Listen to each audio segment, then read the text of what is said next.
everywhere. So now in this year you have endorsed at least 3 different tournaments.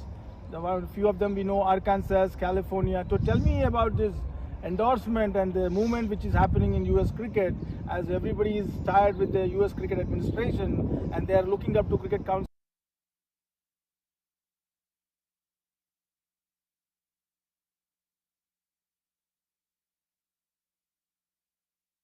Council USA is a 2-decade recognition organization, and they're private entity. Private entity means in America is a different country than any other country, like in UAE, Pakistan, India, Dubai, and Bangladesh.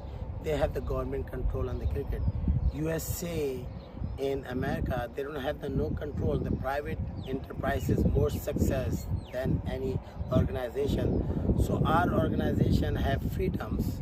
We can do any kind of tournament, any players they can come and play and participate in it. So we seen of them last 20 years, many organizations came in and is gone, and they're not doing the proper promoting cricket.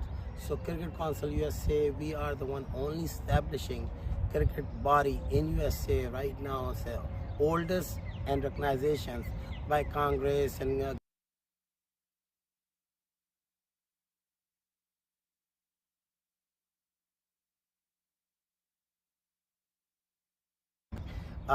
first we find the T20 in USA, then find T10, first cricket stadium we built. So cricket organization for Cricket Council USA behind Lara effort on the developing cricket in USA. So we saw this thing up is not moving right in direction for cricket, which is a member of the organization from ICC. So we stepped in many times and it's continuously we promoting cricket right direction. So we seen a lot of tournament is not sanctioning, Lara tournament is not promoting. So Cricket Council USA start promoting cricket for other scales, so bring more tournaments to in, not just for US Open, many other tournaments where we can get the better players. So this is the opportunity we give them to all the tournament hosts who was doing it. We're doing the free and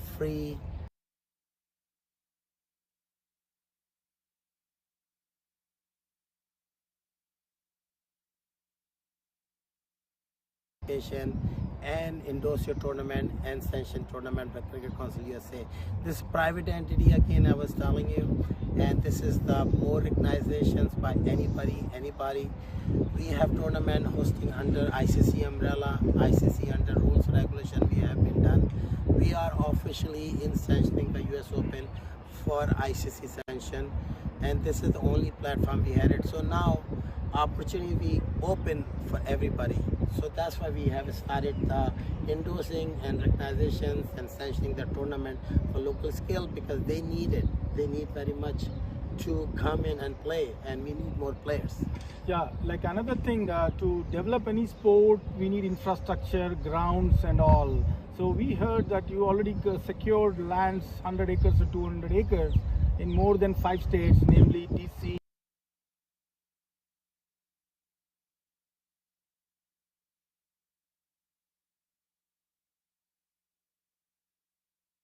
I know there are at least 6 or 7 constructions going on, which you are leading by at least 5 of them that I know. Tell me about your plans, by when these cricket grounds and infrastructure will be available for US cricketers, and what is next steps for this, take it forward. You see the facility like this, and that's what the facility they needed in USA. We do have Broward County Cricket Stadium, MAQ Cricket Stadium, and there is in Houston few cricket stadiums. The grounds, but the major fields right now is only international scale is the Broward County Cricket Stadiums, and also we have number of the cricket developing in. And now the times we want international scale to bring in Lara International. So we came here visiting and many grounds, Sharjah Cricket Stadium #1, and then we came in ICC Academy grounds and all. So what scale we can bring in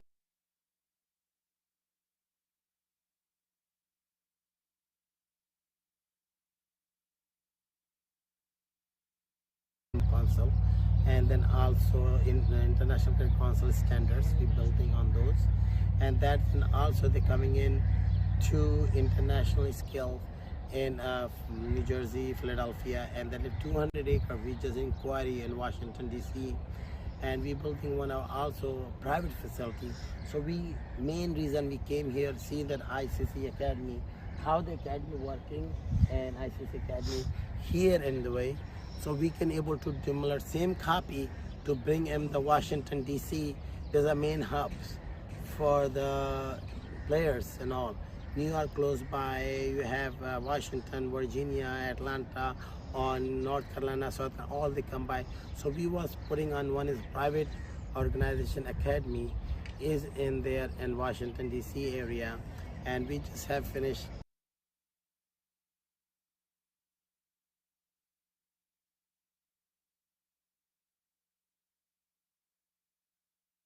for our Cricket Council USA, many different Philadelphia, Tampa, South Florida, and New Jersey, and also we number of tournaments we sanctioned recently.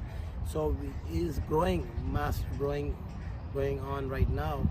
But our main visit here to how we build the duplicate copies, international skills and academies, and in the Washington DC. Thank you very much, MacBoy, and thank you for our entire team of Cricket Council USA. And let's hope to see some grounds and exciting cricket in this year up to 2024. Have a nice day. Thank you.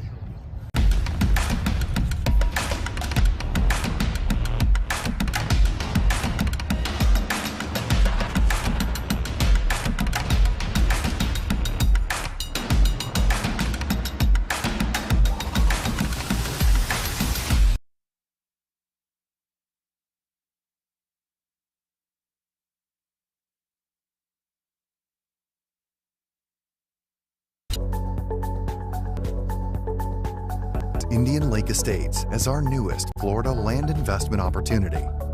Situated in Central Florida, in the same county as Disneyland, Indian Lake Estates is within easy reach of Orlando, Tampa, and the Space Coast. Indian Lake Estates is a gated private community covering 10 square miles right next to one of the largest freshwater lakes in Florida. Entering through the gates, you soon discover an 18-hole championship golf course, a 9-hole executive golf course, alongside tennis, pickleball, and basketball courts. And when the games are over, why not relax in the estate's 23,000 square foot clubhouse, have a drink at the bar, or dine in the restaurant looking over the golf course. On the western side of the development is Lake Walk on Water.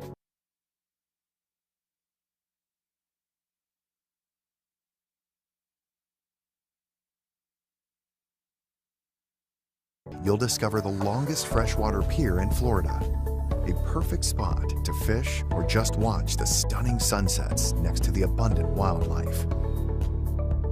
Indian Lake Estates boasts a variety of half-acre buildable home sites extending from the golf course to the lake, including lake access canal lots. All lots come fully deeded as well as inspected for wetland and flood zones. Owners can use all the facilities without having to build. Caledonian offers a limited number of buildable lots with significant investment growth potential. Make Group Investment Project. For more inquiry, call us at +1 561 392 4800 or visit our official website www.makegroup.com.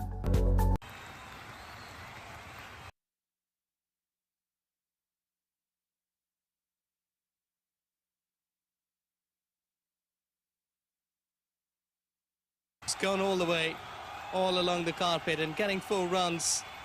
Really a good attempt that he's just managing that shot all along the ground. This is really a quality act from Zishan Qureshi. This time again to its onside, and this time again through. The fielder is after the ball, but in vain. Can't stop the ball. And Zishan just adjusted his shot at the very last moment. That was slump bit of indipper. Give another look at that, but he adjusted his shot well. Intelligent batting by Zishan Qureshi. We're just trying to get a big one towards onside. Adjusted well. Slower one, full length, dispatched away. Go and patch it. This is going another big one, 6. And Zishan is on fire. He has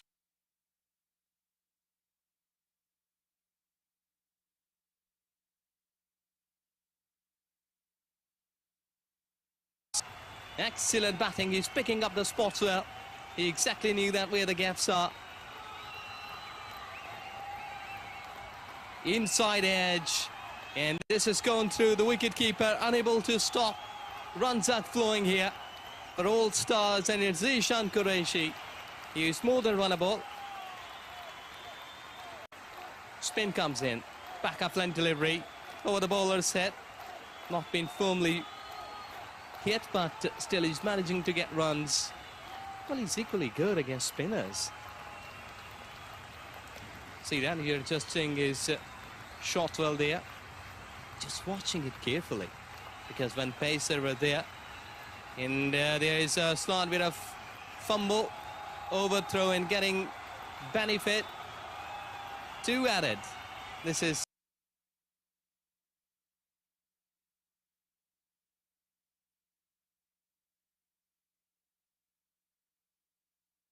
to get single, and this is really intelligent batting, because when you're playing sensibly against spinners,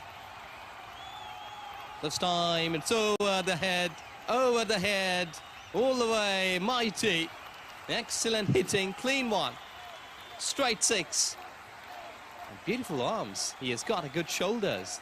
Muscular man, Zishan Qureshi. Let's go down with Mr. Vinod, who is having a chat with Zishan Qureshi.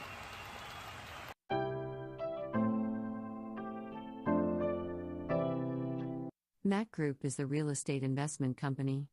Our goal at MAQ Group is to provide you with the expertise and service you need to do business in today's complex market. More information visit maqtv.com. Our latest project for investment: Cedar Creek Road, Fayetteville, North Carolina at exit 49.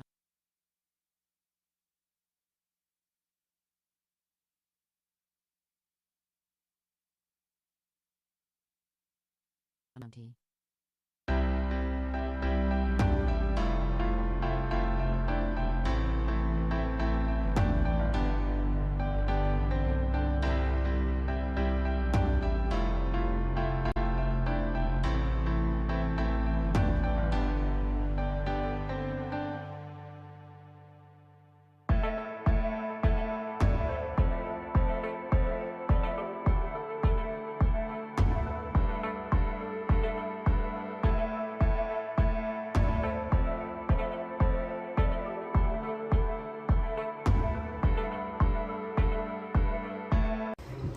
Great day for the cricket for USA. That, as you see in that thing, we are visiting ICC Academy in Dubai, and we have the host. We brought him here is Akbar, Ran Akbar, which is for the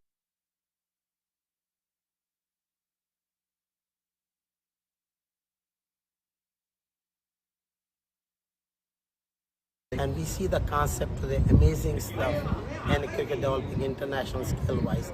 That's exactly we need for the USA.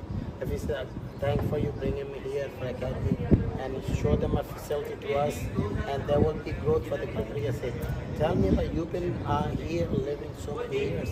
How come you don't invite us to from the USA to come see it? The cricket is in UAE. It's very long history, and it was my pleasure. You people came here. I have to show you people like what facility we are having. This is the best facility, even not here. If you walk anywhere, you will get beautiful grounds. Yeah, but you never invite an USA. That's the question. I all always this year you're coming for last 10 years. I always ask you, but you never. You people was thinking.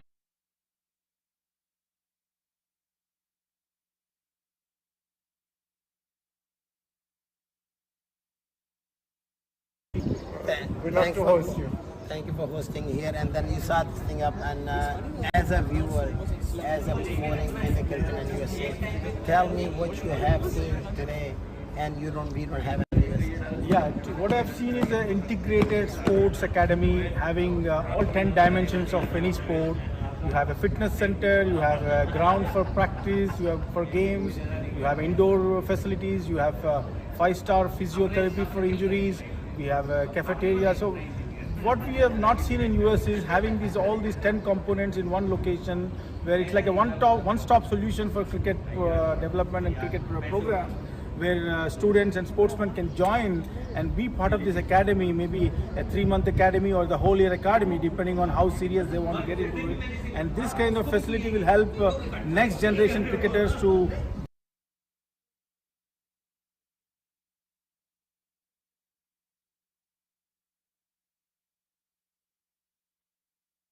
want to see US cricket team winning one of the major tournaments, ICC tournaments. One is winning, one will be a champion for World Cup. Yeah, we can try, unless you start thinking. The formula I learned all my life is, first you need to imagine what you want to do or what you want to get in cricket. Second, you need to dream about it.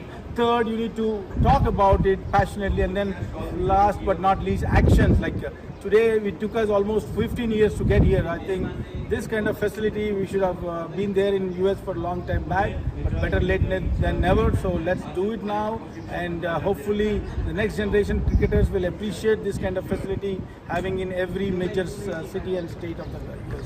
So today we got an experience for the Cricket Council USA. We'll see the vision of the Dubai and a great event. We have academy, not just the academy. You have physio, you have cafeteria.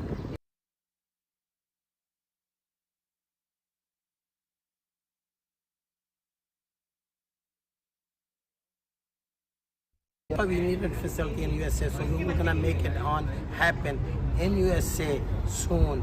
For the MAQ group is working on the project. One of them is a Faithful, North Carolina. We're gonna be working on one of the biggest events in USA. Indian Lake Estates as our newest Florida land investment opportunity. Situated in Central Florida, in the same county as Disneyland, Indian Lake Estates is within easy reach of Orlando, Tampa, and the Space Coast. Indian Lake Estates is a gated private community covering 10 square miles right next to one of the largest freshwater lakes in Florida. Entering through the gates, you soon discover an 18-hole championship golf course, a 9-hole executive golf course, alongside tennis, pickleball, and basketball courts. And when the games are over,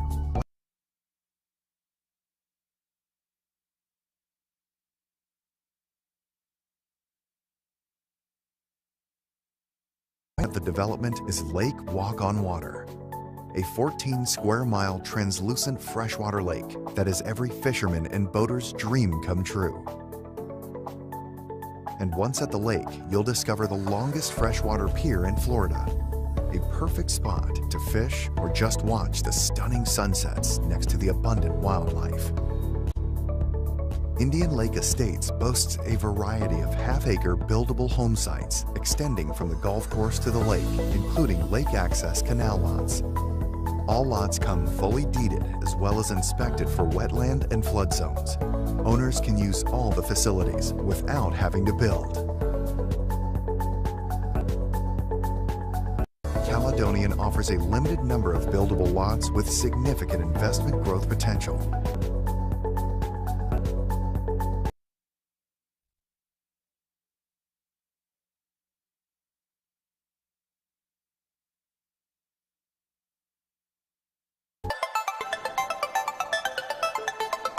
We are close to the end, folks, but we have a couple of more people that we need to recognize.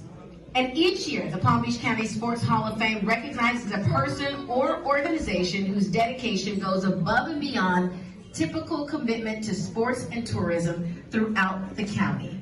Ladies and gentlemen, Mohammed Qureshi is this year's Outstanding Sports Contributor. Let's take a look at MAQ's accomplishments.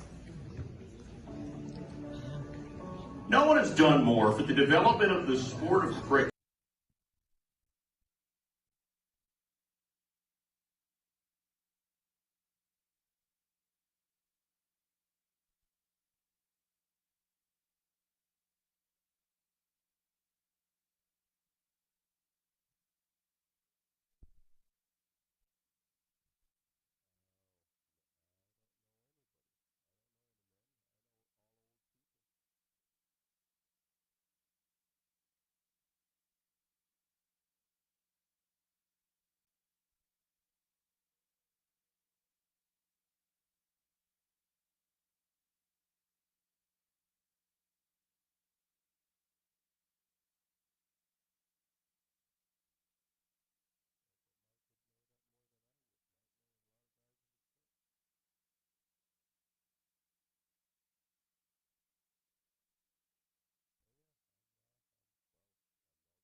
So good afternoon, and welcome to all of our visitors for the second game of today's schedule, and against Master CC versus CCAU, and another beautiful day here in South Florida with my commentator Kim, and Masters opening pair Stephen Taylor and Hemraj, and our bowler Ramiz Rees, and we do want to welcome you to MAQ TV and YouTube, where the game is being brought to you live. Yes, indeed, George. Second game, it's on its way.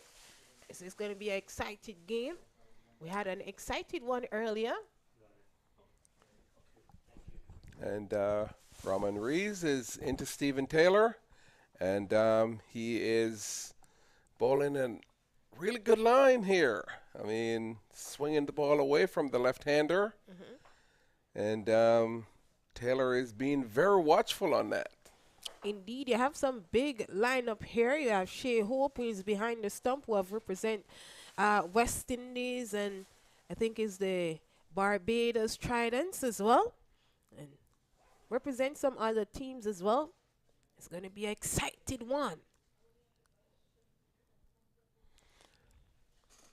And Taylor hit that one firmly out into the cover region, and they scamper through for a single.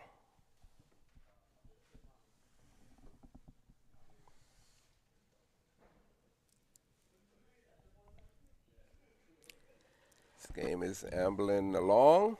It'll be Hemraj who will be trying to open his account.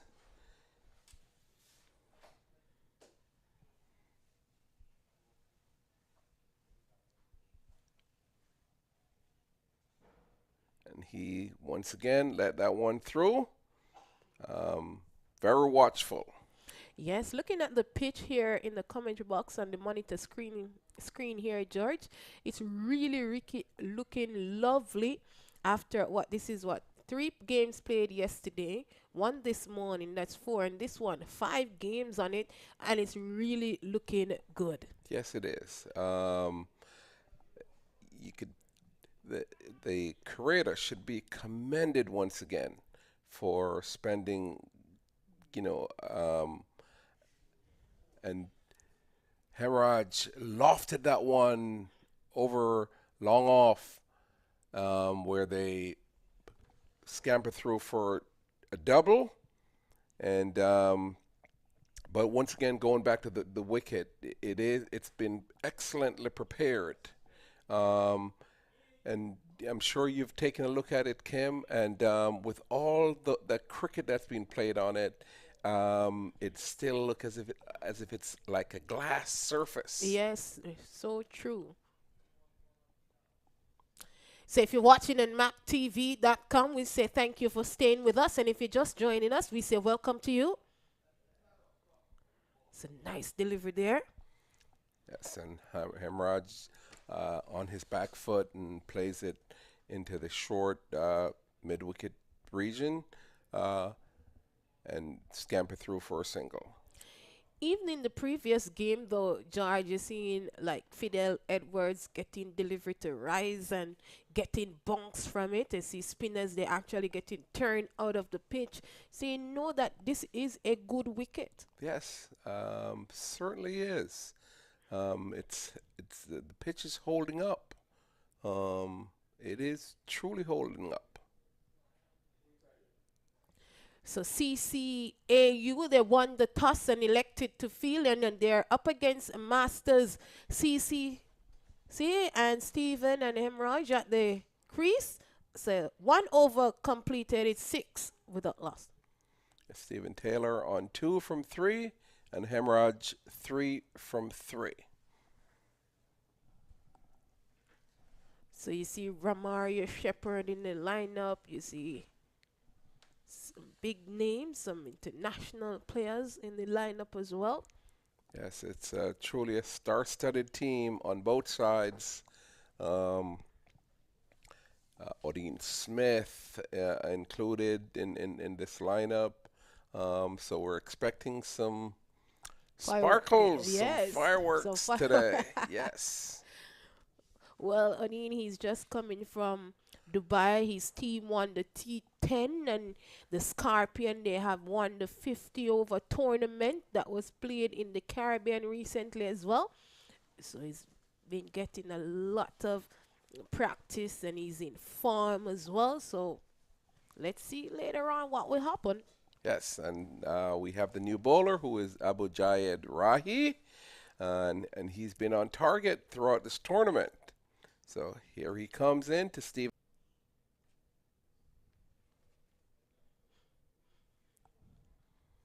So far, it's not too hot today here, George. You see some white clouds ahead.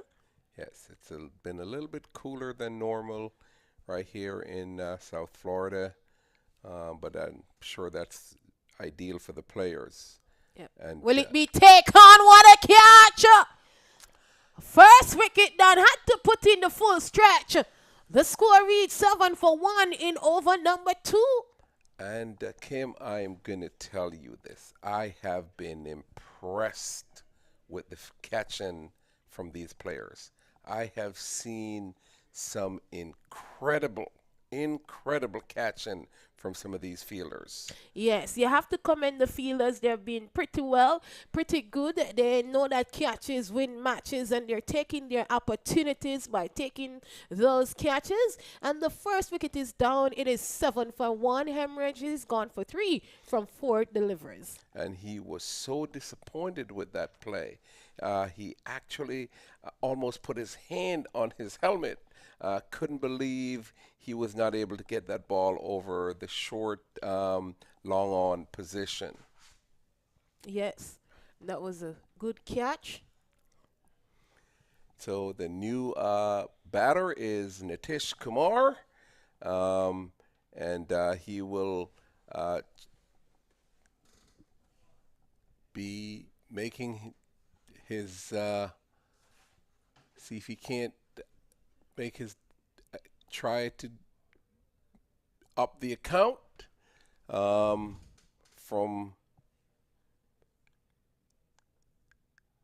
Well, Nitish Kumar, he's out of Canada, former captain of the national team.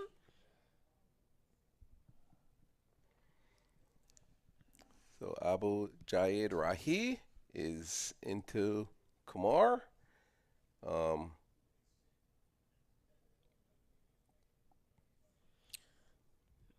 Very young fella, 28 years of age. Hit that into the mid-wicket region. Scamper through for a single. So he have played against Afghanistan, Netherlands, the UAE. Yes, they almost all the players in this tournament have international experience. I would dare to say, if you were to look at all their stats, yes, you know, what a ball! Nitish beat Stephen Taylor outside the off stump. That one had some pace on it. So a wicket is down already in the second over. 8 runs on the board. They're going at 4.8 runs and over. I'll see what is. Well, I was talking with Ivor, who said every team got over 150. And it posed a challenge for the opponent team. So let's see what Masters CC will put on the board. Let's see about that. And once again, Stephen Taylor tried to dab that through to the point region and was unable to penetrate that region. Fielder once again showed excellent ability to dive to his right and made a good stop. So 5 deliveries have been bowled and only 2 runs coming from it so far.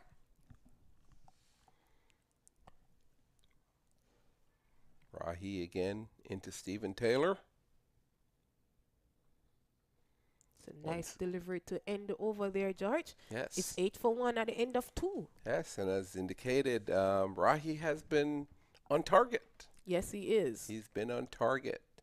But it is early yet in the inning, and so after 2 overs, 8 for 1, Stephen Taylor is on 3 from 7, and Nitish Kumar 1 from 1. So they're bowling pretty well. The line and length is pretty good. And I think Roman race will continue. The pitch does seem conducive for speed, for pace. Yes. And as a result, the bowling team have decided that they will not change their approach. If the wicket is conducive for pace, they will continue with at least pace. And batter could only come forward and play that into the short cover region where the fielder made an easy stop. Yes. So Reese, he's bowling well. Seems to be controlling his thoughts there. There's a minor change in the field.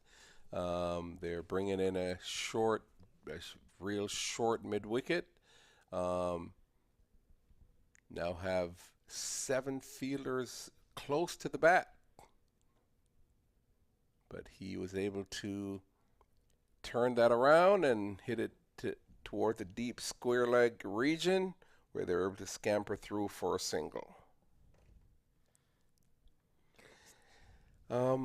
With fielding restrictions being 7 fielders has to be in the circle, only 2 being outside.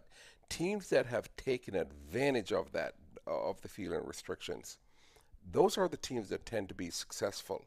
Teams that do not take advantage of the fielding restrictions are typically the teams that not successful. Yes, they typically tend to lose the matches. So here it is. We have 2.3 overs, 9 runs, 1 wicket.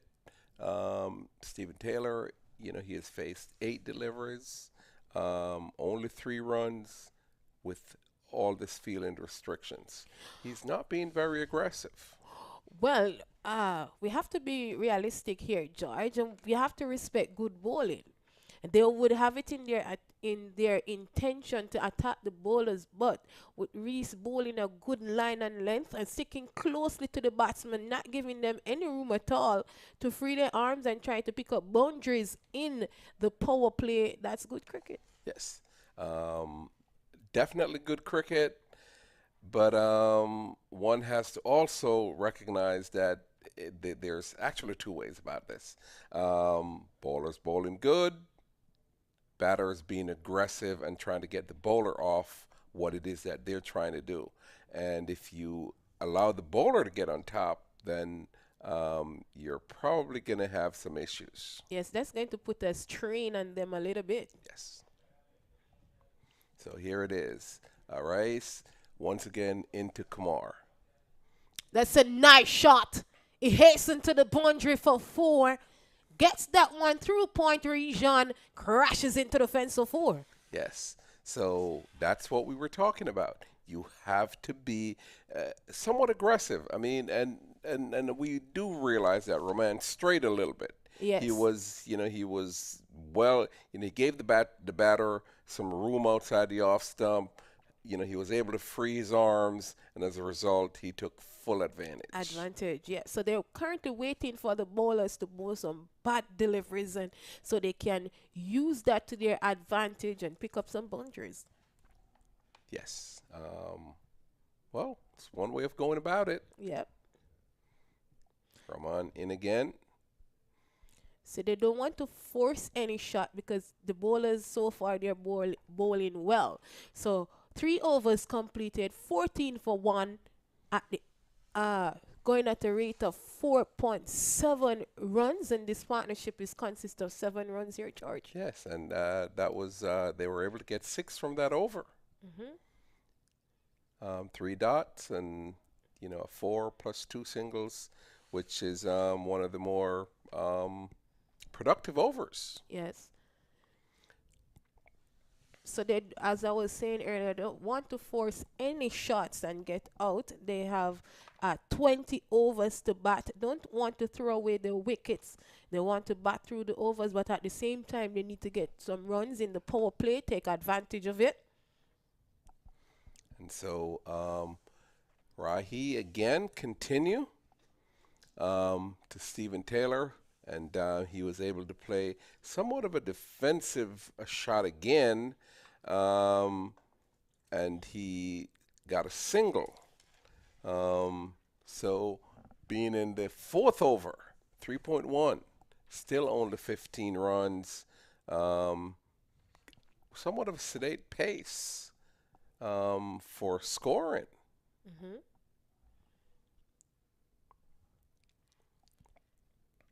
Still looking around, still making changes to the field.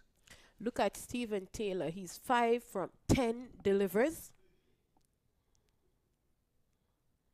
Oh, bangs that one to the bowler. It seems to hit him on the boots there. Let's look at the replay. That one went back to him so quickly. Yes, he's smiling.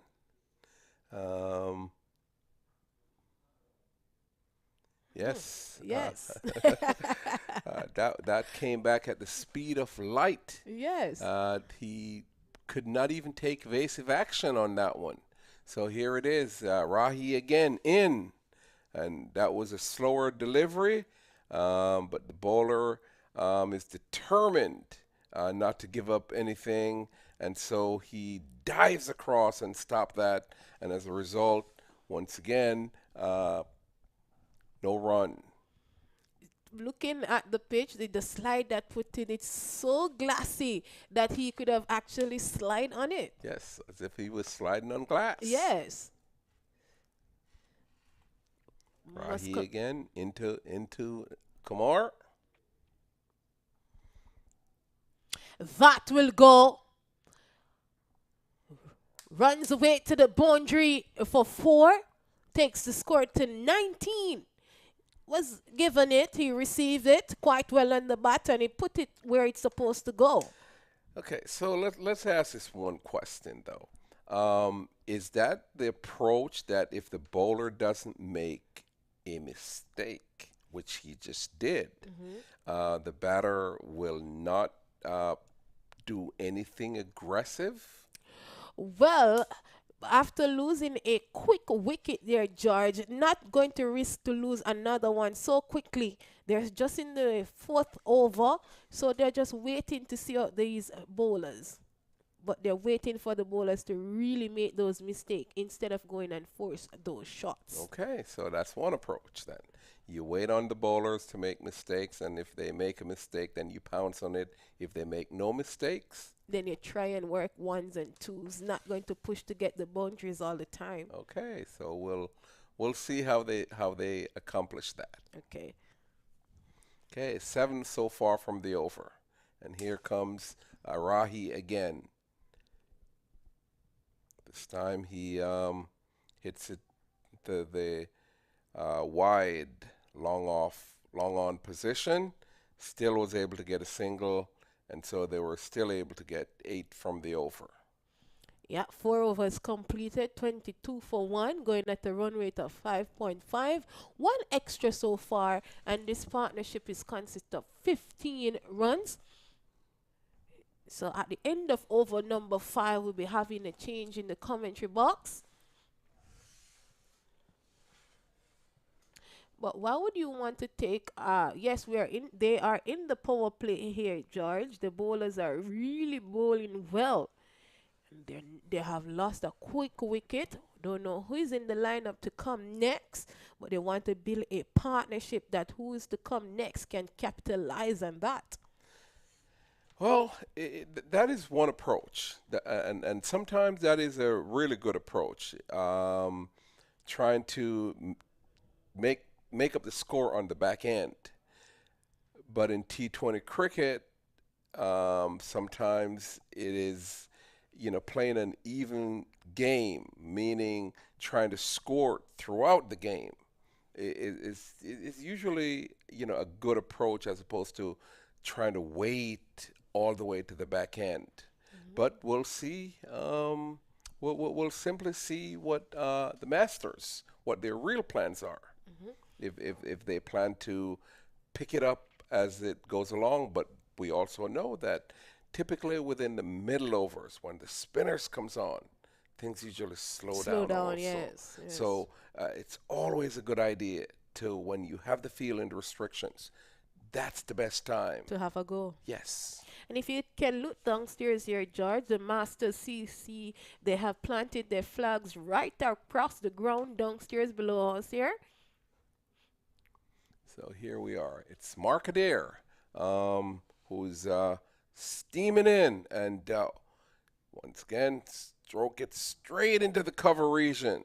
No run.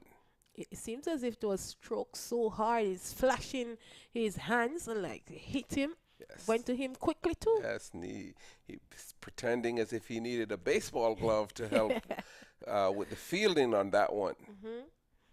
So it seems as if the Masters, they have a plan to get to somewhere about 180, 175 at the end of their 20 overs. Swings and misses through to Shea Hope. Once again, the pitch looks awesome, doesn't it? Yes. That ball had speed, that ball had bounce, that ball had direction, and Kumar could not catch up with that one. Yes, it has everything that it needs. So after this, we have another game comes up at 5:30. It's now 22 minutes after the hour of 2 o'clock. So Mark Adair is waiting around. Into Kumar. Plays that into the short, long on position, fielded by Odin Smith. So yet to see Odin to come, the man who can deliver. Yes, and if the pitch is playing like this, he's really going to get some bunks. He should. This pitch does seem as if it is conducive to the type of speed and bounce that Smith can generate. So 1 run so far, 3 deliveries, 1 run.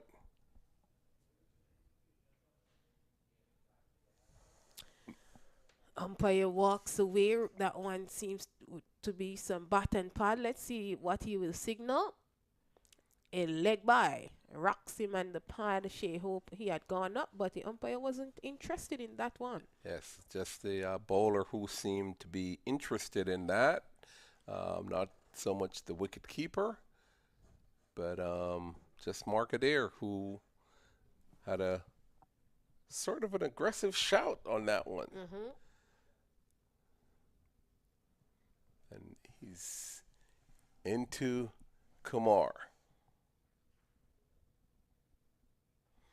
And he swung that straight over into the wide off the long on position, where they scamper through for 2.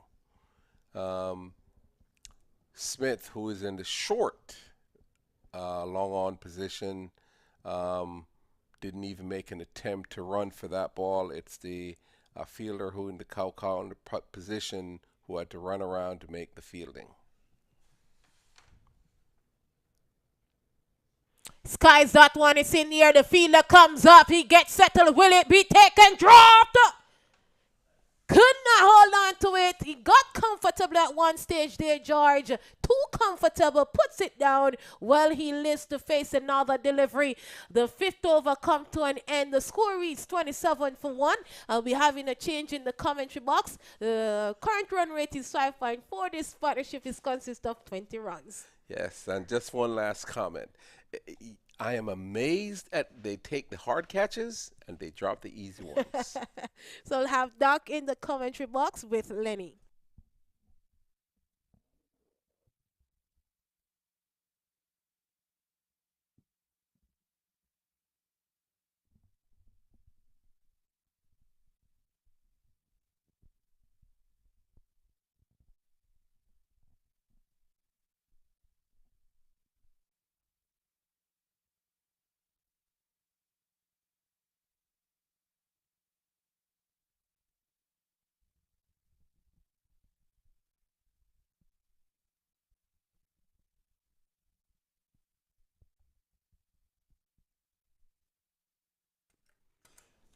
So 5 overs gone, 27 for 1. Nitish Kumar and Stephen Taylor out in the middle, 2 top quality player. We've seen a very good contest so far. Welcome Nitish as Odin Smith has been given the ball.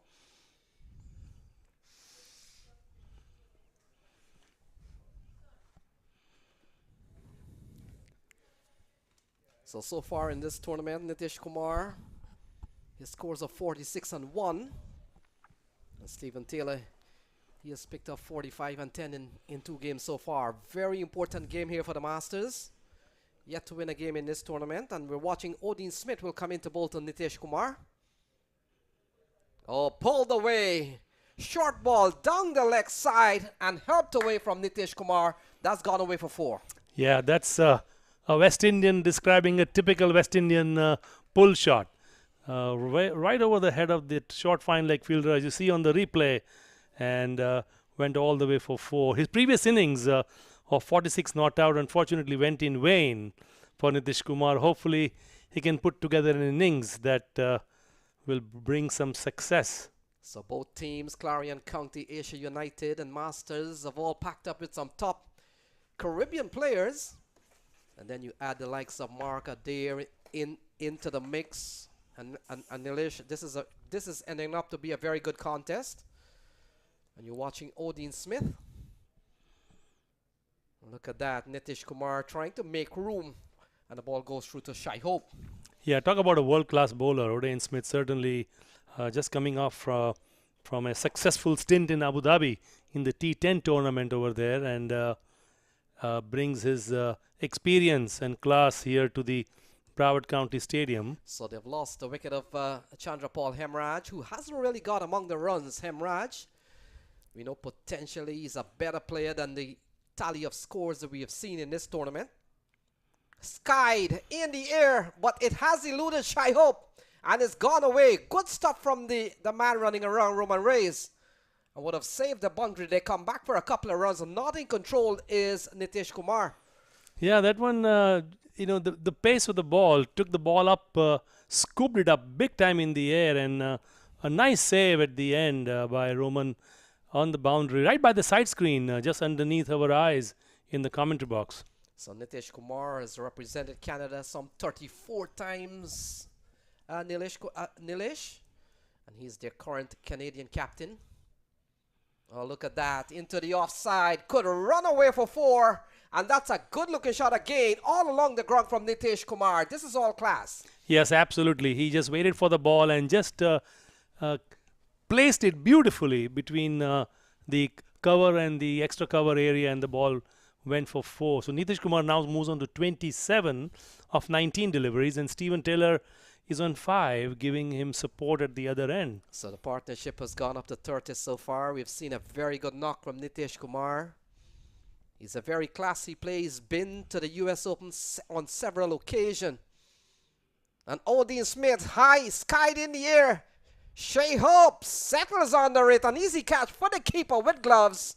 And that's the end of an enterprising innings from Nitish Kumar. It comes to an end, and it's 37 for 2. Yes, Odin Smith has the last laugh. He certainly did. And Odin Smith challenged him with another short pitch delivery, And Nitish Kumar took on the challenge with that short pitch delivery, went for a hook on the onside.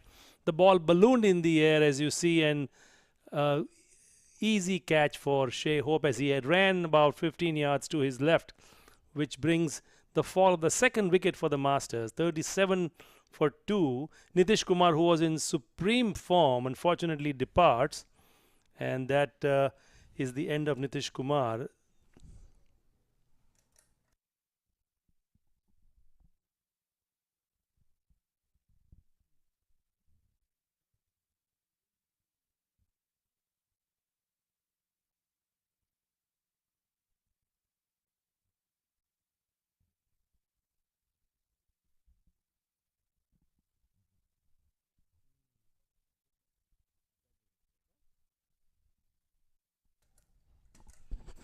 So a couple of wickets goes down. Stephen Taylor is still out in the middle. He'll be joined now by Sharfane Rutherford. Rutherford is having a very good series, 13 and 66 Nilesh. And that's good returns as Sharfane Rutherford comes to the middle. Odin Smith has gone for 10 in the over, but you can't put a price on the wicket, and he's picked up the wicket of Nitish Kumar. He certainly has, and Odin Smith certainly used all of his experience there, tempting Nitish to hook the ball, and unfortunately, as I mentioned previously, he paid the price.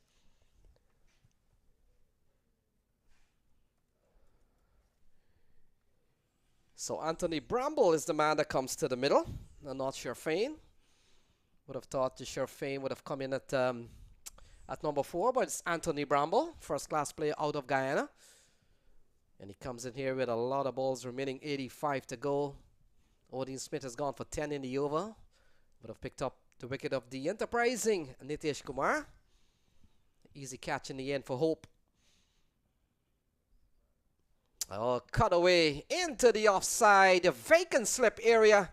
And Anthony Bramble gets off the mark in fine style. Yeah, look at that. This is how you use the pace of the ball. Just opened the face of his blade and guided it to third man as the ball ran away for 4. So Bramble opens his account. As you can see the replay here as he watched the bat, as he guides it to third man and runs away for 4. Nice 4 runs for the Guyanese man, described beautifully by my fellow Guyanese commentator here, Lenny. So 6 overs gone, 41 for 2. Masters have got a game on their hands. They have lost both of their previous games. And Clarion County Asia United have done the opposite. Their results have been perfect so far. So Yannick Carrier comes into the attack, a man who would have been selected on the West Indies T20 team just a couple of months ago, Nilesh. And he comes in here with a score of 41 for 2. They're going a 6.8 and over.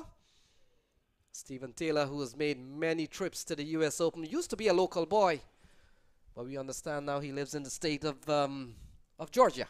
Right, yeah. He was born in Florida, from what we just heard earlier from Vinod. Vinod has a lot of historical perspectives on players. I'm not sure if I believe him every time. So the leg spinner given the ball. We'll come into ball to Stephen Taylor. You look at Stephen Taylor, he's on 5 off 11, you can see that. And that's not typically the way Stephen Taylor bats.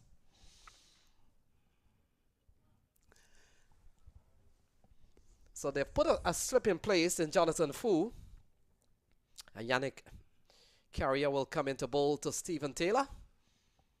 And Taylor gets a good delivery to start. Good start here from Carrier. Yeah, bowling right arm over the wicket to the left-handed Stephen Taylor. I've seen the spinners flight the ball here, enticing the batsman to go for the strokes, particularly in the onside.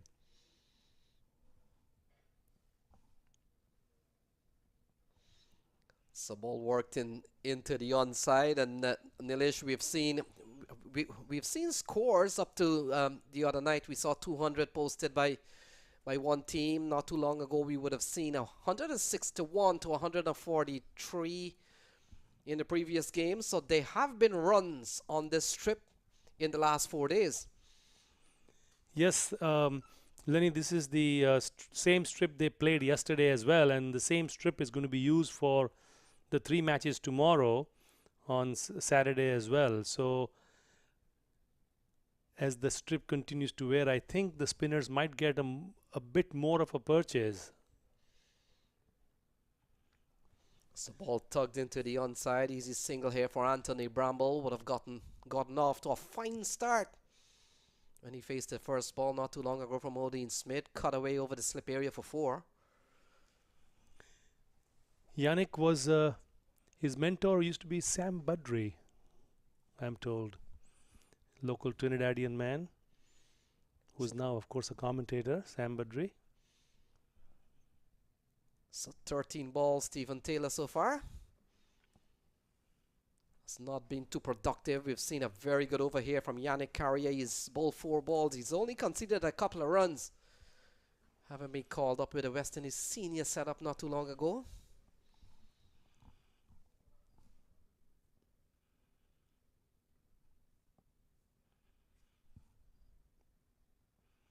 Oh, should have done it probably. Oh, may have bowled him behind his leg. And so Stephen Taylor is gone. Clean bowled. Bamboozled here by Yannick Carrier. And the 3rd wicket goes down. Taylor gone. And the key here is look at the flighted delivery from Yannick as he foxed Stephen Taylor behind the legs.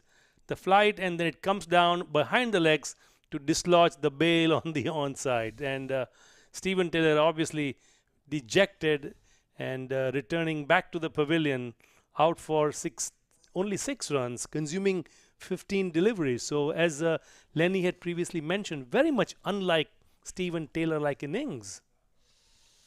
So another wicket goes down here for the Masters. Sherfin Rutherford will come to the middle. And the batting woes of Masters continue here on day number 5 at the 14th edition of the US Open. Rutherford comes to the middle, and he comes in here 43 for 3.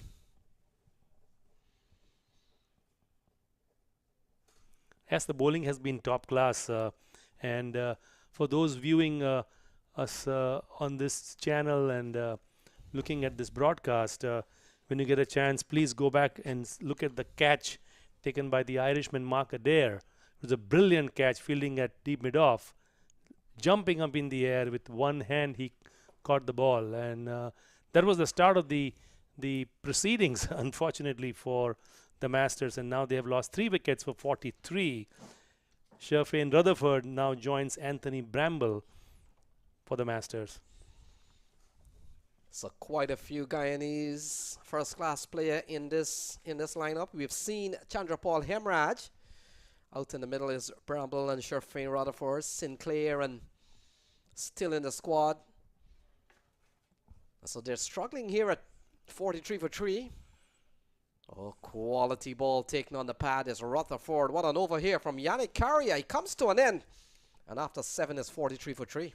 Yes, Yannick's spirits will be pretty high after the way he foxed Stephen Taylor with that delivery around his legs to dislodge the bails. And this will bring on... is there going to be a bowling change? We will wait and see. There's some discussion happening at the present time. Masters 43 for 3.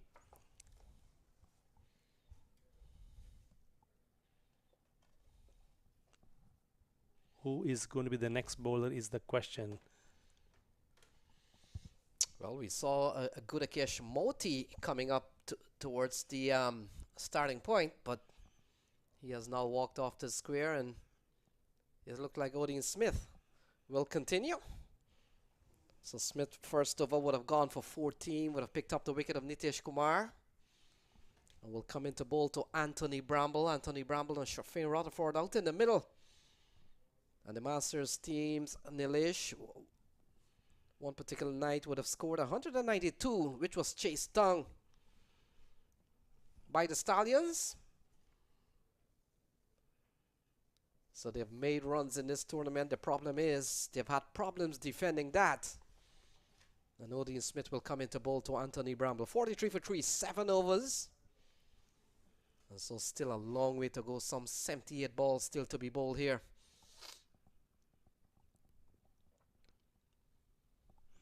The run rate of 6, I'm sure the Masters are not happy at the present time.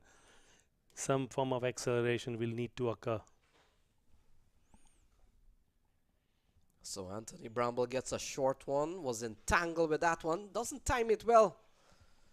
And it goes into the onside. Anthony Bramble, in this year's minor league, would have represented the New Jersey Stallions, came in as a cover for the West Indies vice captain, Rovman Powell. And played a very good knock for the Stallions, got them into the final weekend of minor league. And his batting has really come on in recent time, a specialist wicketkeeper. But Nilesh, we've seen the modern way of thinking these days. As a wicketkeeper, you've got to contribute so much with the bat. That's how you get picked. True. You have to have multiple talents. And I think Odain Smith's talent is on display because his prescription at the present time is simple. I'm going to bounce you and you hit me and you're going to get you caught at deep square leg. So look at that, bouncing and hitting. That's exactly what has happened here. A bouncer from Odain Smith and pulling well the Sharfin Rutherford. You're right on that. So as you can see on the thing, a nice run up by Odain Smith, and he bounces him, and of course, a beautiful shot, classic Caribbean style. And you know, you see the old players in the West Indies and you see the pull shot. Nothing else comes to mind but those great Caribbean players, and this was a great shot by Sharfin Rutherford. So Rutherford, first scoring shot. A pull through the onside of the bowling of Odain Smith is gone for 6. That's a good start. The 50 comes up in the process. And this one through the offside. More runs here for Sharfin Rutherford. Through the offside this time, and that's 4 more. Yes, Sharfin Rutherford is giving some treatment to Odain Smith here. First on the onside with that lovely pull shot, and as you see on the replay here, he lifts it over the mid-off fielder for 4 runs. So doing quite well in the last 2 deliveries. 10 runs have come in for Sharfin as the Masters move on to 55 for 3. And it's a no ball and a free hit. So free hit on top. Sharfin Rutherford down the ground. And this will be another boundary. So what an over here for Sharfin Rutherford. And to add insult to injury of the free hit ball, he picks up another boundary. Yeah, how the fortunes can switch from being great to not so great. Odain Smith in his first over, we were looking at it how productive he was, and now he's hammered all over the park in the no ball and the free hit, and he gets 4. So 14 runs. So 16 runs off this over so far. Sharfin has gone quickly up to 14, and just want to point out the umpire that would have signaled the no ball there is Jermaine Lindo. He's celebrating a birthday today. So want to say happy birthday to Jermaine Lindo. Throw comes in. Good stuff from Shy Hope. And in the end, just a dot ball there. 59 for 3. Yes, happy birthday to Jermaine Lindo. Of course, currently residing in Atlanta with over 10 years of experience in umpiring. He's also on the ICC development panel of umpires from the United States, and has been doing great service as an umpire. So 16 off this over so far. Oh, he's cutting and cutting well. Could run away backward point area. And that's 4 more for Sharfin Rutherford. 20 runs in this over so far from Odain Smith. A very good over here for the Masters. And look at that. Yeah, look at that. And he waits for the ball and just places it beautifully. This is all class. And Rutherford is really showing his batting brilliance here. Plundering runs off Odain Smith in this over. So we saw earlier on in the series, he picked up 66 and 13 so far. So Rutherford has really been among the runs. And this one again, guided into the offside, can't score. So the 8th over comes to a close. Masters are fighting back. They're 63 for 3. Yeah, the second, after 2 overs, Odain has conceded 34 runs in his 2 overs. The first over was quite brilliant, but the second over, after trying to bounce off, he was hit for a 6, and then his line went more on the offside, and Rutherford was able to intelligently utilize the pace of the ball and guide it towards third man, gathering his runs. So 63 for 3 for the Masters.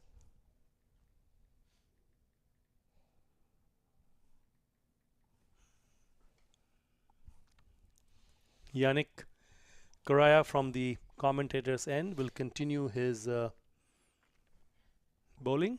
Yeah, Nilesh bowled a quality first over. The first over that got the wicket of Stephen Taylor. Just giving up a couple of runs. This is going to be a very good contest. Bramble on 6. And Sherfane Rutherford has been so enterprising in the last over.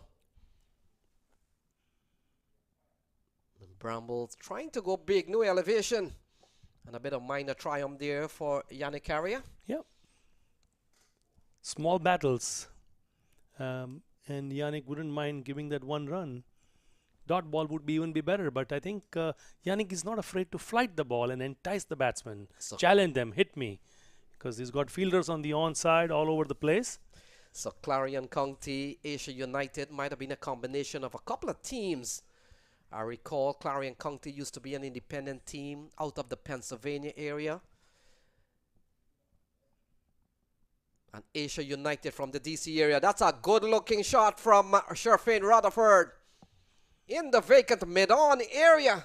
And that man has picked up another boundary. Yeah, Sherfane Rutherford is putting on a show here. Look at that. This was a ball pitched out 2 or 3 balls outside the off stump, and he was able to hoist it over deep long on for 4. So Rutherford is in top form. Please enjoy continuing to see this batting masterclass. Look at that. He's gone upwards. Fielder will settle under this one. Oh, he takes the catch. And Sherfane Rutherford falls. And all of a sudden, Nilesh, the excitement comes, it builds up, and then it falls apart here. Another wicket goes down. 68 for 4. Well judged catch. Well judged catch, and I would have to apologize to him for being the commentator's curse, because he was really displaying some supreme strokes in the 22 that he has built in just 8 deliveries, but that one just skied a bit too much and didn't have all the power, and was a well judged catch was taken in the end.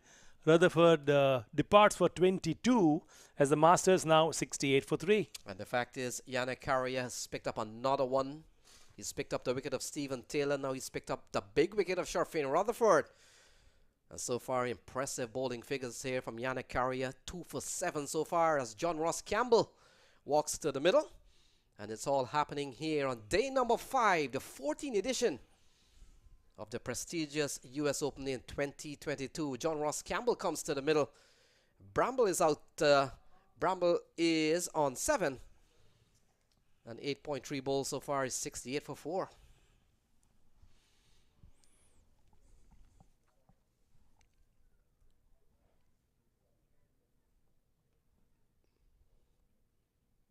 So John Ross Campbell, still a long way to go here, Nilesh. 69 balls. Sometimes you want to think the T20 is a short game. But when you're batting a 68 for 4, still on the 10 overs, it becomes a long game. And then you start thinking a bit defensive, because you don't want to lose the wickets, yet you want to keep on compiling your runs. So it's a delicate balance that the batsmen have to achieve. And you see a typical West Indian style of taking a guard with the bails being put in, a la Shivnarayan Chandrapal, as well as his son. So John Ross Campbell comes to the middle. Couple of Jay Campbells playing for Jamaica at one time. Of course, we've seen John Dylan Campbell. Quality ball here from Yannick Correa. And then, of course, we've got John Ross Charles Campbell. And the fact is, Nilesh, both of the Campbells, both John Ross Campbell and John Dylan Campbell would have played for Jamaica at the first class level, and they opened batting, so it was Jay Campbell. This one is a quality delivery here from Yannick Correa. He continues to bowl well. Impressive bowling figures, 2 for 7. And John Ross Campbell in defensive mode for the time being. Yeah, John Ross is a big gap between mid-off and point area, but there are two fielders on the offside.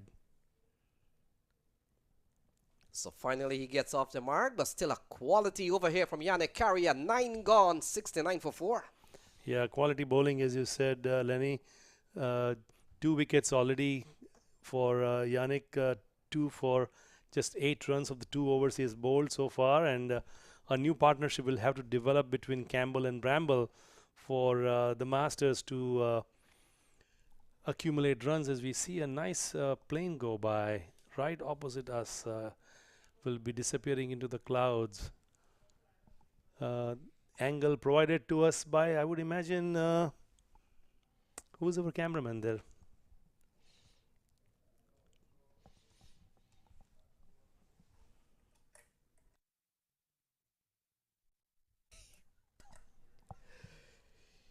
So Gudakesh Moti comes into the attack.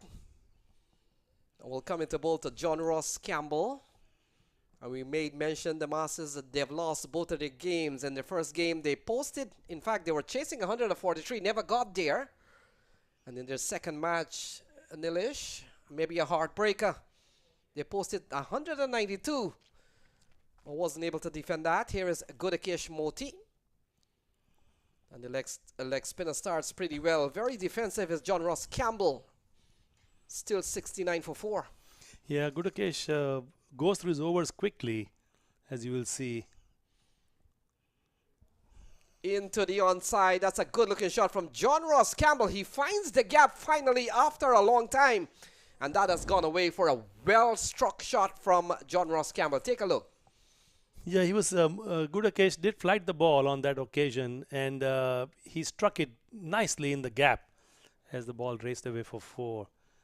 Gudakesh, of course, had an injury to his web, in the hand, and recovered and had to miss some West Indies matches, but he's back now, playing here at the US Open. So Moti will bowl to Campbell, and Campbell again into the onside. Struck and struck well. And that's gone a long way. That's gone for 6. Campbell is on fire. Look at that shot on your replay as Gudakesh bowls, and then this was he had enough time to go on his rock on his back foot and then hit it to the deep mid-on area for there was a 6. Very positive start from John Ross. And look at that, he goes again. Similar position, similar shot, and of course, similar result. That's gone for another maximum. Yes, Gudakesh is getting some rough treatment here from Campbell as he bowls in a that was ball actually outside the off stump, about 3 or 4 stumps, and he rocks back and he pulls it beautifully over the mid-wicket fence for 6. So this over so far from Gudakesh Moti is fetched 16 runs. Yeah, a couple of 6s off the bat of John Ross Campbell. And one of the things you'll probably need to, Moti will probably need to get adjusted. This is a slowish track, and you've got to allow probably the batsman to come on the front foot. The ball seems to have disappeared into the woods as the fielder is chasing, trying to look for the ball. Much like Vinod's ball in the golf course, where he always puts them on the golf course trying to look for the balls in the woods. So 85 for 4, the Masters, they're fighting back. We've seen 3 big strikes here from John Ross Campbell. And as you made mention, Nilesh, this over's gone for 16 so far. Not a good one here from Gudakesh Moti. We know he's a lot better bowler than giving up 16 in 4 balls, but that's how the game plays sometimes. This is a format that perhaps favors the batter to an extent. And so 85 for 4. What a knock we've seen so far from John Ross Campbell. It's not done yet.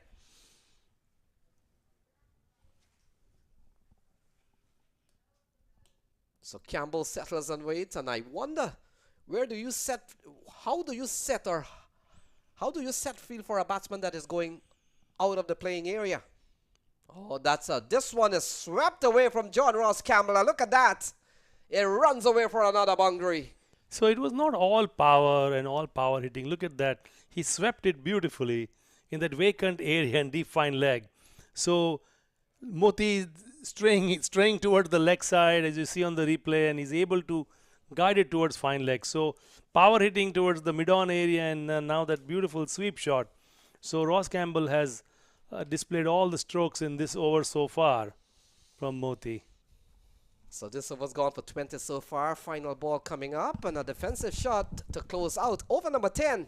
And after 10 is 89 for 4 with John Ross Campbell and Anthony Bramble out in the middle. 89 for 4 at the end of 10.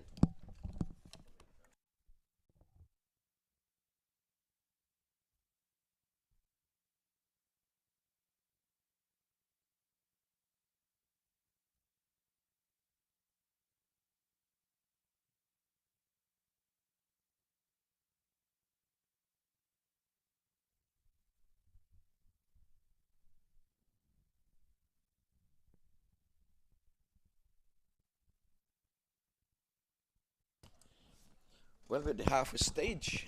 10 overs, 89 for 4. I'm in the great company of Lenny. First time up for today. Day number 5 of this 9-day encounter. So Clarion bowled impressively well, but not this one. Pulled away nicely here by Anthony Bramble this time. And he picks up a boundary. That's a good looking shot from Anthony Bramble. Yes, indeed. Have a look. Badly lined outside the leg stump and got full treatment. Whacked it down to deep backward square leg for 4. So coming into this over, impressive bowling spell from Yannick Carrier. He was bowling at 2 for 8, but the first ball has gone away for 4. Good looking shot from Anthony Bramble. Now look at that, pulled into the onside. Could find the gap. No, he doesn't. He picks out the man, and that's the end of Anthony Bramble. Might have been Mark Adair. We'll confirm that. But Anthony Bramble has to go. It's 93 for 5. Yes, indeed. That's a great catch. I'm sure we'll see it again. Have a look. Got back and really got a good hold of it. Had the height, never the distance. Was taken in the deep. And these fielders are taking the hard catches and they're dropping the baby ones. Wicket number 4. Done and dusted. 93 for 4. Over number 11 in progress. And of course, you're coming to, the cricket is coming to you from the Broward County Stadium. And you're viewing on the MAQ TV. Bring along a friend. Match number 2. We have another match after this one.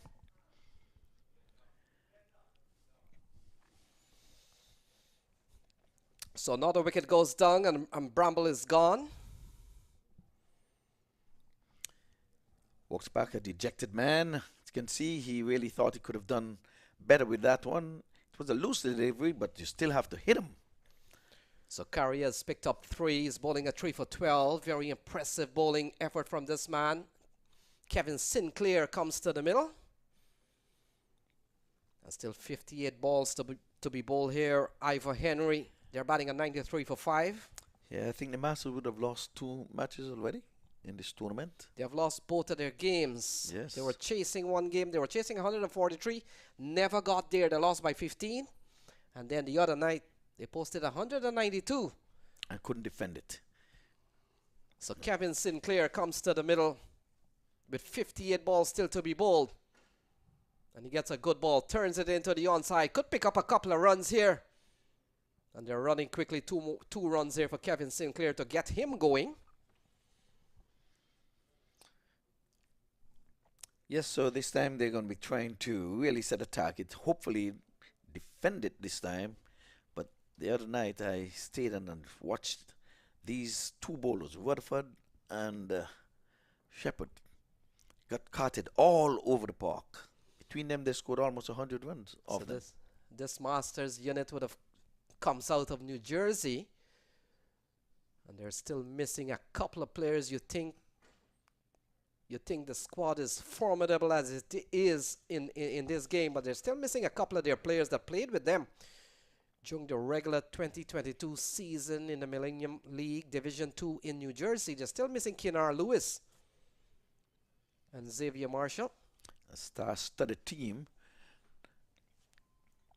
trying to make some inroads into the steam. Leg spinner is going on the back foot, playing out to point for a single. They're thinking two, yes, no, yes, no. They would have been flirting with danger. Wise decision for the non-striker to send him back. Let's just fight another day. So John Ross Campbell comes in to strike, and this is going to be a good contest. We saw in the previous over, he was quite defensive against Yannick Carrier, but took Gudakesh Moti apart. Oh, look at that. Into the onside. Clears the long on area. And that has gone away for another maximum. Good looking shot from John Ross Campbell. Yes, we'll have a look at it. And did the slog sweep. Going out into the cow corner and got all of it for half a dozen.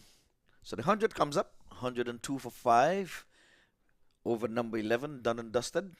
Remember, it's a 2020 overmatch, and this is day number 5 of the 9-day competition. Again, I want to welcome Lenny Archibald. Great man, the man with the golden voice. Always bring that oomph into the combox. So Gudakesh Moti first of all would have gone for 20.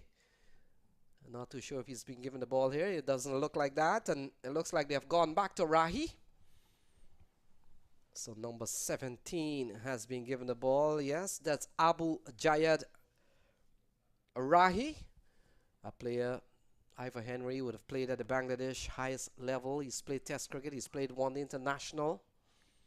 He have done it all, and now he's on the big stage here in the USA. This is the biggest local stage, the US Open. We'll come into bowl to Kevin Sinclair. Defending champion is not here, so that makes room for a team to perhaps grab the opportunity to get into the playoff first. And, yes. with their eyes on the prize, Ivor Henry. 100,000 broad dollar US notes. And next year, the price is going to go up. $250,000 tournament. So Kevin Sinclair, he's on 3. Will be on strike. They've crossed the 100 mark. We saw a big shot from John Ross Campbell not too long ago. A big play and a miss, and it goes through to Shea Hope. Yep, Shea Hope standing back. He's accompanied in the short fine leg. No slips, though. So we made mention that Somerset Cavaliers is not here. And probably would have broken a bit of a pattern. They won in 2017. They won in 2019. They won in 2021. So every 2 years, Cavaliers seems to be winning. Yes, every other year. See you in 2023. Yes. Yes. Another swing and a miss. Not taken cleanly by Shea Hope. He whipped the big glove off with the right hand quickly. I guess that's accounted for him just bubbling the ball. He's looking for the run out, just in case they're attempting a bye. So good start here from Abu Rahi. He's a quality fast bowler. He has played at the international level, and so far he's bowled a couple of balls that Kevin Sinclair looking to really take out of the park. It has not gone well. They were slower balls, you can tell, because it didn't carry to Shea Hope. I think Shea Hope would have been playing a little cat and mouse there. He knocked that ball down, took his gloves off, and ready. And again, a shortish ball. The appeal goes up, and the birthday man, Jermaine Lindo, sends him packing. Kevin Sinclair gone. It's 102 for 6. Yes, I'm sure we'll see that on the replay. His thing came off the forearm. But umpire Jermaine Lindo had no doubt that came either off the glove holding the bat or off the bat. We'll slow it down. Here it is. And we couldn't see it from there clearly. We'll see it again. Look at it. Look at it.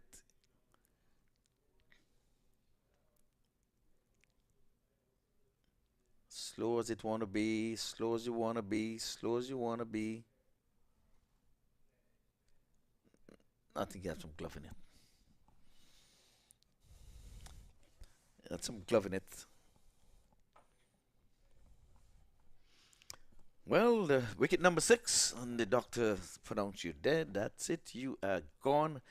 An umpire, an experienced umpire, qualified ICC umpire, Jermaine Lindo.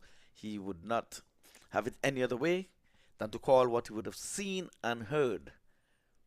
And from the television replay, he was spot on. The ball may have touched that portion of him, but the first impact would have been glove. So Romario Shepherd comes to the middle. As you can see, it's 102 for 6. Sinclair is gone. John Ross Campbell, he's played well so far. But now we come down to the bowling all-rounders, and the likes of Romario Shepherd. We know he can bat and bat pretty well. Rahi picks up the wicket of Kevin Sinclair and can score a good tidy over so far from this man. Yes, indeed. No one has been scored already. Picked up a wicket, started with 2 dots, and so 4 dots in the over so far. We have seen early in the day a wicket maiden, and we've seen 2 wickets and a maiden in the same over. So Clarion County, they've won both of their games so far. They defeated Florida Scorpions and they took care of Dallas All-Stars. So they're having a very good tournament. And another quality ball from this Abu Rahi. What an over from this man. He hasn't given up a single run. And he's picked up the wicket of Kevin Sinclair so far. Brilliant bowling from Abu Rahi. Yes, in this over so far, he's spot on. A wicket in the over on 5 dots on the trot. And what we've seen John Ross Campbell stranded at 22 yards away. Maybe itching to come down. He's been quite fluent, John Ross Campbell, but he watches now. And another quality delivery. So maiden wicket. What an over here from Abu Rahi. Yes, he have him in a tight grip and in a vice grip there. As John Ross Campbell became a batting spectator. We saw earlier on Harmeet Singh would have gotten a maiden wicket, and now we've seen a second time in today's play. This time off the shoulder of Abu Rahi. Very excellent over from this man. Yes, indeed. In the first match, we had a double wicket maiden to start the day's proceeding. Yes. There was the first delivery with a wicket. Then we would have had all dots. And the last ball, he would have got a wicket. So 2 wicket maiden. So you have to take note of that, Lenny. So Mark Adair comes into the attack. And will come into bowl to John Ross Campbell. Campbell has had to see a couple of his partners going back to the shade. And now the action shifts over to John Ross Campbell. Still 48 balls to be bowled. Very soft dismissal. Looking to pull through the onside. The ball probably would have skidded onto him quicker than he expected. And that's the end of John Ross Campbell. Very soft dismissal in the end. 7 wicket goes down. Yeah, he has gone for 27 from 10. Let's have a look. Came up the high end of the bat, right off the slice of the bat. Looking to pull. He should have been playing that one into the offside. He was a bit pacey. The ball got big on him. And he couldn't get around it to pull it into the onside. Can do no more than to get it back to the bowler, who made no mistake. He just gobbled that one up. Wicket number 7, 102 for 7. Masters, they're falling apart. Well, that has been the pattern of their campaign in this year 2022 US Open. Yes, the first 2 games they would have lost them. Especially the second game, they were in with a chance, having scored 193. That was not defended, and that was the last match of the day. So you're playing on a pitch that would have lasted 3 matches. You would have thought that the wicket would have probably cracked. It would have slowed up some, but it was just not enough. Bowlers really got a beaten, the medium pace bowlers, as a matter of fact. Shepherd. So Ben Mike comes to the middle. And this is another player that comes out of England. And he comes out here with 47 balls remaining. Mark Adair would have picked up a wicket off his first over in his second spell. And so far, Clarion County Asia United enjoying a very good tournament here. Yes, well, we have seen some 26 wickets would have fallen for the day. So Mark Adair runs in the to bowl to Ben Mike, and Mike is quite defensive. And the score remains at 102 for 7, still 46 balls to be bowled here, Ivor. Yes, well, they'll be hoping to get him into at least 150. 150 once in the board is still 150, and then try to take wickets, because like I said, all of 26 wickets are fallen for the day. So if they can make some inroads when they turn at the field, trying to defend whatever total they'll put on there. So Mark Adair joins quite a few of the Irish players, and they're all from the Irish national team. Umpire giving the indication that you have used up the one for the over the shoulder. So we were talking about the umpires. Jermaine Lindo celebrates a birthday today. Oh, happy birthday, sir. Jermaine Lindo not only is part of the umpiring panel here, but he helps coordinate the umpiring efforts along with Vijay Malela. Into the onside, lofted, easy catch. Yes, accepted, and that's the end of Ben Mike. So another wicket goes down.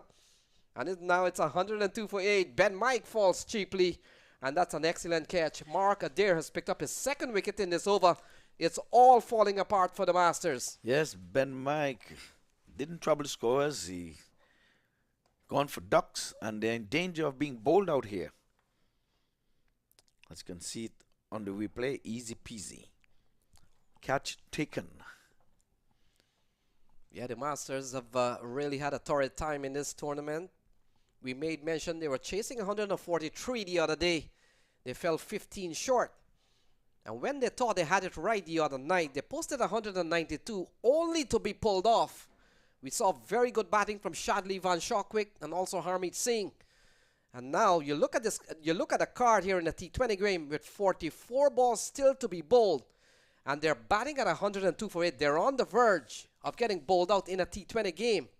Yeah, There's still 44 balls remaining as Jesse Singh walks to the middle. Yes, well, it would be the second time in today that team would have been bowled out. And like I said, 27 wickets in the day.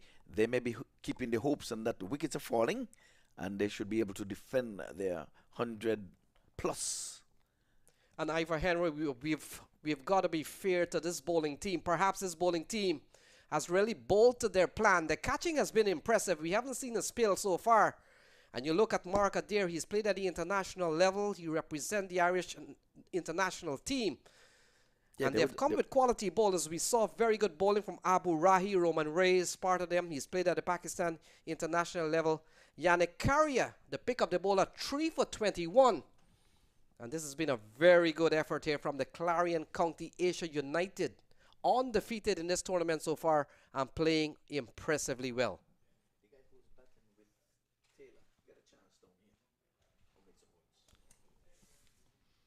So Jesse Singh comes in towards the end here, and I say the end because they're on the verge of getting bowled out with just a couple of wickets standing.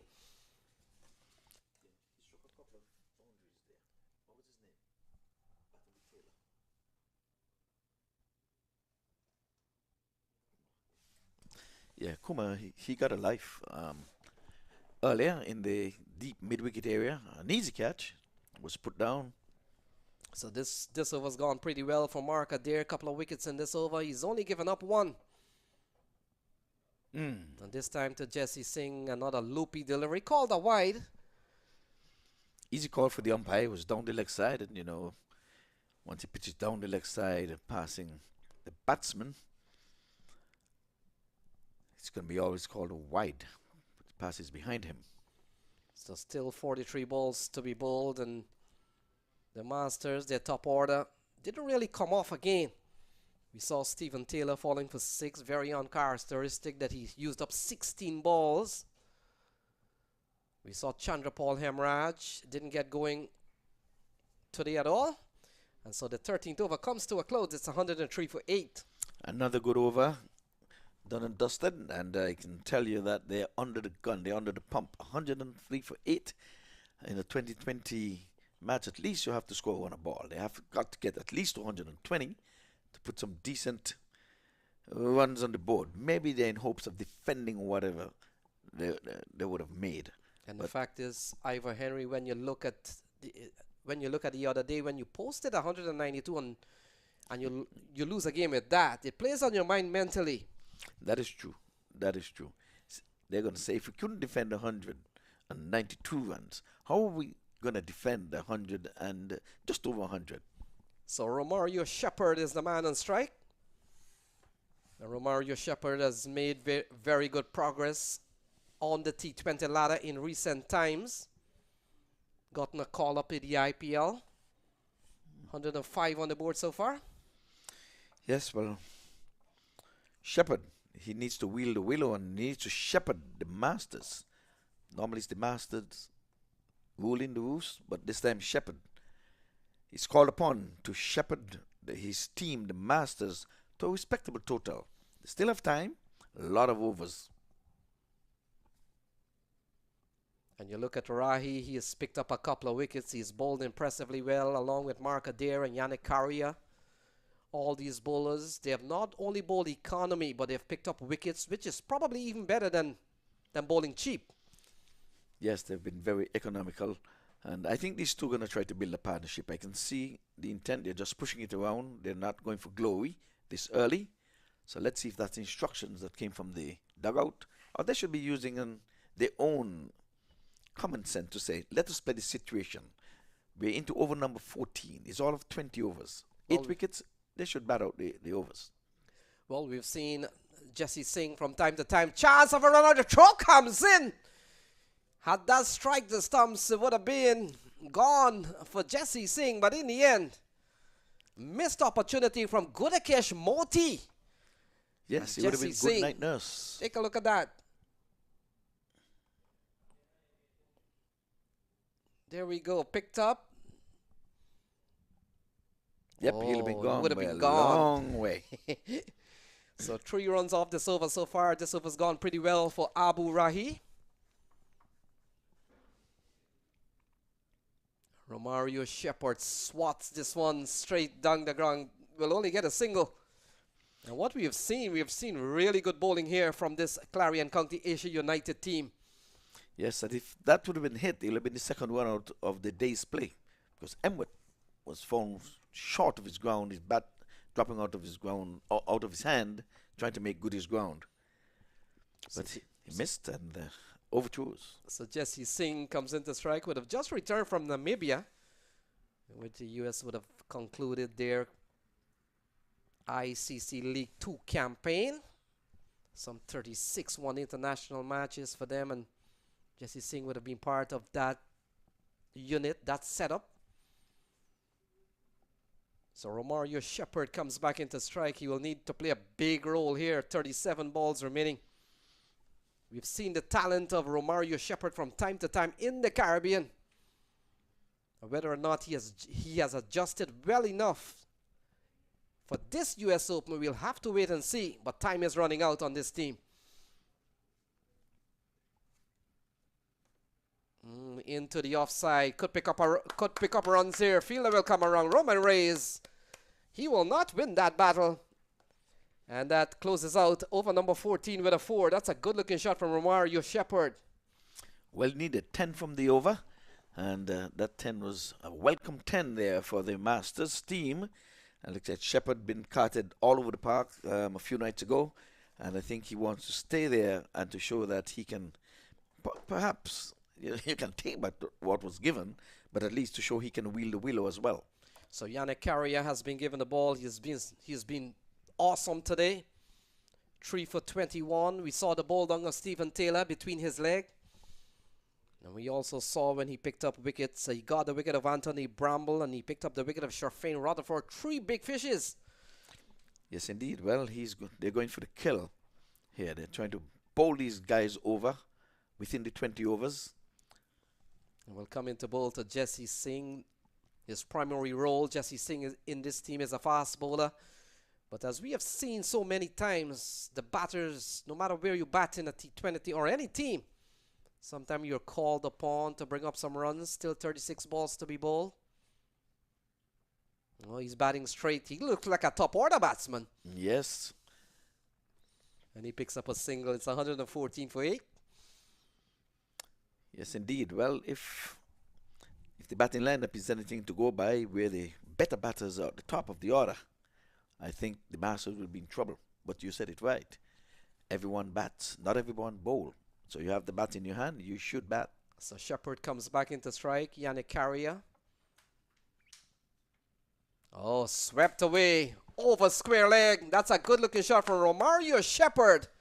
Didn't travel too fast, but good enough to beat Roman Reis, and that's 4 runs. Yes, doing some house cleaning there, pulling out the boom and getting a good hold of it. Let's have a look.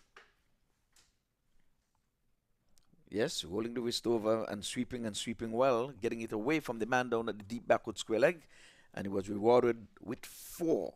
So 2 boundaries for him so far in his inning of 12. So Yannick Carrier, I know a couple of months ago, Ivor Henry, when he was selected to be part of the West Indies T20 squad, quite a bit of debate about his selection. Single into the offside, easy single for Romario Shepherd. Hands the strike over to Jesse Singh. And in context of a T20 game, 33 balls still to be bowled. That's a long time. Yes, that's a lot of deliveries. And if these two, like I said, can stay a while, they'll build a partnership. I think it's do or die here. And they've showed us that they want to stay. And Ivor Henry, when the rosters came out for the various teams, you look at Masters team, well packed up with quite a few players from the Guyana first class setup. But as they say so many times, cricket is not played on paper, it's played on the grass. It's That's played right. It's played out in the middle. Absolutely correct. Oh, looking for a drive. It's not there. Jesse Singh at sea against Yannick Carrier. He continues to bowl well. Yeah, this one, Shehope whipping the bails off in a flash. Have a look. But his feet was anchored behind the line. So 31 balls remaining. Jesse Singh along with Romario Shepherd trying to stave off. Oh, he's been given out. So that's the end of Jesse Singh. Another wicket goes down here for Masters. This time is Jesse Singh. Yannick Carrier picks up 4. And Ivor Henry, what are we seeing here for the Masters? Another wicket goes. Jesse Singh this time. Yeah, we'll have a look.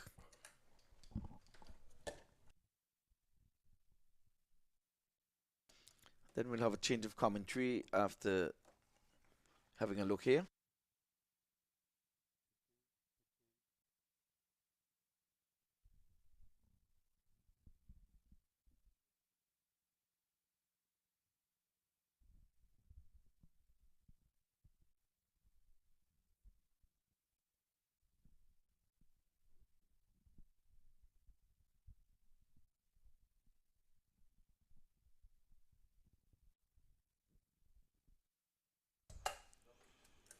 Welcome back, everyone. I'm joined by George in the commentary box. George, looks like 119 for 9, and we are in the 15th over. There's a strong possibility that we may not even finish the 20 over mark. Yes.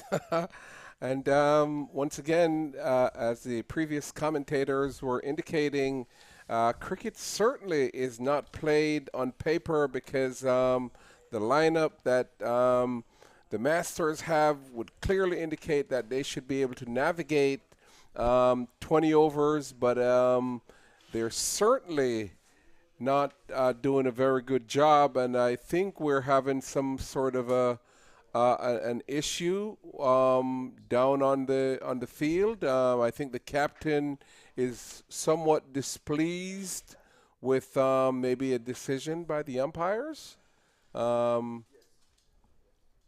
The fielder, the batter, still has not come off the field. So there's, at the moment, there's 3 batters. Okay, and finally he's.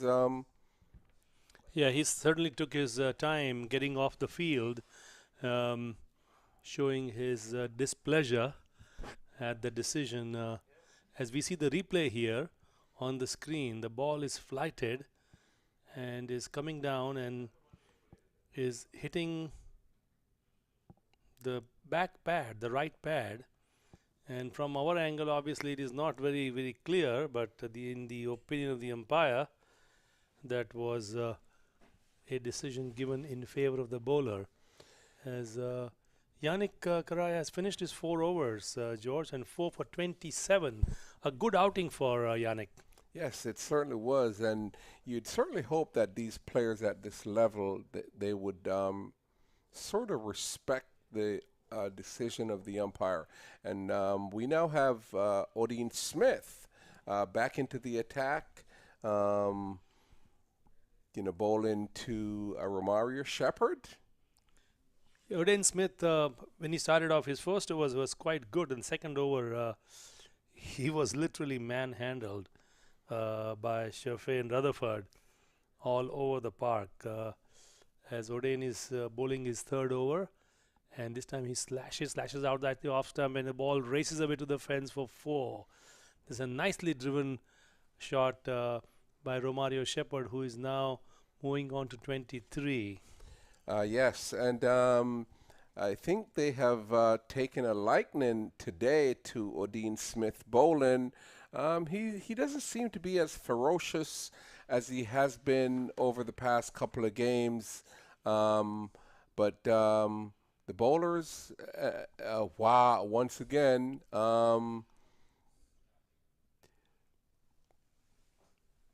wide.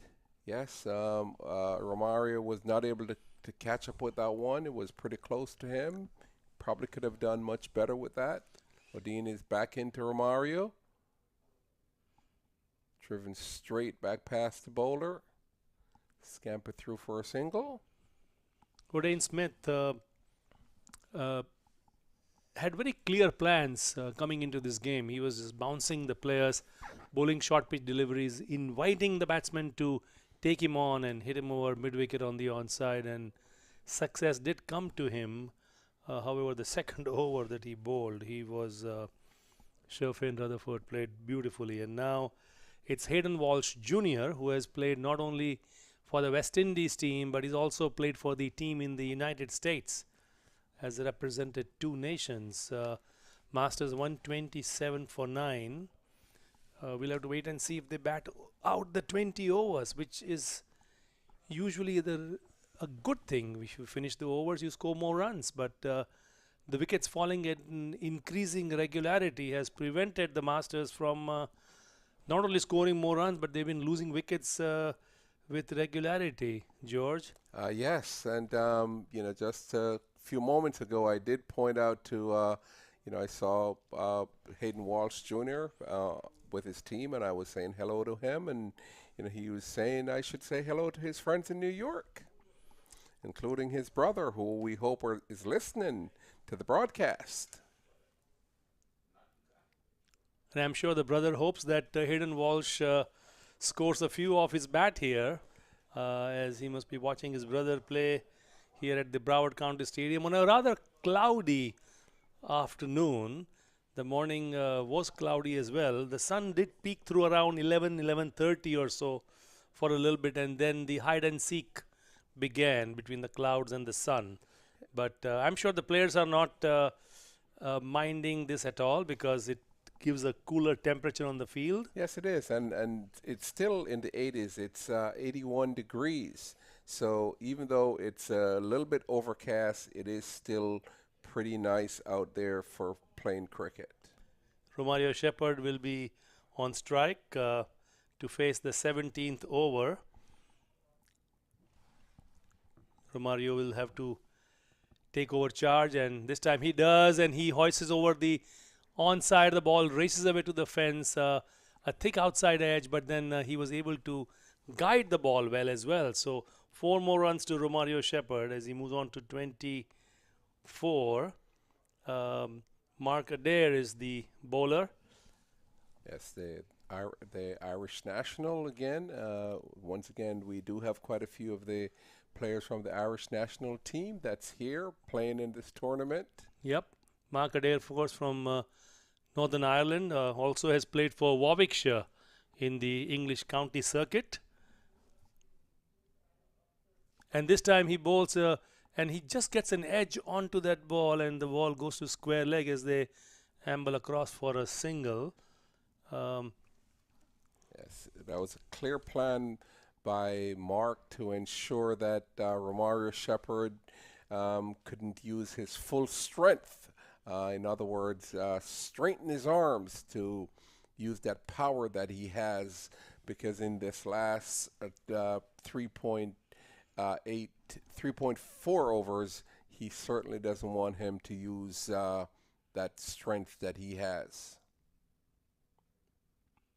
And bowling Yorkers at this stage of the game will be bringing more success to the medium pacers.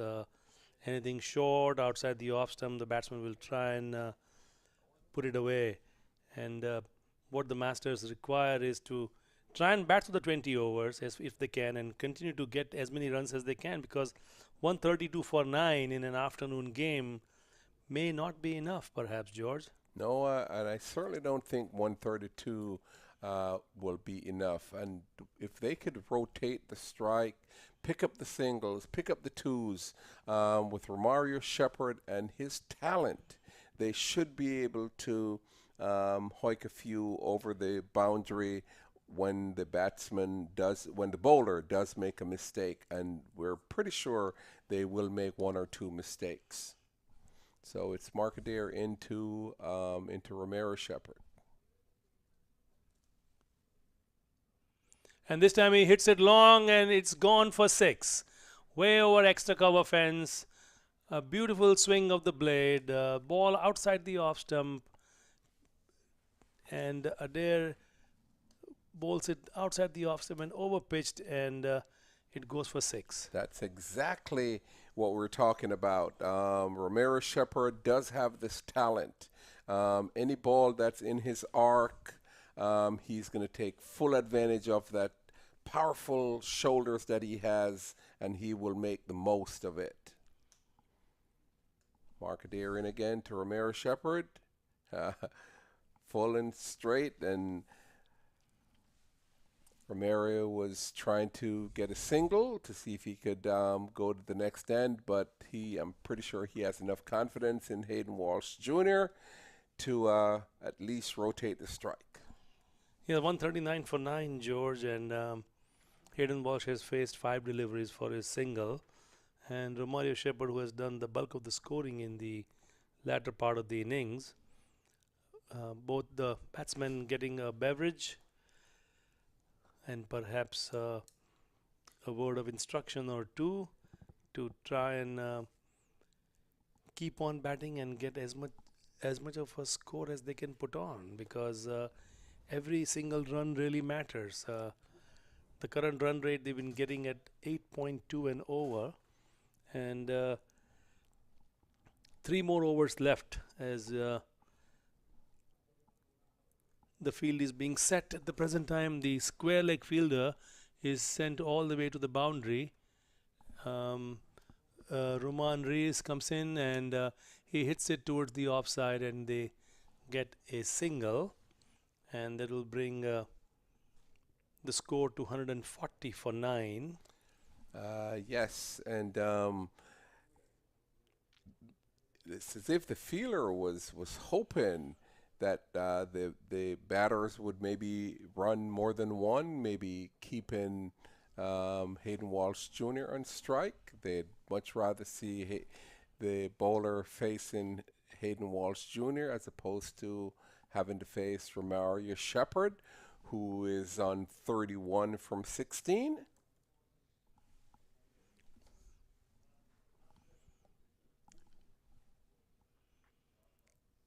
And this time he hits it towards mid-off. There's a fielder right on the fence, and they come across for an easy single. As you said, give the strike to Romario as much as they can, and look for the big hits. Yes, big hits. Certainly they are hoping to maybe have a total of somewhere in the region of about 170, 175 with another 12 and 16 balls to go, and since that's a wide, it is still 16 balls to go. Yeah, those freebies that we talked about in the earlier commentary, in one of the first games of the day, 17 extras That's a lot of extras in a T20 match. Yes. Almost like a lower order batsman scoring 17 runs. And it's a over-pitch delivery, and he guides it towards mid-off, and they run across for a quick single. That was a well-directed delivery by the left-arm seamer Ruman Rais. And Hayden Walsh moves on to 3 and brings Shepherd on strike. With only 15 more deliveries to go, they would be eyeing around 160, as you said, George. Yes, they certainly need a good total for their bowlers to defend. And there you go. That's the shot he was looking for. Full toss. Thank you very much. Christmas comes early. And he puts it away by the side screen on the opposite end for 4. Absolutely. With no fielder in that position, all he needed to do was get his bat on that. And as clear by that replay, straight over the bowler's head. And Romario Shepherd may be helping his own cause, because he needs the runs to bowl when he comes on to bowl in his part of the fielding, because the more runs he gets, he'll have a better opportunity to get the wickets and bring his team a victory for the Clarion County. Yes. Rather the Masters.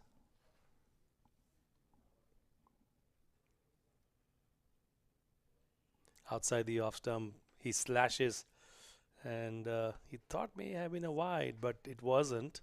Yes, I guess the umpire thought maybe with him going so far across, and I know he's speaking to himself, smiling a little bit and wondering how is it possible that the umpire did not notice that that ball was quite wide.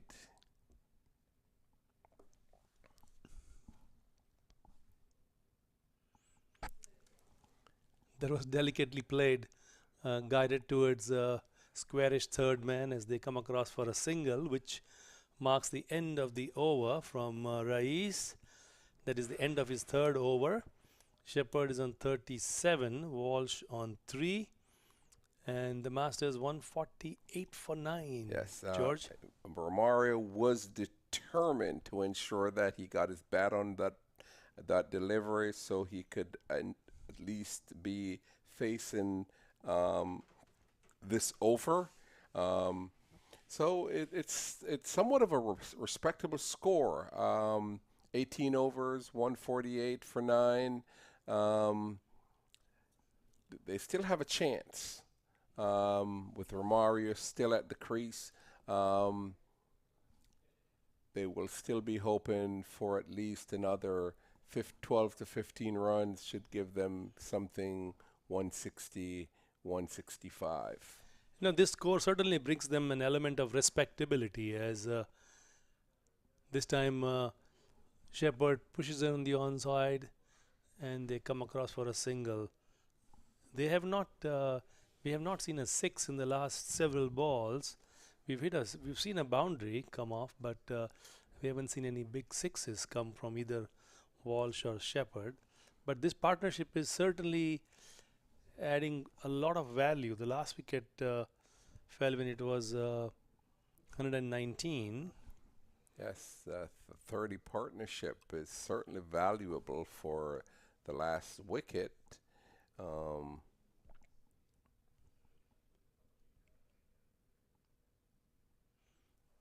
Hayden Walsh guides that to backward square leg. Scamper through for another single. Certainly is not being very aggressive, and we have seen him in his international career be somewhat aggressive, hitting 6, but with this being the last pair, they are certainly being very careful to ensure that they bat out all 20 overs.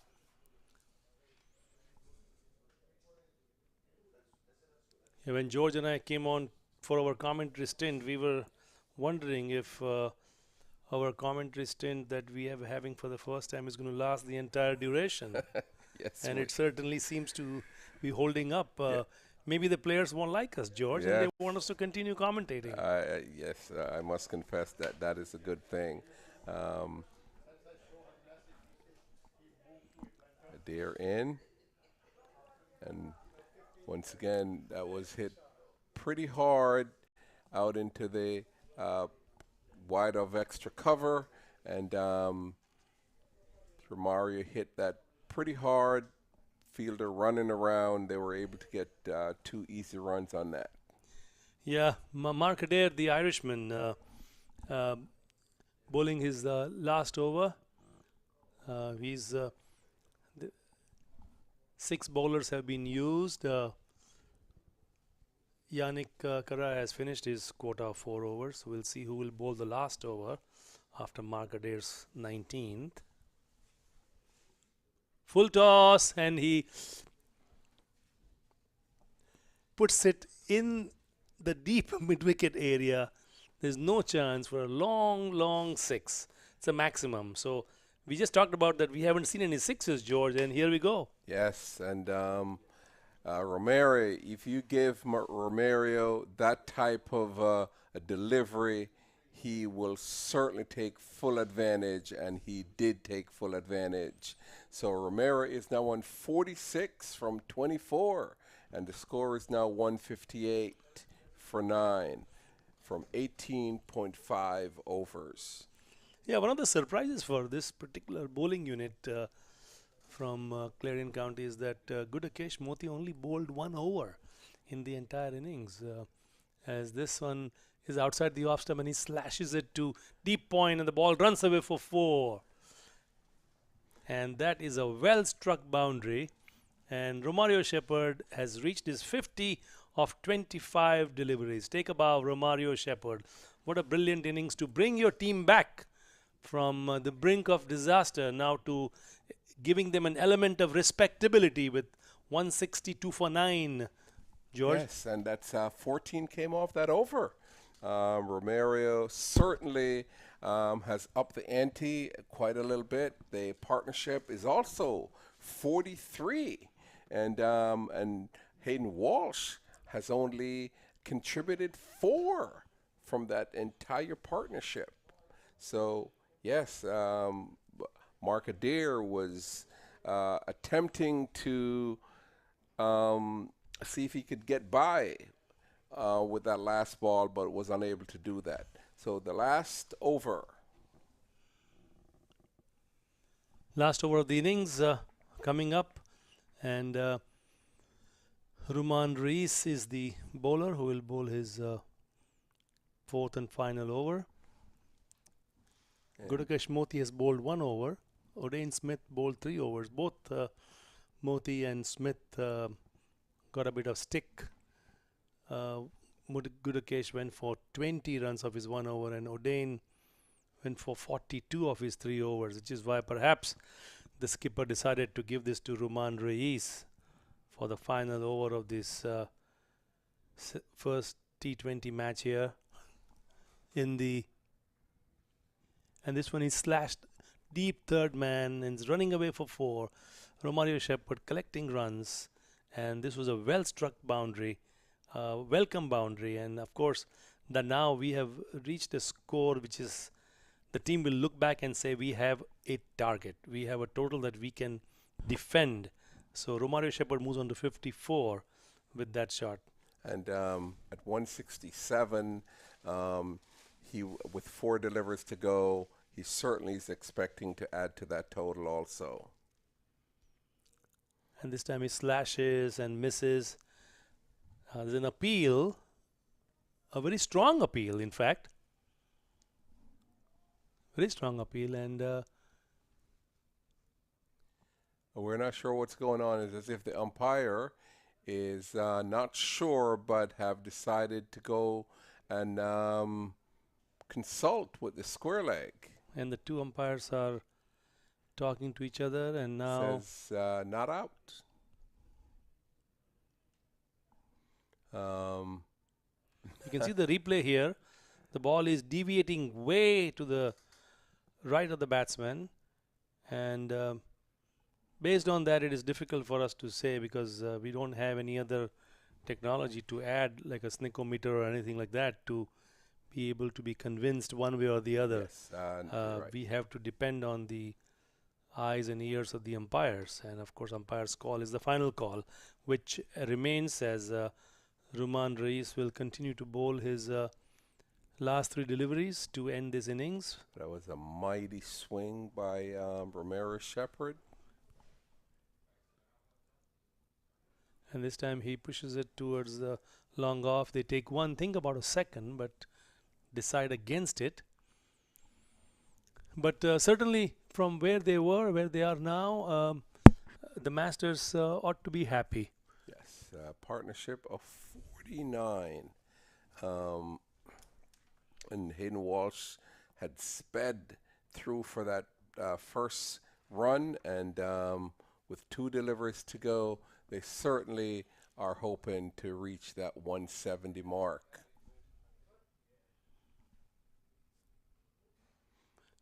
This time it's slightly over-pitched, and he pushes it on towards deep mid-on, and they come across for a single. They're looking for boundaries, but not getting it. The only boundary that has come was the second ball of this over, and the last ball of no, 2 more balls. I apologize. 2 more balls coming up. Oh, it was a free hit. We just see the signal. It is a free hit that Romario Shepherd will get. So let's see if he can capitalize on the free hit, George. Oh yes.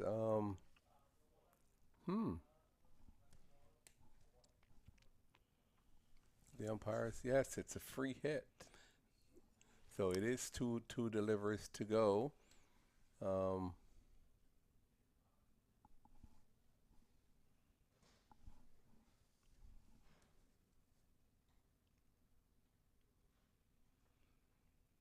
And this time the free hit goes, he hits it straight to long off, and there is no run. So yes. no harm done to Ruman Reis with that no ball of his. And now we will see the last ball coming up of the Masters innings. Yes, and Romero chose to face that last delivery, see if he could get a maximum from this.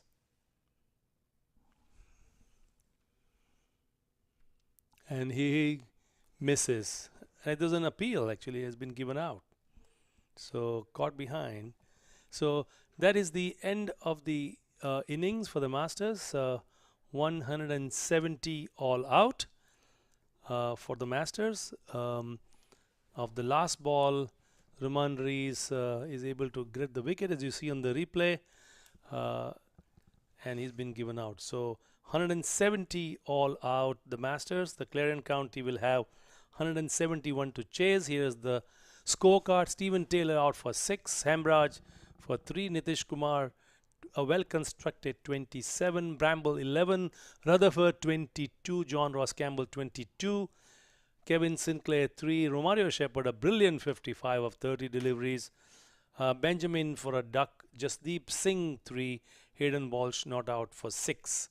170 for 10 with 7 extras for the Masters scoring card. As far as the bowling is concerned, Ruman Reis grabbed 1 for 29, Abu Jayed Rahi 2 for 20, Mark Adair 2 for 31, Odain Smith expensive 1 for 42 of his 3 overs, Yannick Karaya the pick of all the bowlers 4 for 27, and Gudakesh Modi with that one solitary over where he gave up 20 runs. So there you have it. This is an innings break. We will be back with you at the resumption of the match. Thank you. Thank you.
So I'm here with the legend, Brian Lara. He is here to watch some of the cricket here at the US Open.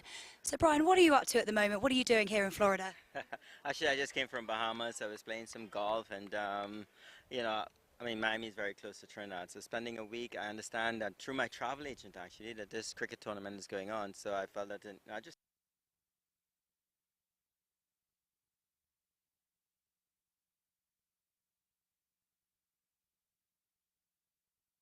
spot to be, and it's just great to see cricket being played in the United States.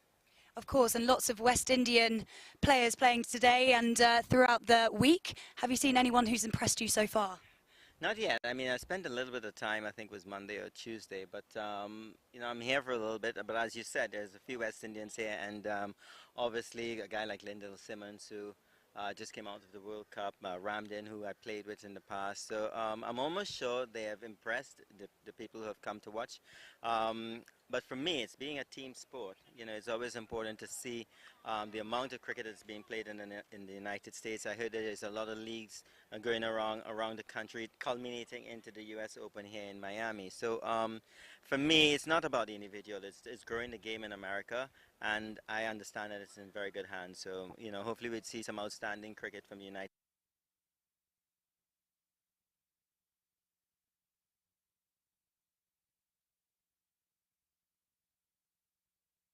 the pandemic. Sometimes you find yourself in so much bubbles around the world, unable to spend time with your family. So I'm very, very happy that I'm getting an opportunity to spend it with my kids. And yeah, I'm looking forward to that. But you know, the whole thing starts all over again come January, and back to work, back to the grind. So this Christmas, and being a former cricketer, you would understand that if I'm not in Australia and I'm in South Africa for Christmas, so it's good that since I retired, I've had that opportunity to do so. Well, we wish you a very Merry Christmas, and I hope you enjoy the rest of your time here at the US Open. Merry Christmas to you too.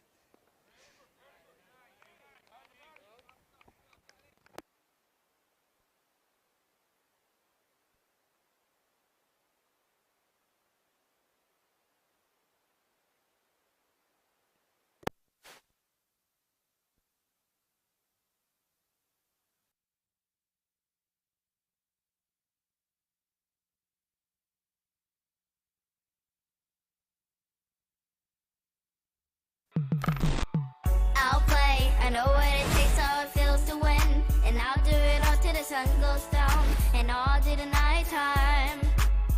Oh yeah, let's play, give it all you got inside. Make the magic come out, make you feel alive, and this is the right time. Let's play! I put my armor on, show you how strong I am. I put my armor on, I'll show you that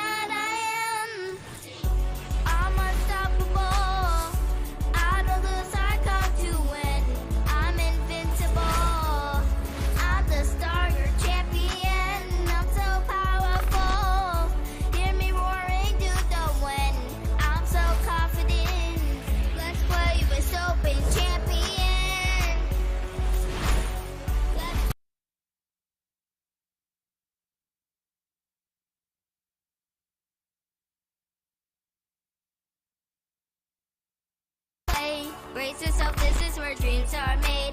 This is your lifetime. Oh yeah, today I'll let my heart get in the way. Hit all the shots, don't play to play. This is my passion. Let's play. I put my armor on, show you how strong I am. I put my armor on, I'll show you that I am. I'm unstoppable.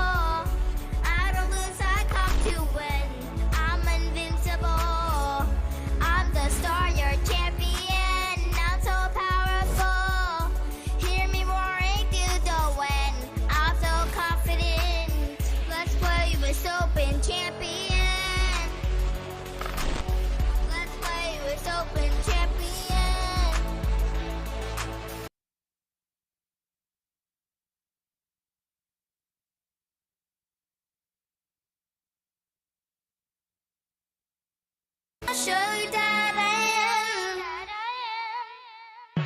I'm unstoppable. I don't lose, I come to win. I'm invincible.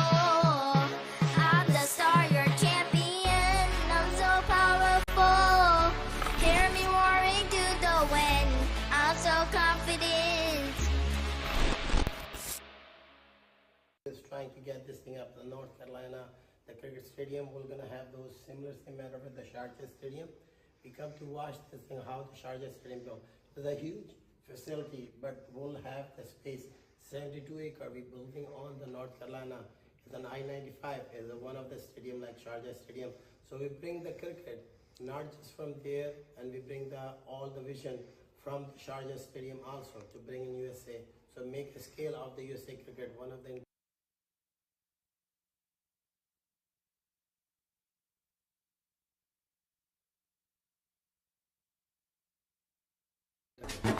आ गया है जोशो जुनून का काफिला रे सब आओ रे ओ छोड़ छाड़ दुनिया के काम मैदान में अब जुट जाओ रे ओ आ गया है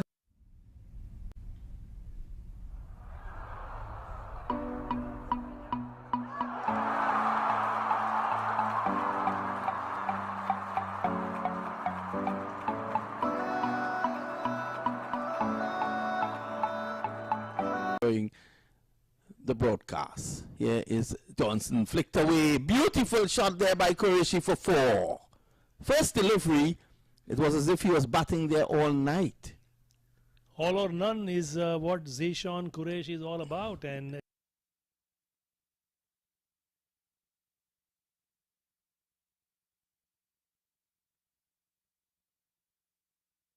to the fence. And that's down to the boundary for 4. Qureshi goes with this one. Massive hit. Could it go all the way? 6 runs. Sean Qureshi, a 6 and a 4. 2 deliveries. I think we're going to go home early tonight. Look at that shot, guys. This is a terrific stroke by Zishan Qureshi. Yeah. So here's Johnson. Johnson's a good bowler. Comes in now. Qureshi pulls this away for 4. Short delivery. It stood up and into the boundary for 4. He's on 14 or 4. And I think Danny Khan, who loves to carry on a panchait, he probably needs to get.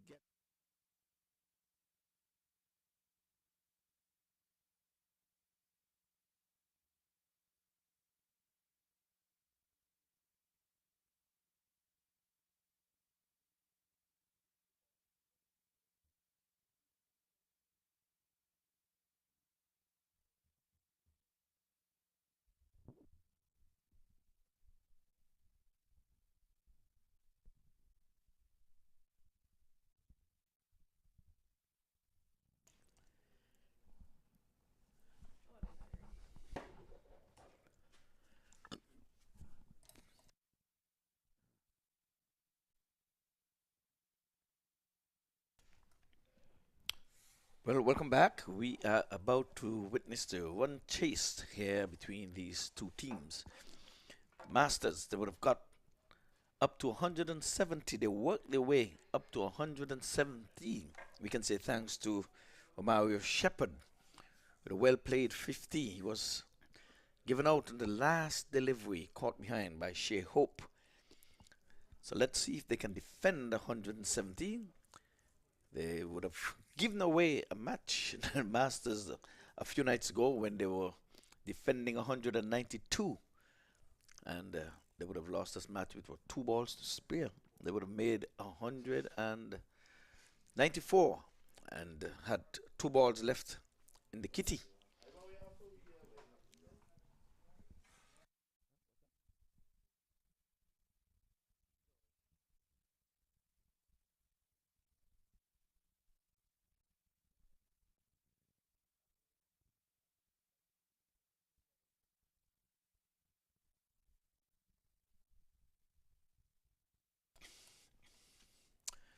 So the bowling is going to be starting from the far end.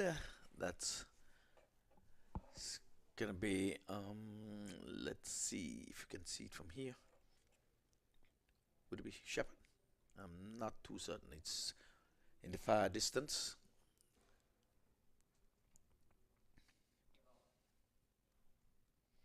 No, Singh, just deep Singh is going to be opening the bowling here. Want to welcome Kimberly, FIFA junkie.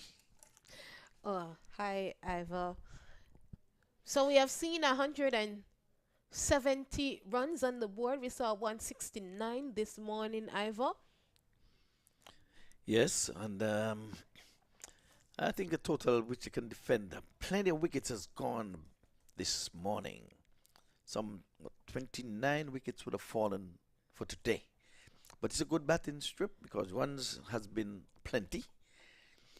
But let's see how well the CCAU would respond to the Masters 170. 171 to win. Sandeep Singh will be bowling to Mushtaq Ahmed. Faces now outside the off stump. Opening, and it's going to be a quick single. Fielder misfield there, and they took advantage of that. It would have been interesting if he would have picked up and send a shy into either stumps. Yes, Ivor, and we must say Romario here played a big role there, picked up a half century after his team was at 107. After they got a good start, they were collapsing in the middle there, and a good half century from Shepherd to help them get to 170. Yes, and Hayden Walsh, he played his part as well. He stayed with him. Now he's going to be bowling round the wicket to the left-hander, and this time this one is getting big on him and can't score. That is Ben Dunk. He's the southpaw. And again, we want to welcome all viewers to the MAQ TV. And for those who would have stayed with us throughout the day, and those who are just joining us, we want to say welcome. And of course, this cricket is coming to you live from the beautiful city of Lauderhill.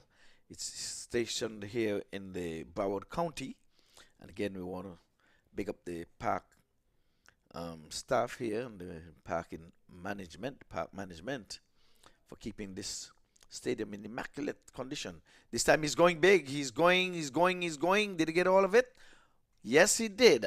And the first maximum of the inning, Jandeep Singh, guilty of over-pitching into the legs of Ben Dunk. He gets off the mark with a 6. And Donkey made use of that over pitch delivery to send it for a US Open maximum.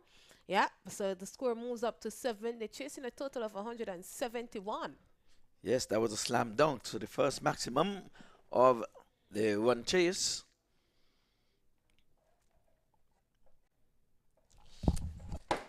It was a good-looking shot. It was a good-looking shot.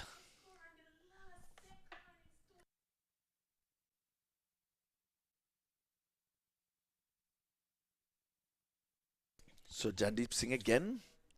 Right arm around the wicket. This one is getting up on the batsman. He guides it down to Qureshi, third man for a single. Gets off the strike, and total moves on to 8 for no loss.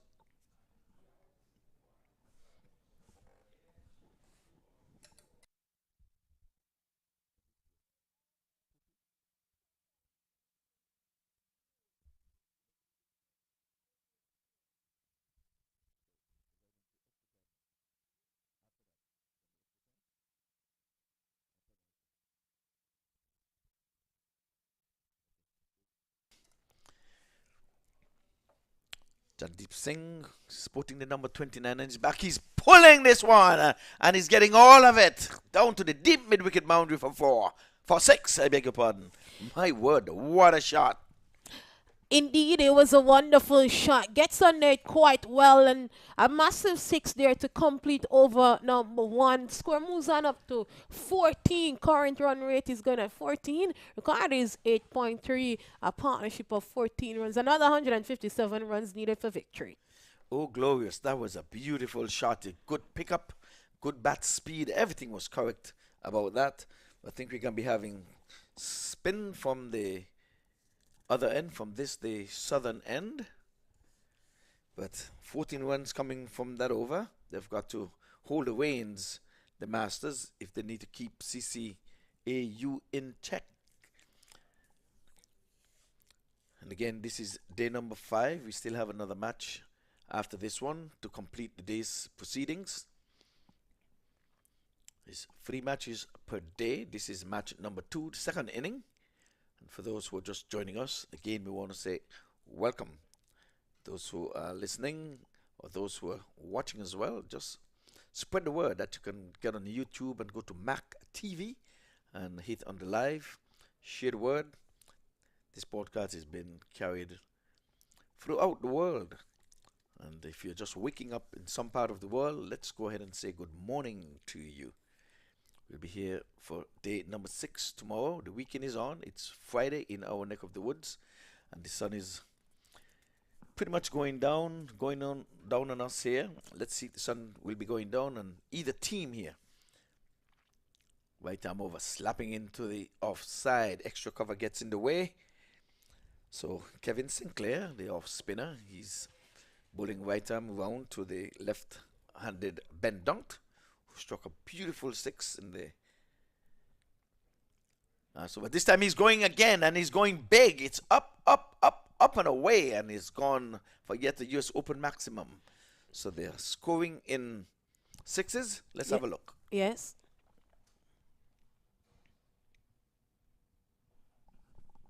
Well, Dunk is not wasting any time at all. That's a slam dunk there for a US maximum. Score moves on up to 20. So they're scoring well. They would want to maintain that current run rate at 15. Well, if it's anything to do with Dunk, St. Clair probably would change his name to Ben Dunk Gone Clear. Well, Dunk is not giving Kevin Sinclair any chance to do that flick. Well, he's thinking punishing him today. Well, instead of St. Clair, it seemed as if it's Sinclair. Should we put a K in there? He's slamming him over deep mid wicket for a good-looking maximum. Let's see the comeback delivery. This one shorter, quicker, coming into him from around the sticks. Good comeback. And Kevin Sinclair is an experienced player as well, represent the West Indies, plays some domestic cricket as well. He's going Pull him!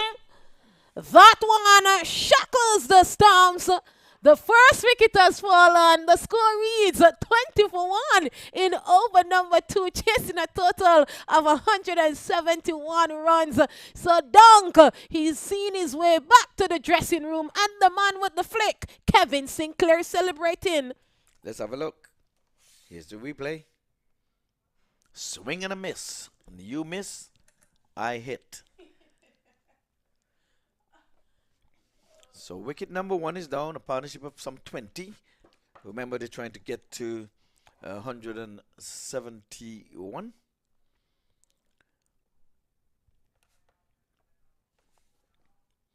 So you can see the joy and the relief in St. Clair. He really celebrated that wicket. Again, he was going to cut him out of the grounds again, but as if a hole was in the bat, it went straight through. Timber. It was light. It was good night, nurse.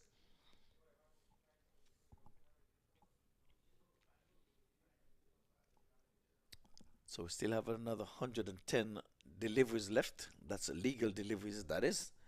Extras have been very disciplined so far. This is just over number 2. They have not contributed to the CCAU total. So we still have Shai Hope is the number 1 batter, and he will be facing straight away. Yes, he has a lot of experience under his belt there. Ivor represent the West Indies, the Tridents, and playing lots of domestic leagues as well. And it's up to him and Kevin Sinclair at the moment. Yeah, he's one of the few who would have scored a century in each inning of a test match. He would have done that over in England. He joined the likes Gordon Greenidge and even our very own Kyron Powell out of Nevis. He would have done it as well. 2 centuries in an inning. Hope is getting in behind this one. Can't beat mid-on. We're still in the power play. And for those who are just listening, it's a 20-20 over encounter. 6 overs constitute the power play. That is mandatory. Sinclair bowling, and Hope is getting off the mark. He running the first one quickly. Thought of 2. but 2 was never on the cards. That over comes to an end, a successful one. Sinclair, 7 runs coming from it, I beg your pardon. And a wicket. So, and 21 for 1. Sinclair managed to break that partnership that was going at 15 runs and over, and 6 runs and 4 dots and a single from it. The partnership is just one here between Shea Hope and Hamid. But take a walk from cricket a little bit and hop on over to FIFA World Cup here. I have 2 excellent games have been played. One in session now in extra time. Argentina 2 and Netherlands 2. They're in extra time. Netherlands got a goal at the last second of the game, a penalty there. So it's in extra time now. Brazil, they're at the airport now, waiting for you, Ivo. You're going to rub that in, yeah, Brazil. I would have selected them 1, 2, and 3, looking for the 6th World Cup title. I told you yesterday. What did I say? Yeah, you said they'll be in 4th place. Okay. Shea Hope is getting on top of this one, guiding it down to the 3rd man. And in the approved manner, he's running the first one quickly and turning. That's the way that it comes straight out of the coach's manual. You never know if it's going to bubble on the boundary, and then you take the arm on and try to squeeze another single. So Shepherd has batted beautifully in this game so far, scoring top score with a 50. And he's now asked to hold the reins, bowling. Now he's coming from the far end. Comes in right arm over. This time he's turning it into the onside for a single. And Shepherd, he was in the IPL this year as well. Played lots of cricket, represent the West Indies and domestic league. So lots of international players are here in this US Open tournament. Yes, well, he'll be bowling to Shea Hope now. So Ahmed, he is on 8 from 4, going at a good clip. Hit an almighty 6 already in his innings. Shea Hope just started. He's a pretty batsman to look at when he gets going. He's easy on the eyes as well. He's reached as far as the vice captain of the West Indies team, having been recalled. He's playing a lovely shot, but straight to cover. Can't get a run there. The feeling is tight, and the bowlers, they are very tidy so far for the Masters CCs there. And I must commend Romario Shepherd again and his half century to help them to get to the 170 mark. Well, he comes in now. He's bowling right arm over. Outside the off stump, a swing and a miss taken there by the wicket keeper. And Shea Hope was going after that. The first aggressive shot we've seen from him.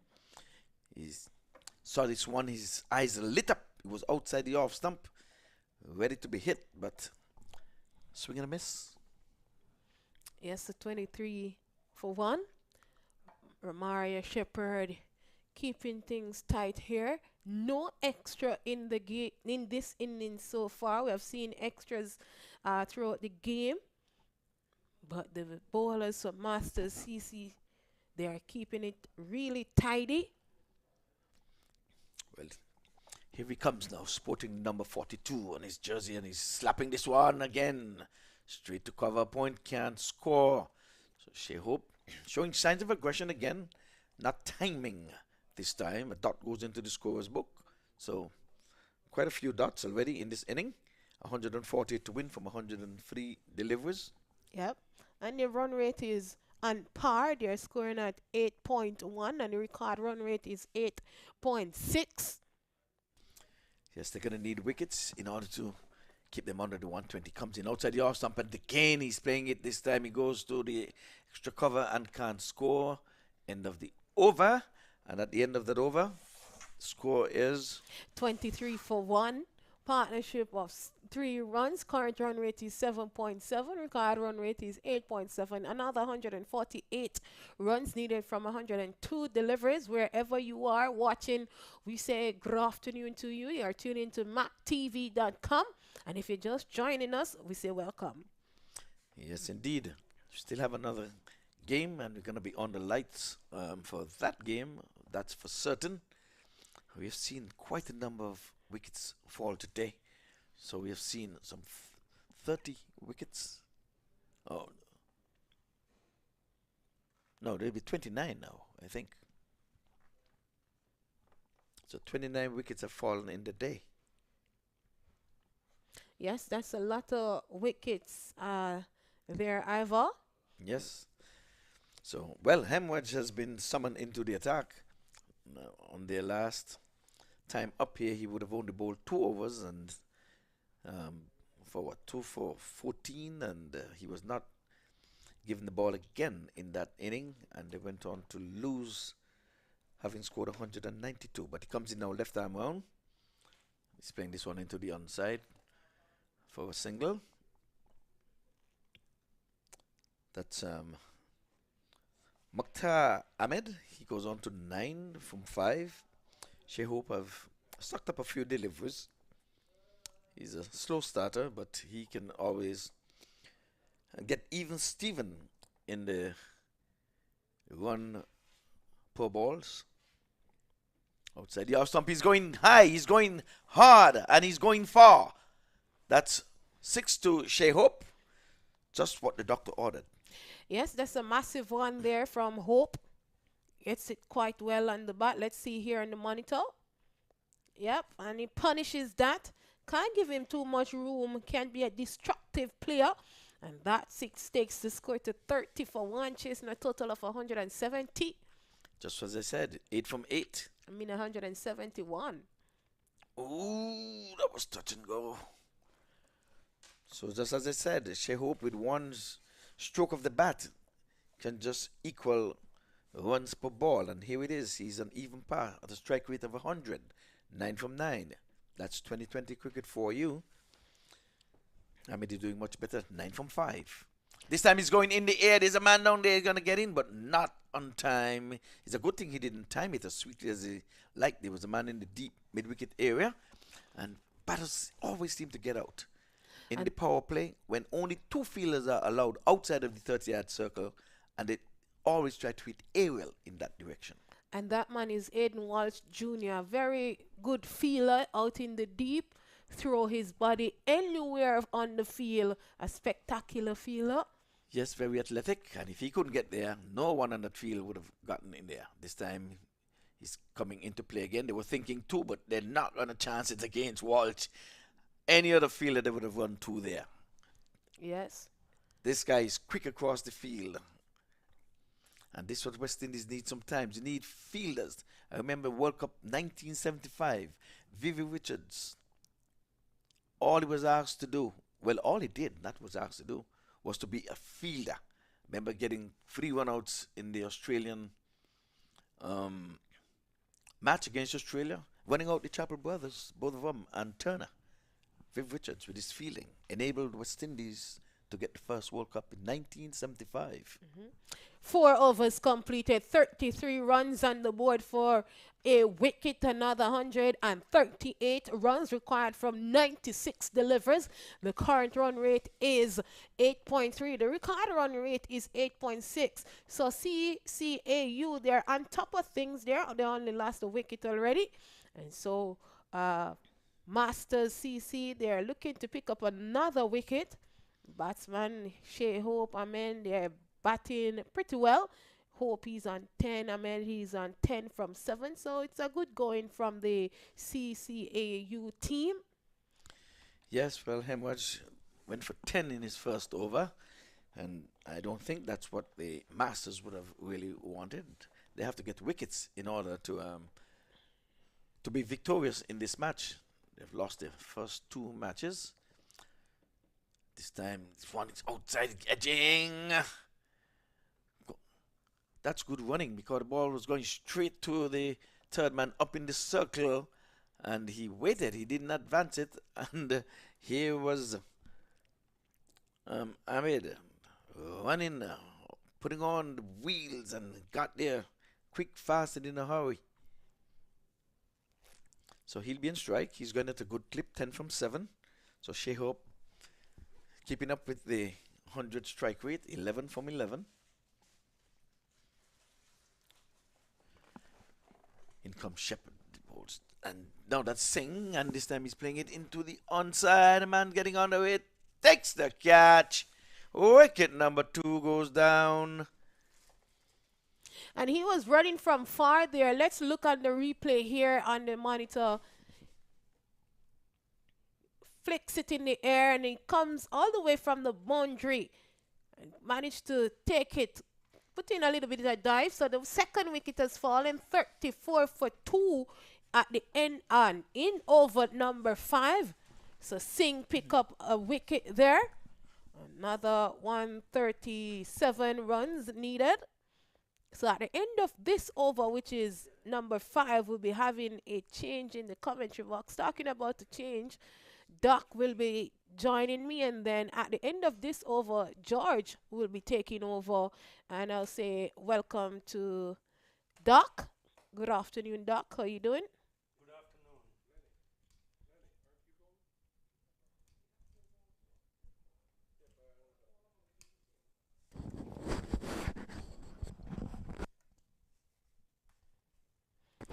Good afternoon, Doc. How you doing? Good afternoon, Kim. How are you holding up? I'm holding up quite fine. Good, good. And you? We can hear you loud and clear. So I think it's an interesting match. I think Romario Shepherd has made the match a lot more interesting. Yes. With his 50-run contribution. And of course the 10th wicket partnership basically said it all, giving them a target of 171 to win. And 34 for 2 at the present time. Shea Hope is joined by Milind Kumar. So let's see what we have. So that was a well-need partnership there by Shepherd.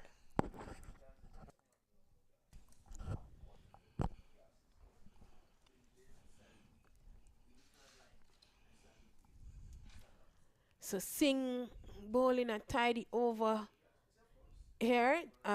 Kumar and Hope, they will have to build something now. 2 wickets down. Now for 34 runs, they need 171 runs for victory. So the lights will be coming on soon.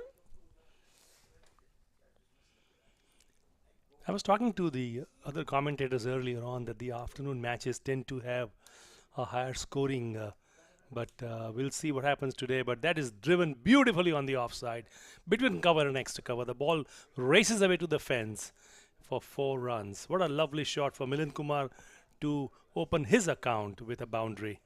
Yes.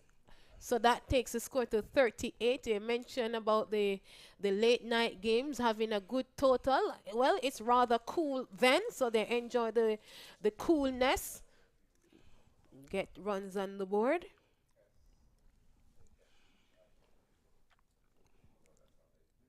But Hope he can stay there till the end.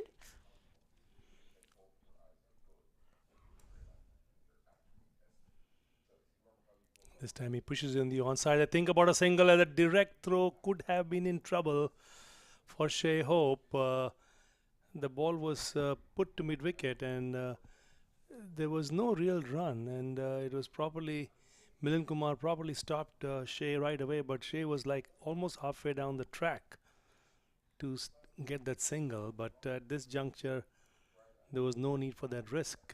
Score for Clarion County 38 for 2.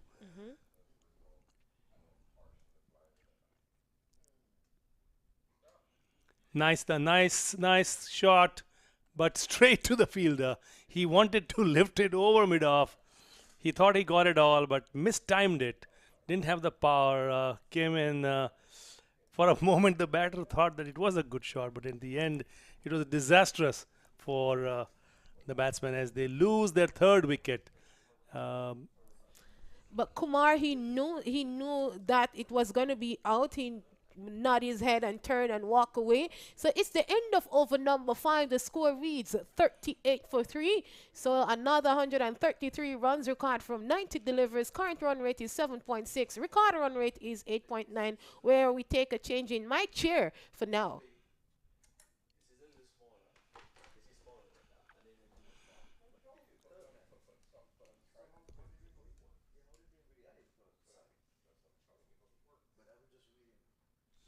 Slightly overcast conditions continue here in southern Florida at the Broward County Stadium. This is match number 14 between the Masters and the Clarion County, as I'm joined by an expert commentator here who has a lot of insight on a lot of players. Shall remain nameless because once he starts talking, you will know exactly who this gentleman is. So 38 for 3. Game on here, Nilesh. 133 to win from 91 balls. We've just seen the departure of Milian Kumar. Yannick Carrier comes to the middle. A lot of cricket left in this one. Masters will be fighting to put points on the table. They've got 133 to defend from 91 balls. At the end, it was a fighting total, I thought, with the brilliant innings by Romario, with his contribution of 50, I thought, Lenny. Yes, towards the end, he's a capable batter, and he really played a very good knock today. Kevin Sinclair will continue. And Hope has played a very good hand so far. Not among the runs yet. But you get the feeling that one of those big innings will come at some time. Could it be now?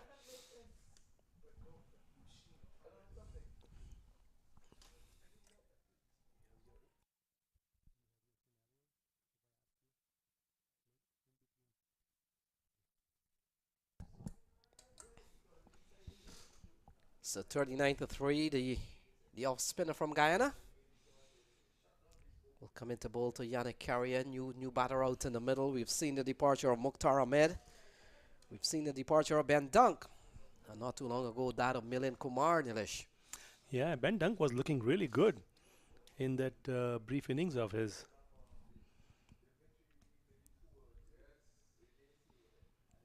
So Clarion County Asia United haven't lost a game. Can't say the same for the Masters. Complete opposites of the results. But they're going to fight today.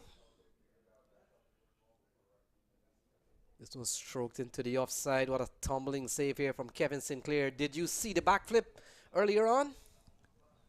Absolutely. And I was actually on the field, I mean outside the boundary line and looking at it, and I was blown away. That was a brilliant backflip. I said that was quite a bit of athleticism. It's a couple of good balls here from Kevin Sinclair. He's held Yannick Carrier on a very tight rein. Couple of good balls, feeling to his own bowling.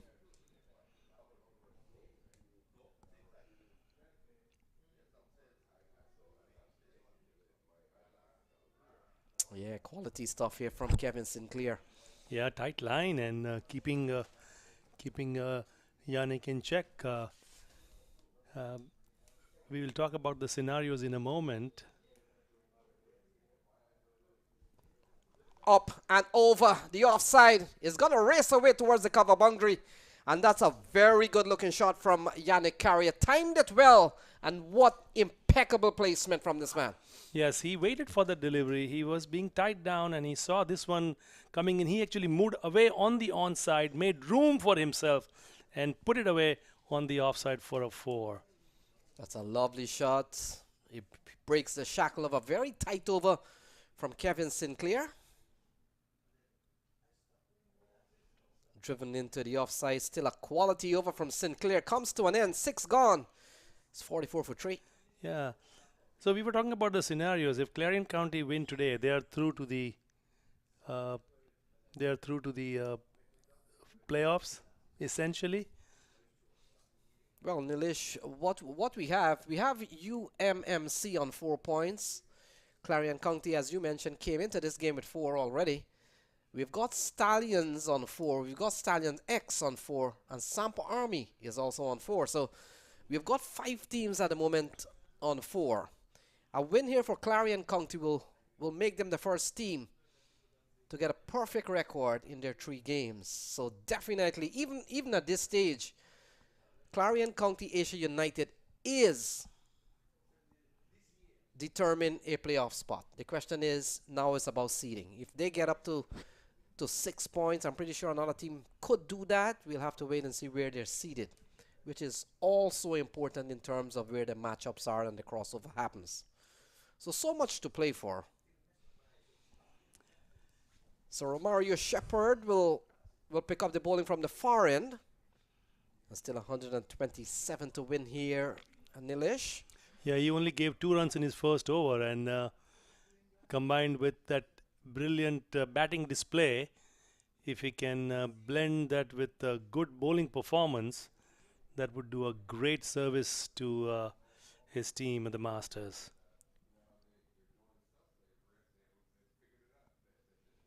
This ball cut away. Good looking shot. Kareem Gore is the fielder. So good start here from Romario Shepherd, still defending 9 runs and over. Yeah, I think they're going to bang it in short, and you want to pull me on the one side, you want to hit me on the offside, try to hit me, I'll get you out on the boundary. Yeah, earlier on we saw some nervous moment for the Masters. They were on the point of getting bowled out with just about 106 on the board. But we saw a very responsible and quick fire knock of 54 from Romario Shepherd, the man bowling here. Spurred him to a more than presentable score. And now they're up for the defense. Shai Hope has had a quiet 12 of 13 deliveries so far. Shai Hope, of course, having played for the West Indies national team, and a very well recognized batsman. The fact is, Nilesh, a lot of people are saying that Shai Hope shouldn't be playing here. He should be in Adelaide. Playing with the West Indies team, punched into the offside, only a single. And this Masters team will have to do well to defend 125 from 81 balls. They've got some top fielders out in the field. Hayden Walsh, regarded one of the best in the world.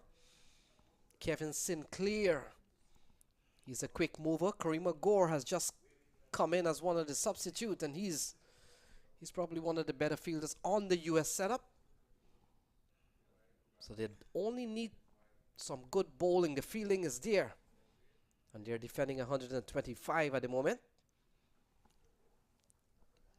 Stroked into the offside from Korea. It's 47 for 3. Yes, the Romario has contained them quite well. Only 4 runs given in the 4 deliveries that he has bowled so far.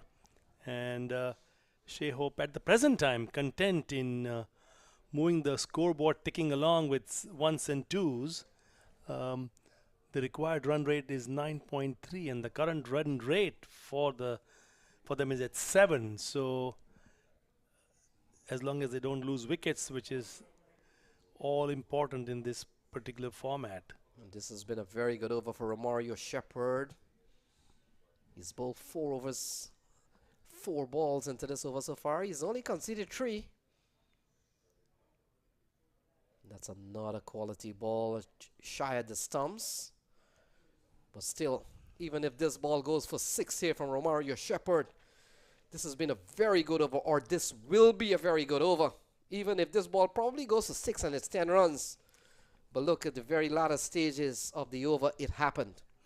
And, you know, the important thing is, you know, you get a couple of overs like this from some of your premier bowlers, the pressure is on.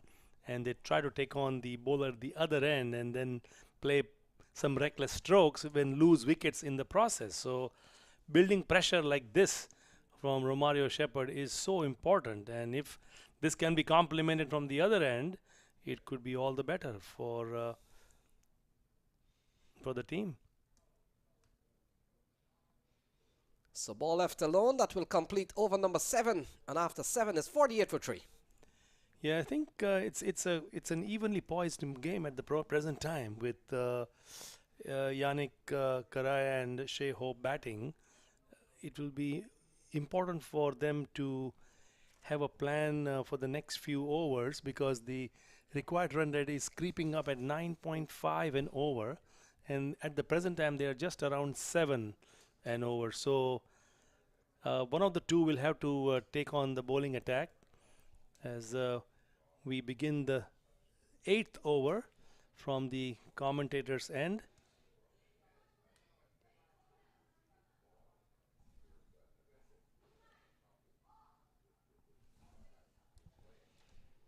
So it looks like Kevin Sinclair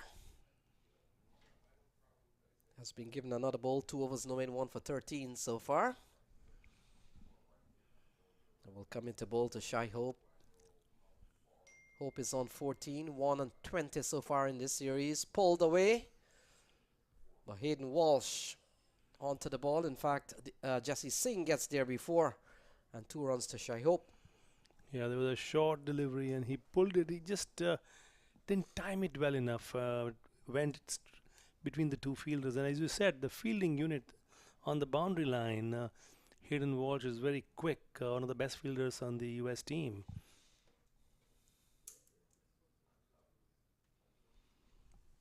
So again, can't penetrate the infield. Another single. Good start here for Kevin Sinclair in the 8th over. So the batter's out. Mukhtar Ahmed for 10. Ben Dunk for 13. And Milind Kumar for 4. Those are the 3 batters out.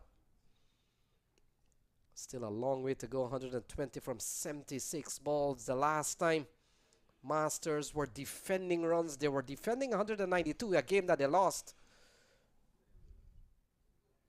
And how much will that be playing on their mind, Nilesh? Yeah, absolutely. And look at that fielding there. That's what tells you the quality of the US Open here. Yeah, I made mention there are some very good fielders in this unit. Ball cut away and passes the man at third man. It's going to be a long chase, and it could run away, and it does. Off the bat of Yannick Carrier, peels off the bat of him, and that has gone away for 4.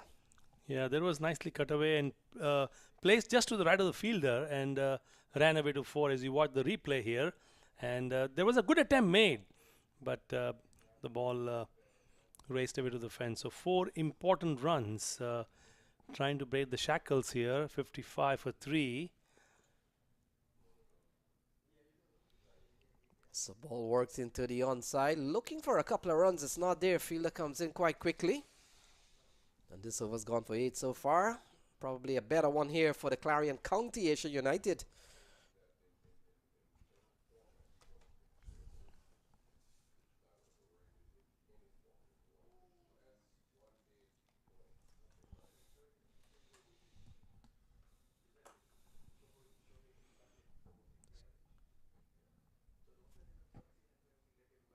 Oh, what a shot here from Shea Hope. Running up towards the extra cover boundary. John Ross runs around, but the ball wins, and that has gone away for 4. Good looking shot from Shea Hope.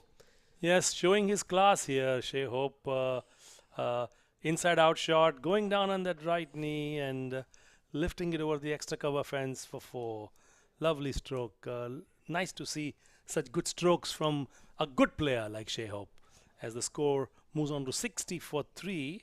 Target, of course, 171 at the present time, and Shea Hope and Yannick Carrier are slowly building a partnership. So Hayden Walsh, it appears, has been thrown the ball. Quality spinner is Hayden Walsh.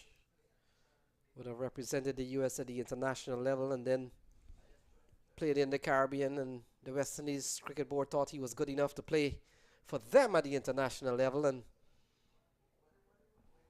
there we have it. So he will come into bowl at a time in which they need 111 from 72 balls. We've seen an excellent partnership developing here of 22 so far. Carrier has played well. In fact, he's played well in this tournament. Got an 18, got a 38, so he's been among the runs. That's a quality start from Hayden Walsh Jr. Good start from him.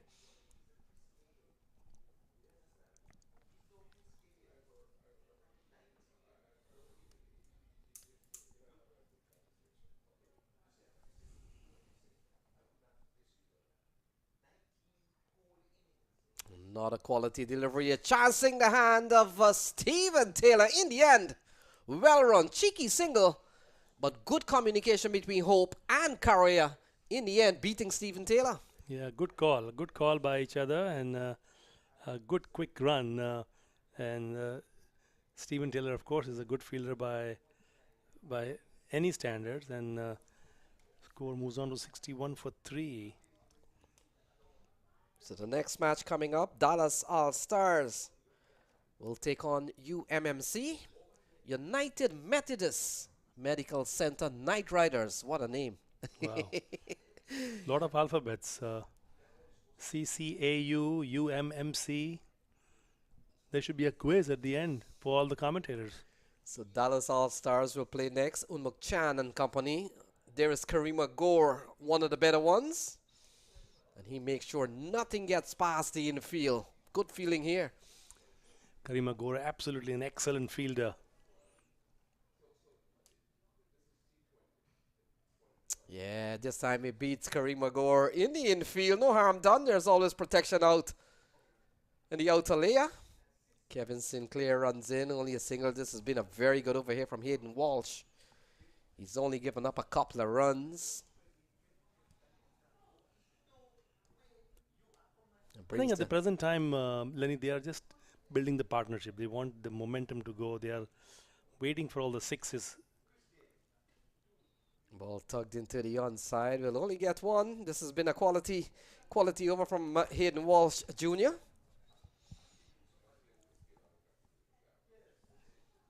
So far, only 3 runs in this over. Still 108 to get from 67 balls. Yeah, and both Sinclair as well as Shepard have been quite miserly in their overs. And so is Hayden Walsh. Yeah, can't get hold of a very tidy Hayden Walsh's over. The over comes to a close. 9 overs gone. 64 for 3. Yeah, mistimed stroke runs away to square leg near the umpire, and they get a single. But he's been trying to place the ball on the onside, but he's not been timing it correctly, and the placement has not been right. And 64 for 3 at the end of 9 overs. The run rate has now crept up to 9.7, and currently they are at around 7 runs per over. Hayden Walsh, Romario Shepard, Kevin Sinclair, all of them have been bowling very tight, and that adds pressure to the batsman, and that is where batsmen will get into that hasty moment and make an error in judgment and sky one or rush their strokes, and that is where you separate the good batsman from the great batsman, and how to kind of continue your innings and build it. Even though in the shortest format, you have to continue to apply yourself, because you cannot just suddenly say, oh my God, what will happen now? You have to take every ball, each ball on its merit. And Stephen Taylor now comes on from the commentator's end. Oh, swung into the onside, and that's gone a long way. Not a good greeting here for Stephen Taylor. Lovely shot from Shea Hope. We were just talking about building the innings, and look at that shot from Shea Hope. That is a magnificent shot. Right over the long on fence. It goes way deep into almost the stands. We cannot see it from our vantage point, but that went a long way. Oh, this one has beaten the man. A short backward square, and that has gone away for 4 more. So a good-looking shot again from Shea Hope, and in a couple of balls off the bowling of Stephen Taylor, we've seen 10 runs. Yes, look at that, and this time it is put on the onside and just misses the fielder at fine leg, and probably ball took a wicket turn. It was not so much of a fielder's fault here, in my opinion, but the way the ball kind of curved around him. So 2 balls and 10 runs of Stephen Taylor's bowling so far. It's a couple of good shots here from Shea Hope. He's up to 33. The ball cut away into the offside. Can beat. Appears to be Kevin Sinclair. Placed in a high trafficking position, Kevin Sinclair. And so 3 balls into the over. We've seen one of the best ball from Stephen Taylor, dot ball. But other than that, seen a couple of good shots from Shea Hope. So good comeback here from Stephen Taylor, Nilesh. Yes. 2 boundaries and now 2 dots. That's true. Let's see if we can carry the momentum for the remainder of the 2 deliveries and keep it below 12. So a 36-run partnership has really putting Clarion County Asia United on course here. 96 to win from 61 balls. Still asking 9.4 and over, so some ways to go here. Stephen Taylor's gone for 11 in this over so far. So next match coming up, Dallas. Dallas All-Stars, they come up against UMMC. Oh, big appeal. Stephen Taylor is asking. Nadal says the umpire. And that will close out over number 10. And after 10, they're batting a 75 for 3, still needing 96 runs.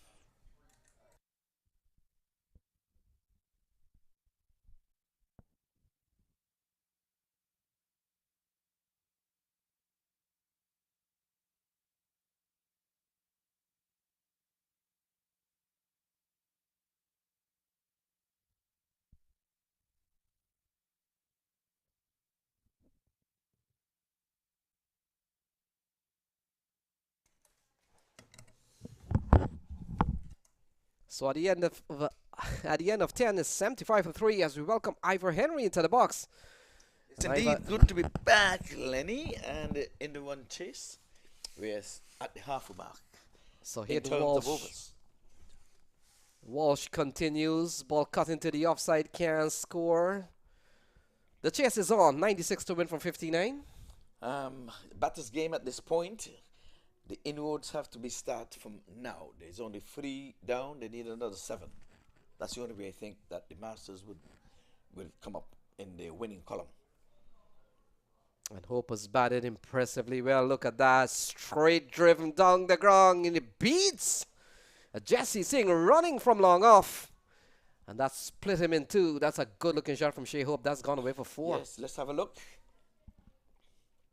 Walsh comes up, bowls over pitching, driving just to the left of Walsh, and away she goes, and not a chance for the wide long off. So 92 to win from 58 balls. The partnership has gone up to 41. And Shea Hope is working this one into the offside. So all of a sudden we're beginning to see some batting dominance here. Partnership of 42, Ivor. Yes, indeed, and 39 from 29 for Shea Hope. He struggled in the beginning. He was behind the strike rate, but I said it in my first stint up that once he's there, he'll catch up.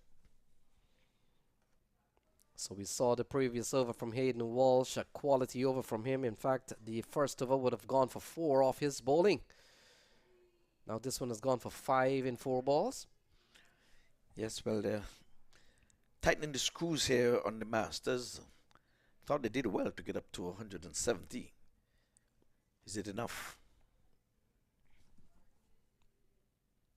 And Ivor Clarion County as this one is eased into the onside. So this has been a quality over, barring the 4 that we saw from off the bat of Shea Hope. But relative to that, Hayden Walsh has made a very good comeback. 7 off this over, 89 to win. Yes, well, he's moved into the 40s. Shepherd had a good knock in his turn at bat, scoring a half century. Shea Hope is on the verge of doing that. So again, ball worked into the onside. This has been a very good over here again from Hayden Walsh. 11 gone, 83 for 3. Yes, and sometimes I wonder why Hayden Walsh is really not a regular in the West Indies team. He can field, he can throw, and we saw him wheeling the wheeler today at the end of the inning. Came with a not out, and we think he can bowl. We used Badri to open our bowling his style. We were successful on the Darwin Salmon with that, but we have moved away from that.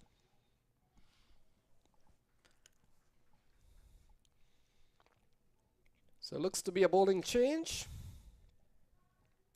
Whether or not Stephen Taylor will continue, Taylor over would have gone for 11.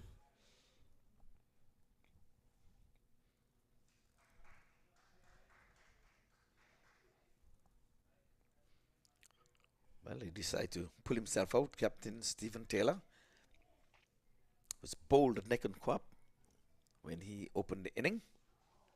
So they need 88 from 54 balls. This partnership has really done well for them. A 45-run partnership between Hope and Correa.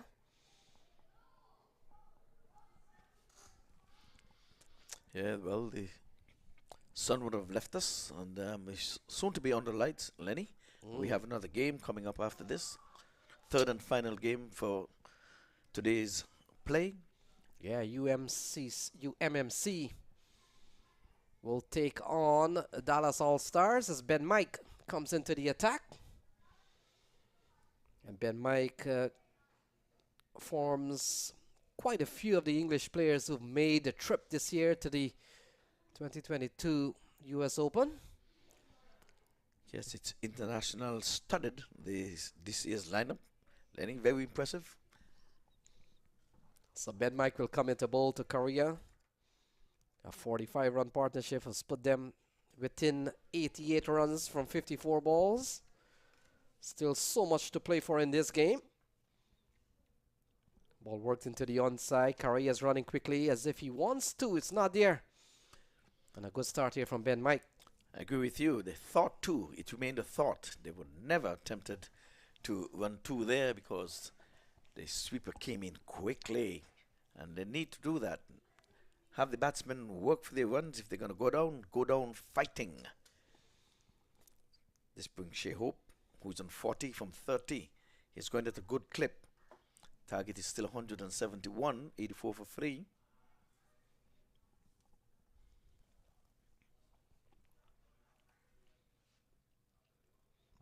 Not a quality ball from Ben Mike, only a single, couple of singles of this over.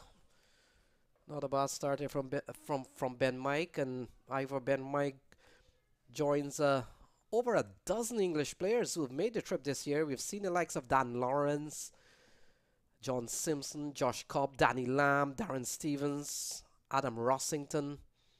We saw Joe Cracknell. We're seeing Ben Mike. We saw Solomon Bodinga, Roman Walker.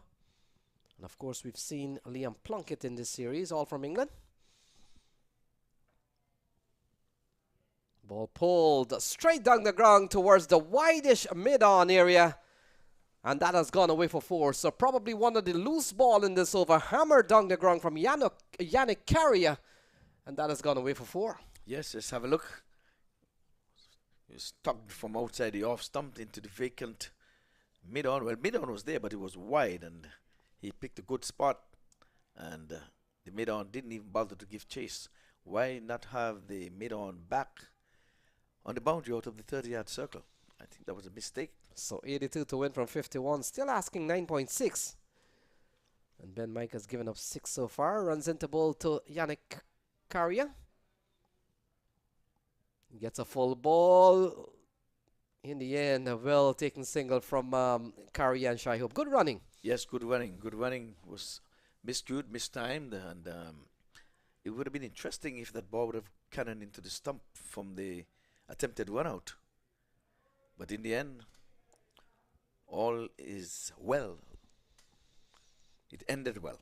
So Clarion County Asia United, they're sitting on top of top with 5 other teams on 4 points.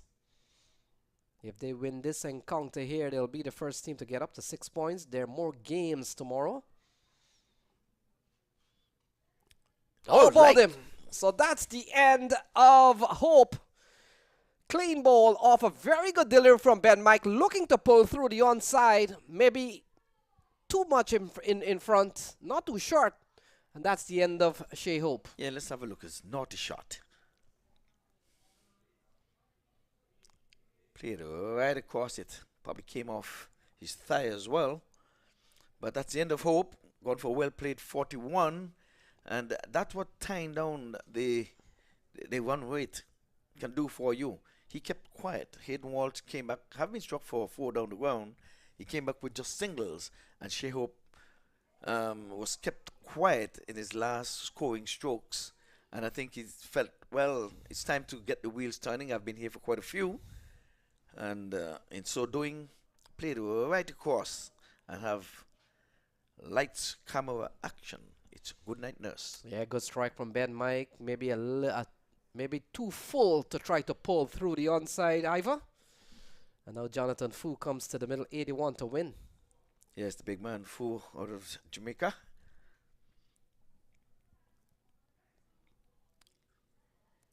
So Stephen Taylor, the skipper, seen on camera there, trying to marshal his troops, looking for his first win in the tournament. This is third attempt at it. It was 2 up, 2 down, and he were in with a chance of winning both games. First one would have lost by some 15 runs, and the second one, he witnessed his team 192 being knocked off with 2 balls to spare, and it was on the lights as well. So Jonathan Fu comes in here, 81 to win. And Jonathan Fu may not have batted yet in this series. Didn't see anything on the scorecard for him, so he gets an opportunity here and still asking almost 10 runs and over. Ben Mike. Fu into the offside and gets off the mark, and that will complete over number 12, and after 12 is 91 for 4. Well, the end of a successful over, just 8 runs coming from it, and which included a boundary, so you can tell that the other 5 deliveries was spot on. Well, 9 away from 100, 4 wickets down, and don't have the batting lineup in front of us, but maybe you can tell us who's to come there. Well, we've got Odin Smith. He can strike the ball. We've got Gudakesh Moti, who's played a couple of good hands for the Amazon Warriors from time to time. And then, of course, we've got the bowler, Roman Reyes, Abu Rahi, and, of course, the Irish international Mark Adair. So still batting to come. Odin Smith, we know these days he has turned into a very good all-rounder. Not only known for his bowling, he can strike the ball. Yes, indeed. So we're in for an interesting match. I think he's going to go down to the wires. He's going to go down to the wire. But Jonathan Fu just making his way. He's 1 for 1. Keeping company with Yannick Carrier.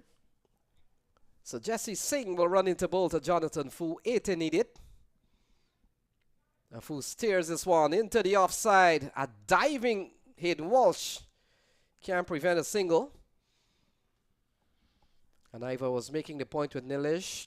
They have a very good fielding side out in the middle. Hayden Walsh alone probably is equivalent to 2 or 3 fielders. Exactly. Exactly. That one just eluded his left arm.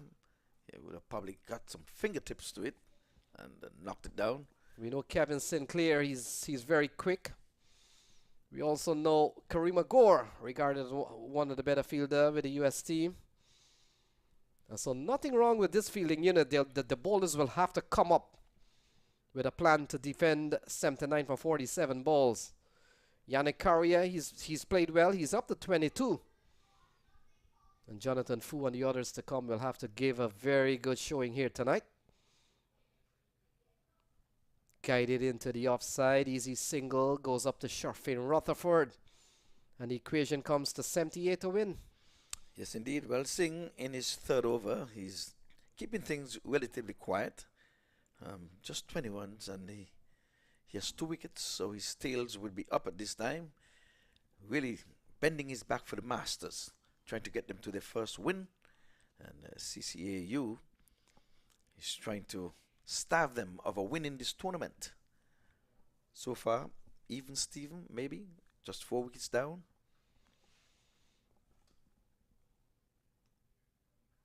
Flicked away. Good looking shot here from Jonathan Fu. Only gets him a single. This has been a very good over from Jesse Singh. We've seen 3 singles in 3 balls. Good bowling.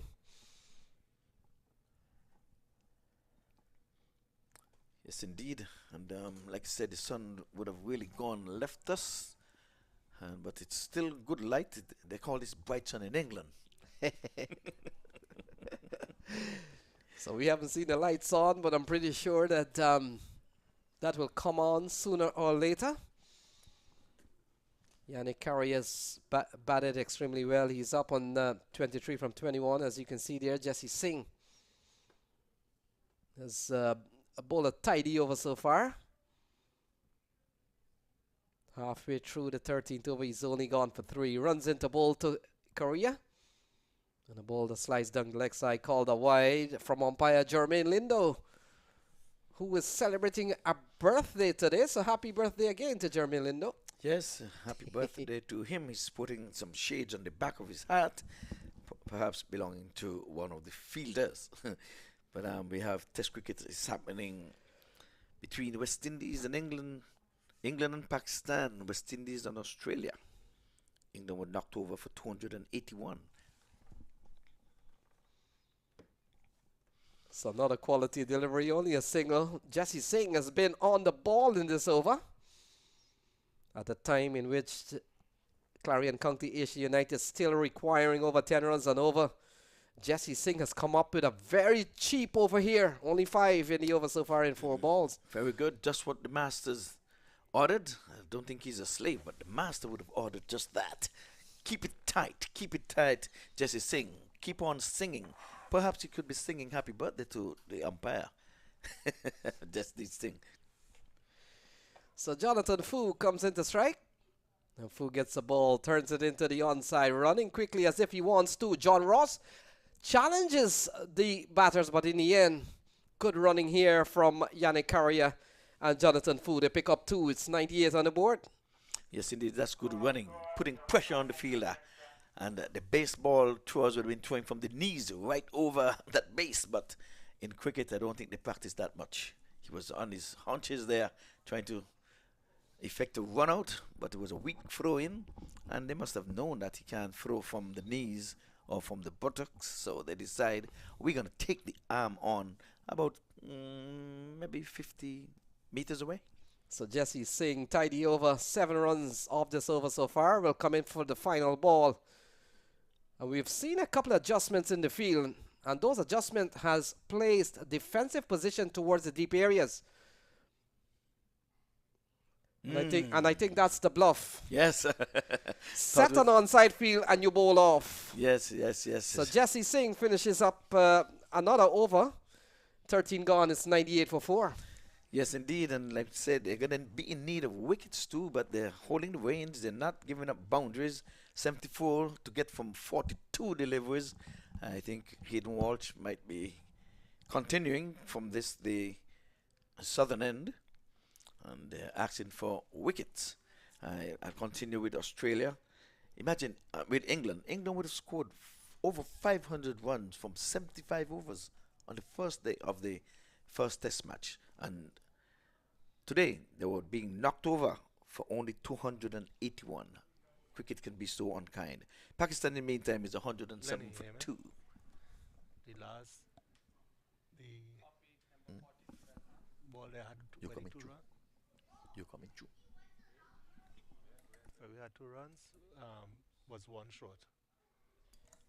I was saying you're coming through. We're hearing you. Oh.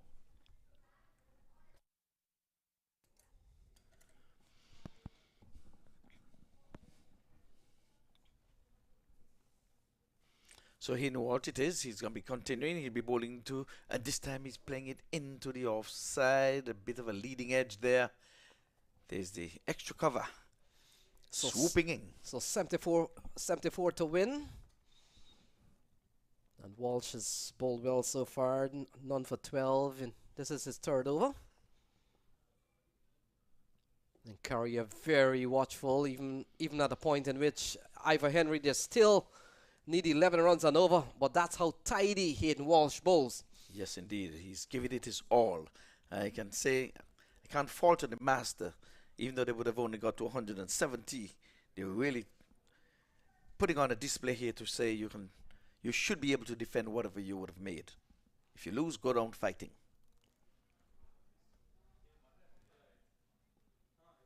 Oh, into the offside. Has he found the gap? I think he has. Fielder comes around. A diving attempt made. But let's talk about the shot. Well placed from Yannick Carrier. That has gone away for 4. The 100 comes up. Yes, indeed. The 101 Dalmatian. We're thinking about wow at this time. A 101. But it was a good-looking shot. He was to the right of the long off. He ran to his right. Really tried to pull it back in, but to no avail. 4 more. So the 100 comes up in the 14th over. And Yannick Carrier is playing a very good hand so far. Look at the card. He's up to 28. And Ivor Henry, the other reason Yannick Carrier has posted some 29 runs so far, he's batting very smartly. Look, he follows up the boundary, rotates the strike, allows Jonathan Fu. Jonathan Fu is a specialist batter. It's 102 for 4. He gets off strike. He has done some work in the over already. Yes, a partnership of 12 so far, still in its infancy. Oh, Jonathan Fu skies this one into the onside. And look at that. That has gone over the ropes. And a big strike here from Jonathan Fu. That's gone for 6. Yes, indeed. Here's Walsh coming in for some rough treatment in this over. This is third over. Flights this one up and he takes it just about off stump. And he sails it into the onside over the deep mid-wicket area for 6. So 63 needed from 37 balls. It's 108 for 4. And we were talking off here about the Nelson. Wonder if we're going to hit. Wonder if we're going to see one of those Nelson and talk about it. Ball tugged into the onside. He'll pick up a single. And this over's gone for 12. In fact, the over completes. 14 overs gone. It's 109 for 4. Which is a good time to discuss the Nelson. How did the Nelson come about? I'm going to put that question to you. Well, I was reading that the Nelson 111 came into being because, first of all, who was Nelson? Nelson, they tell us, and if you probably go on the internet, you'll find that Nelson used to be a French general by the name of Nelson. And the reason why they're saying the 3 ones, he had 1 eye, 1 feet, well, 1 foot, and 1 arm. Mm. So 111. So 111. And they refer to that as General Nelson or the Nelson. So 109 for 4, 14 overs gone, 62 to win from 36 balls.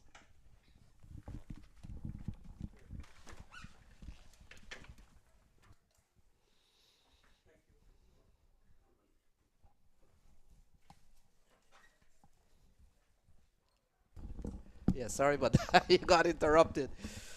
So 1 arm, 1 eye, and 1 foot. 1 foot. So 111. There you go, General Nelson for you. General Nelson. All right. Okay. Now a double Nelson will be 222, and a triple Nelson will be 333. Okay, so how would you get the third? I can see 2 eyes, 2 arms, 2 legs. So Romario Shepherd, it appears, has been given the ball. And will come into bowl to Jonathan Fu. 62 to win from 36 balls. Still anybody's game, but I still think they need to make some inroads, the Masters that is. But if these two going to stay for whatever period of time, I think they're going to win it with over or 2 to spare. So a partnership of 19 so far from Clarion and Jonathan Fu. Oh, Fu comes down, gets a good slice. And the ball goes up to Ben Mike. Only a single good start here from Romario Shepherd. Yes, indeed. But the batter is advancing to him. He's not afraid of the pace.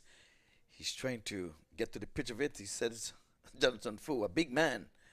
He's saying, I'm gonna lean into you. We're on the lights, Lenny. We asked for it, just what the doctor ordered.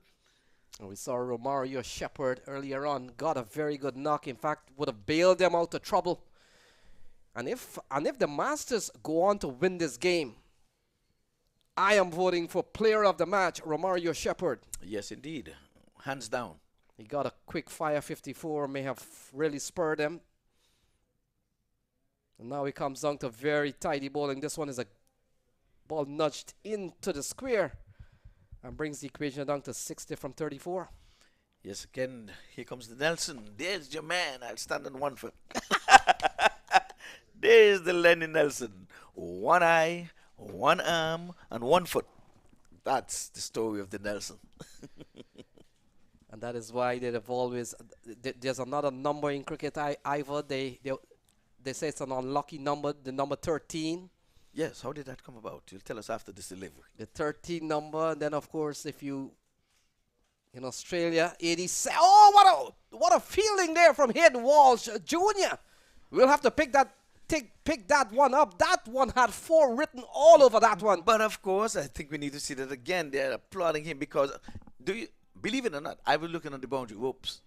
When the ball and I saw him dive, I looked beyond him. I couldn't believe he had a magnificent save. Here it is. My word, how can this man not be in the West Indies team just for his fielding alone? I hope the scouts are out and they're looking. West Indies selectors, administrators, you need a run-saving person. 111, the Nelson. Oh, a play and a miss here from Jonathan Fu. So Romario Shepherd running in. He's only given up in 2 in 4 balls. This has been a very good over here from Romario Shepherd at a time in which the batting team needs 11.2 to win. What can spark a fielding team? None more than what we would have seen 2 deliveries ago with Hayden Ward, spread eagle on the ground, one hand. Saved 4. Definitely. Jonathan Fu skies this one into the long on area. Doesn't time it too well. They'll only get a single. Still good bowling here from Romario Shepherd. Very good bowling. And it's good thing he didn't time it as well. He may have been into trouble with the deep long on as well. He could have hit it really out of the sweet part of the bat and sailed someplace over to the Saguas Mills area. So this 15 overs only gone for 3 so far. They still require 11.4. Yannick Carrier, the left-hander, comes into strike, still needing 59. And the partnership between the two is 22. Here is Shepherd. He's had a good day so far. Worked into the onside. That will complete a very good over here from Romario Shepherd. 15 gone. 113 for 4.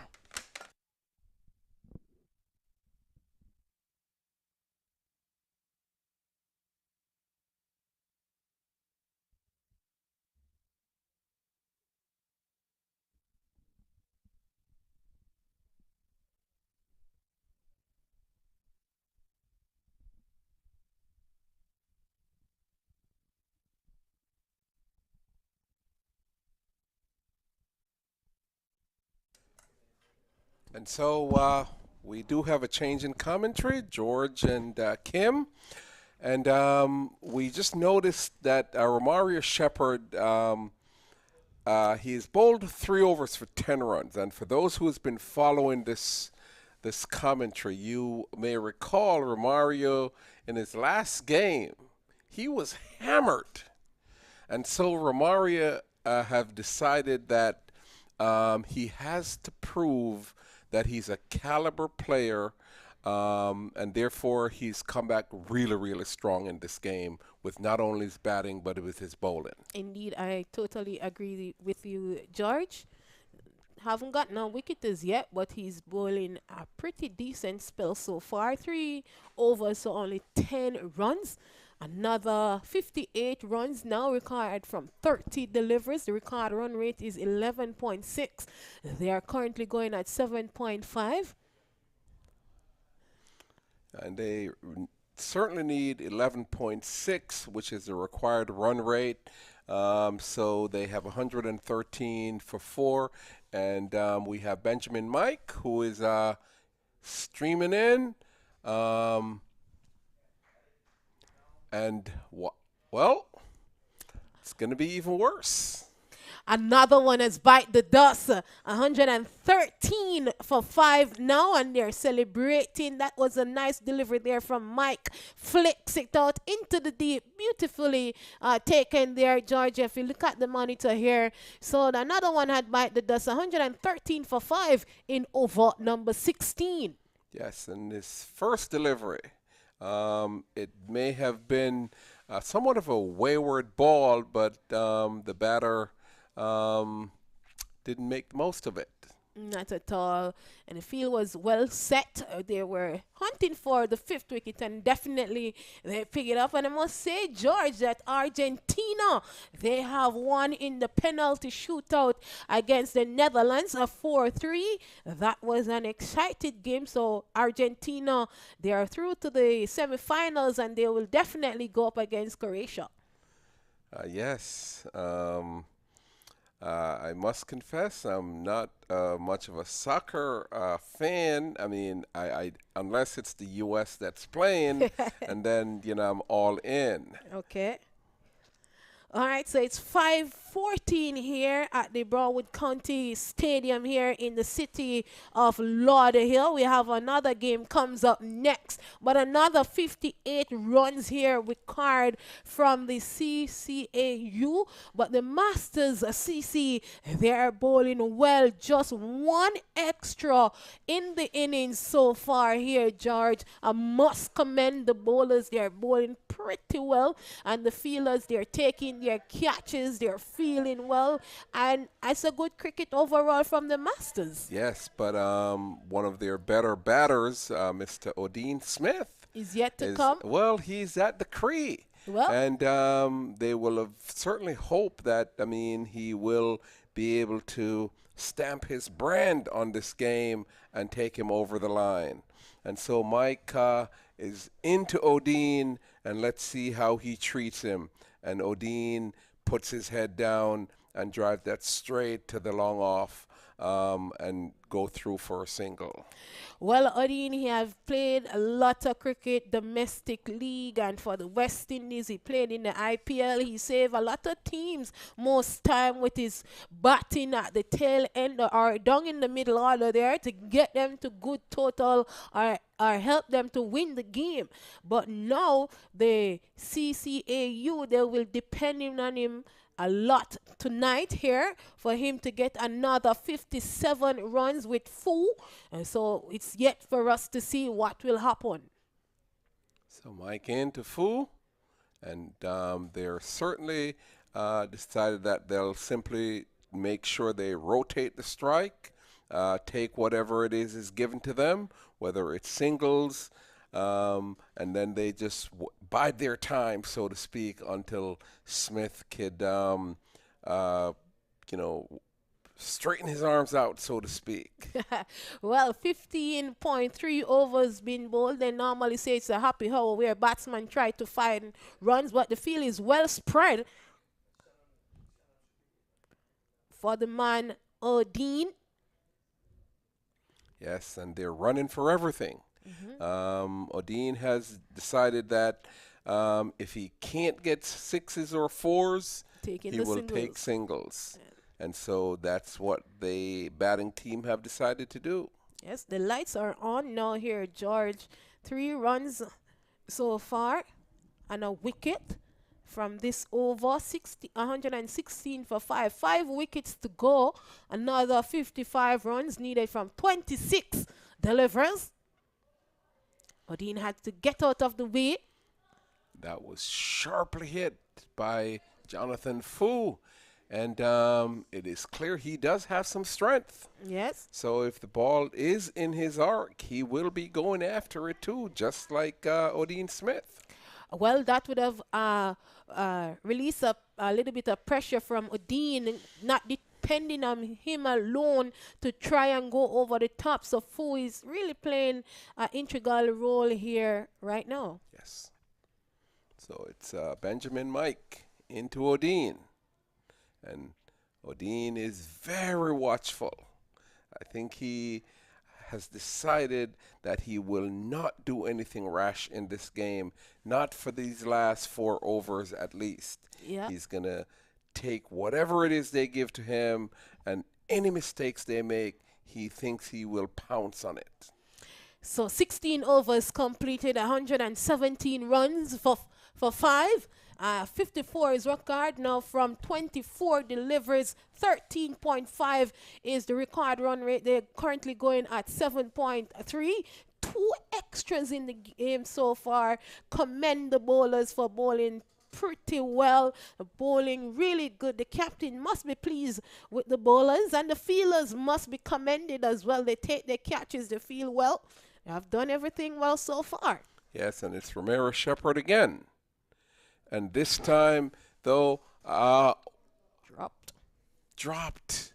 That, again, is, the fielders, they take these magnificent catches, and then they drop these sitters.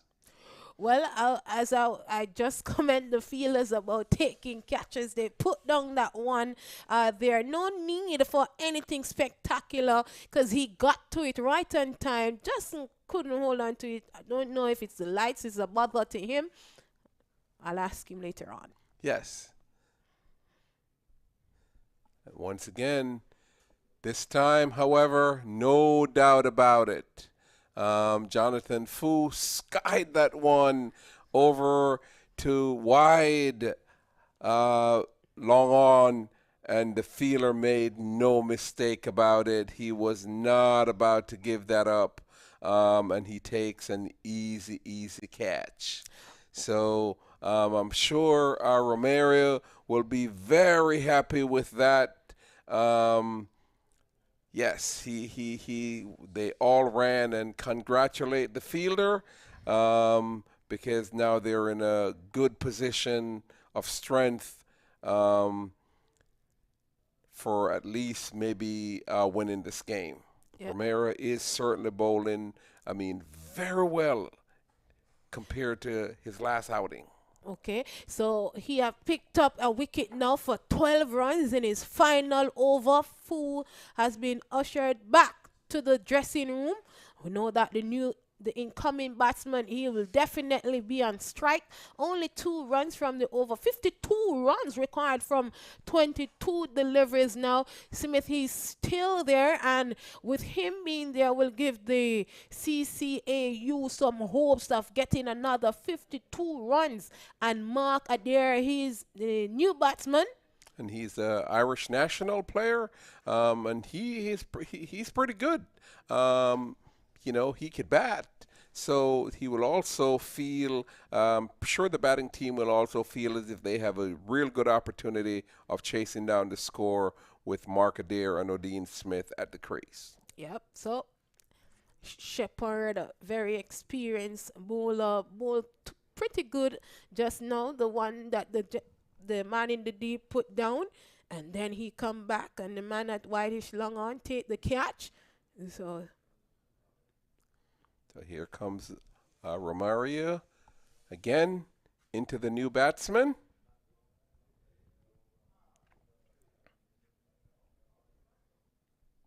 Pull him! The stumps has been lit. He strikes again. Mark Adair, he walks back to the dressing room. He has been ushered back. So the 7th wicket has fallen. It is 119 for 7, George. Yes, it's dreaded timber. When you're a batsman and you hear that dreaded sound right behind you when that ball has come close to your stumps, and Mark Adair, his head is dropping because he knew he probably should have done better with that ball. Yeah, so Romario Shepherd, he's on a hat trick now, picked up 2 consecutive wickets, 2 for 12 in his final over. Let's see if we can have a hat trick here this afternoon. And it's Moti, Gudakesh Moti is the new batter. And he's there with Odin Smith. 119 for 7 from 16.3 overs. Yep, and Odin, he desperately wants to get the strike. 2 quick wickets has fallen.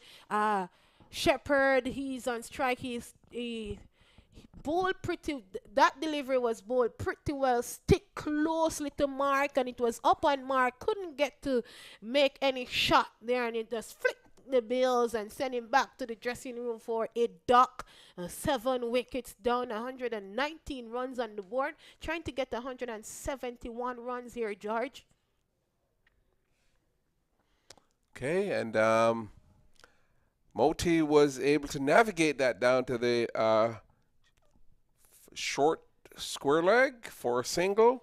So Romario Shepherd will not have a hat trick. Not in this game anyway. But the score have moved to 120 for 7. And Romario, he's still very economical. He's only just given up 13 runs from his 3.4 overs. So it's Dean who is on strike. They are teammates for the West Indies, and it's going to be a matchup, a beautiful delivery there. But he managed to get down his batting time and work it out for a run there, George. Yes, and I don't recall ever seeing Odin being this watchful in cricket. He's playing as if he's auditioning for tests. That's how well his head is down. Yeah. Eyes over the ball, stroking the ball into the long off position. Certainly being very, very watchful. Yes. He would want to see out Shepherd because he knows that Shepherd is a good bowler. And he's in. He comes. And and an umpire does call a wide on that one. Romario pound that one into the pitch, in which he wanted to at least make sure that the batter understands he has some speed and that the pitch is conducive to that speed. The pitch is alive and well and giving bounces as well. So look at the record run rate now. It climbs to 15.5. They're currently going at 7.3. And another batter is gone. This time, Romario seared that in at the fielder's legs. He tried to guide that over the point region, but was only able to guide that into the fielder's hand, and Romario has another wicket. Well, he didn't get the hat-trick, but he actually got 3 wickets in his final over, picked up 3 for 15, a very good over there from Romario Shepherd. He did well with the bat, get a half century with his bat after his team was in deep waters, and managed to help them to get 170 runs on the board, and he managed to get them 3 wickets as well. Yes, so should his team get the desired result of a win, he should be in good position for man of the match. Yes, he's shaping up to be. So 17 overs gone, 122 runs on the board for 8 wickets. His run rate is climbing now. It moves up to 16.3. They're currently going at 7.2. Another 49 runs needed from 18 deliveries. They'll be hoping that these 3 deliveries, they can remember the name of Odin Smith, just like Carlos Brathwaite, their George, to get 49 runs. Yes, and Romario Shepherd is taking a break off the field. We noticed earlier he was doing some stretches, stretching that hamstring. So after he bowled that over, he did, take a break from off the field. Yep. Maybe he's having a little bit of cramps or something there. Don't want to irritate it too much, but it is the Master Blast Odin Smith who is on strike. They need 49 runs. Can he help the CCAU to get that from 18 legal deliveries? It is Benjamin Mike. Picked up 2 wickets already for 11 runs. He's in his 3rd over here, George. Yes, and he seared that in to Smith, who could only hit that over into the backwards square leg region for a single, and Smith tapped his helmet because he thought he should have did more with that pitch. To get it out of with the that park. ball, yes. He thought he should have did a lot more with that ball. It was, however, that ball was a good ball. It really was a good ball. And so the new batter is Roman Reyes. He'll have to take up the mantle to try to get this score with Odin Smith. Yep. 48 required now. And everybody on the field appealed. Even the square leg boundary appealed, but umpire was unmoved. 2 wickets to go. That seems as if it was drifting down the leg side. Look at the keeper begging and begging and begging, but the Yes, umpire he was. not giving anything today. Yes. No. Well, you know, they're making great decisions. Yes. So you can see downstairs, George, the teams that are playing next, they're warming up. And Mike was in again, unable to do anything more than striking that ball over into the corner region, where they were only able to get another single. So with just singles and or dot balls, the run rate is climbing and climbing rapidly. It's now up to 18.8 because 47 is needed from 15. But once again, with Smith being at the crease, that is not impossible. And he swipes and he misses. But Benjamin, it seems as if he do some study or research, and Odin is sticking closely to him. You see, he trying to give himself some room just now to go over the top, but Mike did follow him, so that's a dot. Yes. And if you look at it there, George, he's on 3 from 6 delivers. Normally, he'll be ahead of the delivers.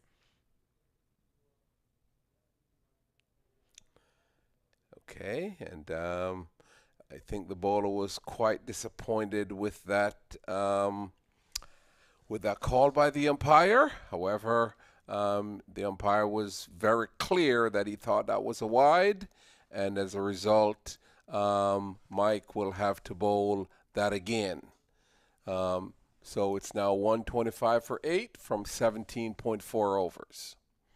In comes Mike to bowl to Odin Smith.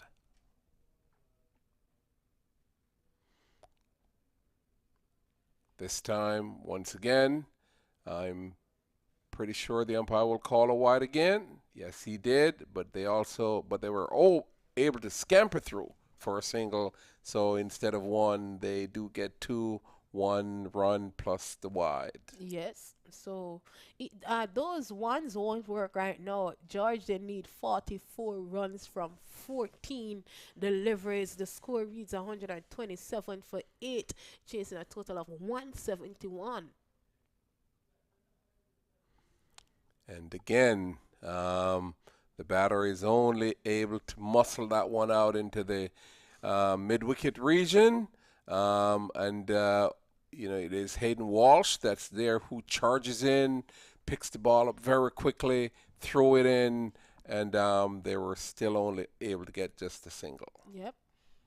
And that throw disturbs the stumps as well. And he's an excellent fielder. But Mike, he's bowling a tidy over here. He's in his 3rd over, picked up 2 wickets, 17 runs. Mike in for his last legal delivery.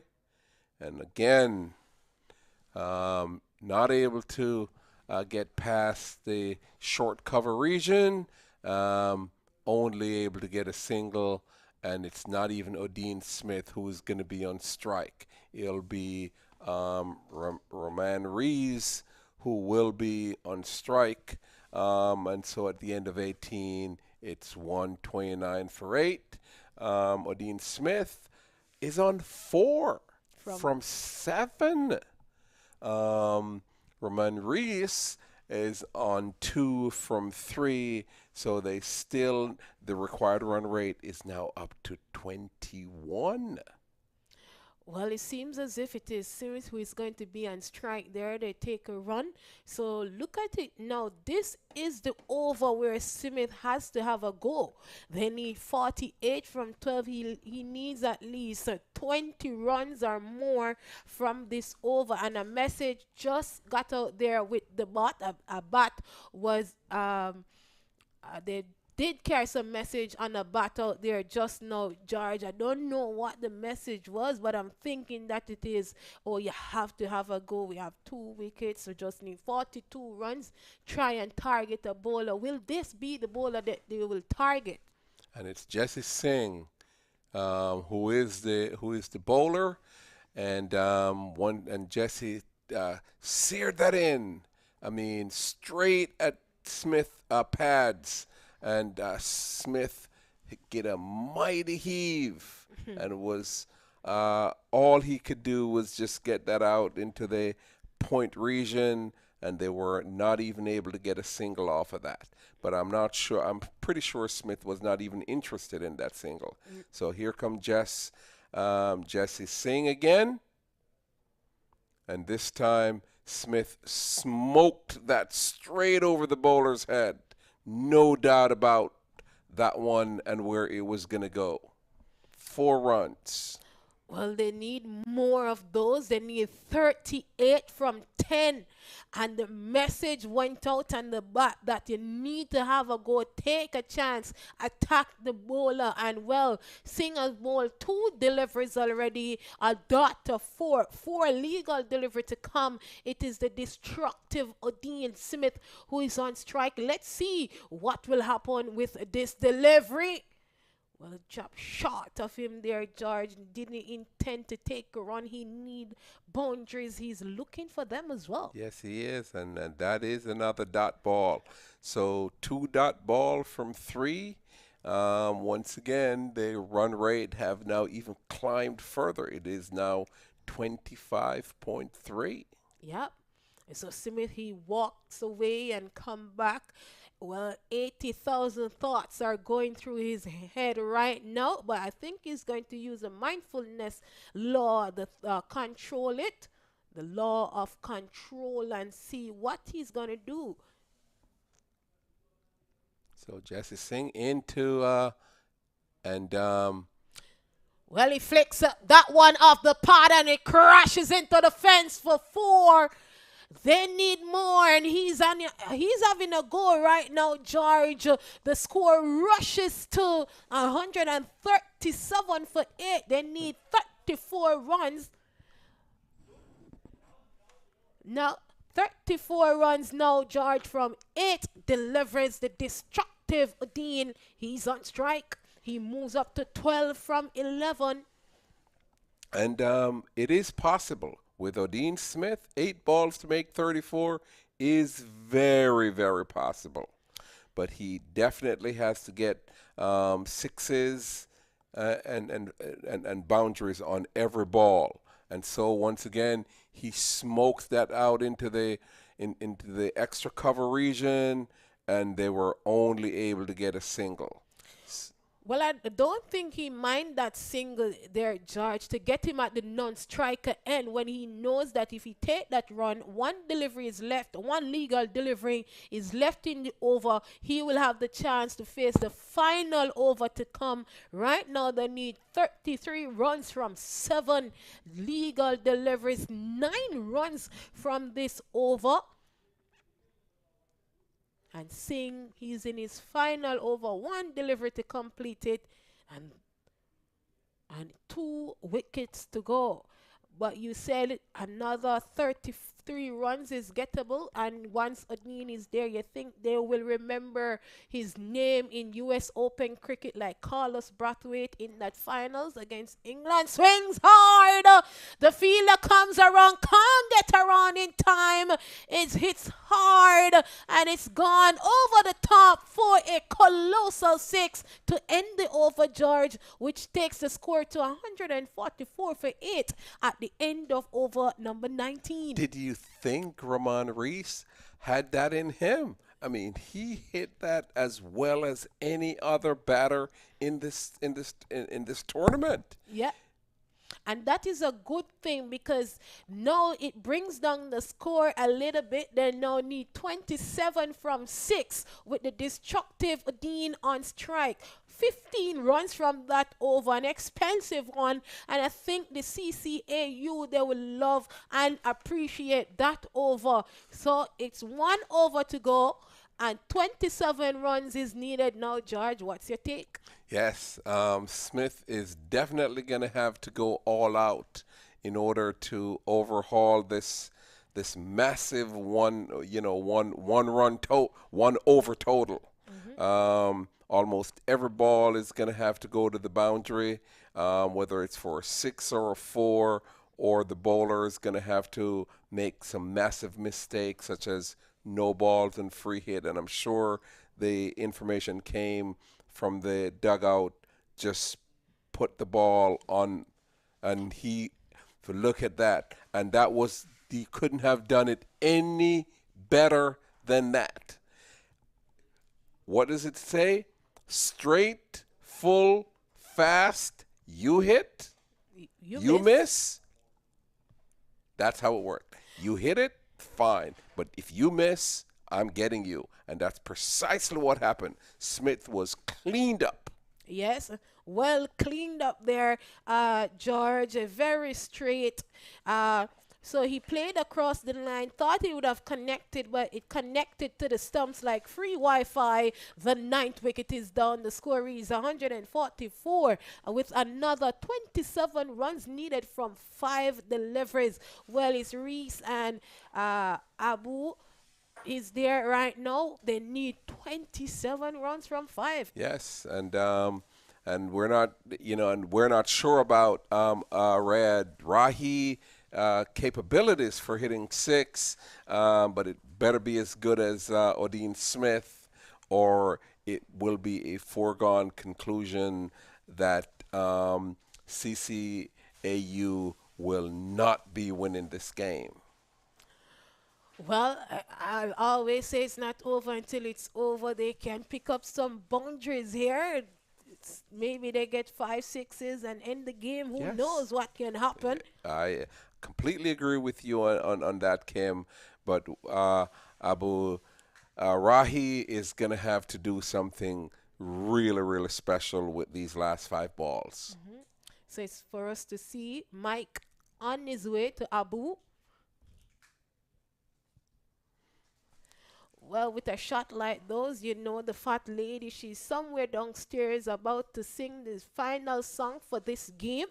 They need a 26 from 4. Still gettable if they can get boundaries. No. So with only 4 balls, even if they hit 4 sixes, they're still going to lose by 2, as long as they're all legal deliveries. Maybe they can get a no ball and match it up too and go into a super over. I mean, you'd think that Mike would be, very careful about where he places his foot. And that was another good delivery, well directed, real big swipe by Raman, and walks across trying to get a swing, but all he ended up doing was getting hit on his shoulder, and as a result, this is now definitely a foregone conclusion that if all the rest of the deliveries are legal, this game will be over. Well, managed to put some foot in that and just to run. So the fat lady, she's getting ready to sing. Well, she's actually downstairs singing now, about to close off. 25 runs needed from 2. The score reads 146 to 9, chasing a total of 171. The bowlers, they bowl well, only 6 extras so far. And Mike, who is continuing, picked up 2 dots, 2 singles so far in the over. Loud appeal, goes up, the finger slowly goes up. Yes, that dreaded finger slowly goes up, and that is the absolute end for CCAU, who've been bowled out for 146. And congrats to the Masters team. They have won this one by 25 runs. They played well. They fielded well. Well, they put down 1 and 2 catches, but they made up for it. The bowlers must be commended for their wonderful bowling. Only gave away 6 extras in the inning, so they have won this game with only a delivery to spare.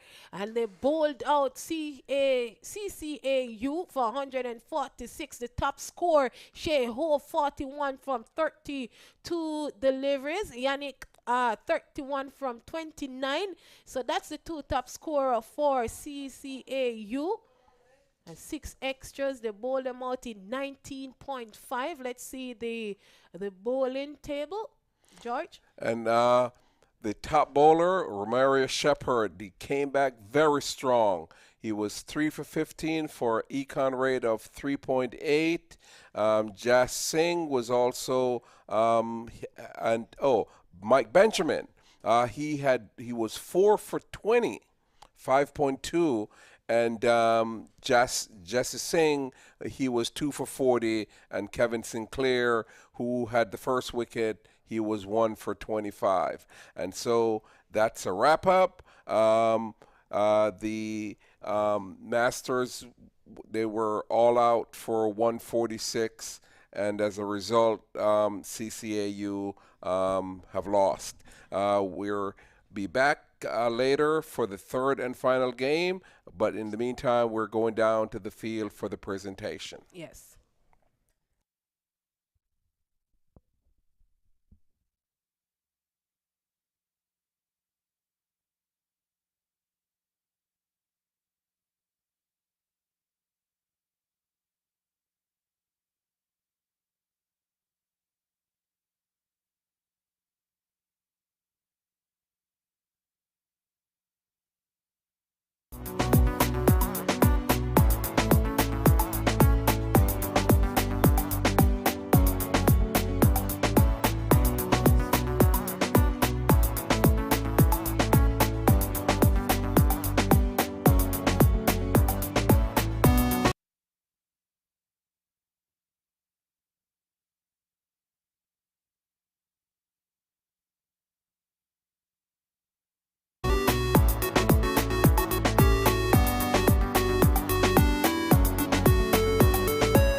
So I'm here with the legend, Brian Lara. He is here to watch some of the cricket here at the US Open. So Brian, what are you up to at the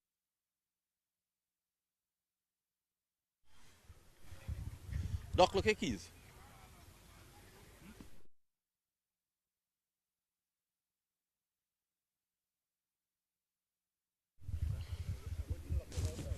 Yeah.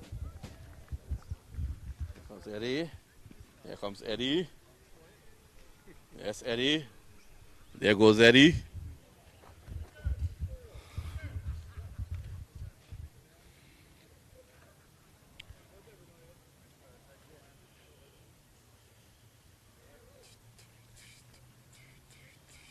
I say, boss.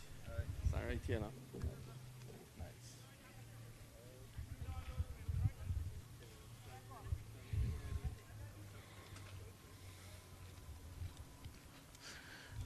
Well, welcome to the match presentation ceremony for game number 14, and what a game it was. The Masters winless until this point, and they were able to get a 50-run last wicket partnership because of the gentleman standing right next to me, Romario Shepherd, who got 55 of 30 deliveries, and that changed the entire course of the match. Now, as if that was not good enough, he returned with the ball to take 3 for 15, putting a defeat on Clarion County, who were previously unbeaten. I think Romario has done enough here to have his team go further in the competition. Joining me at the presentation ceremony is Ijaz Qureshi, a board member at CC USA, and he will present the trophy to Romario.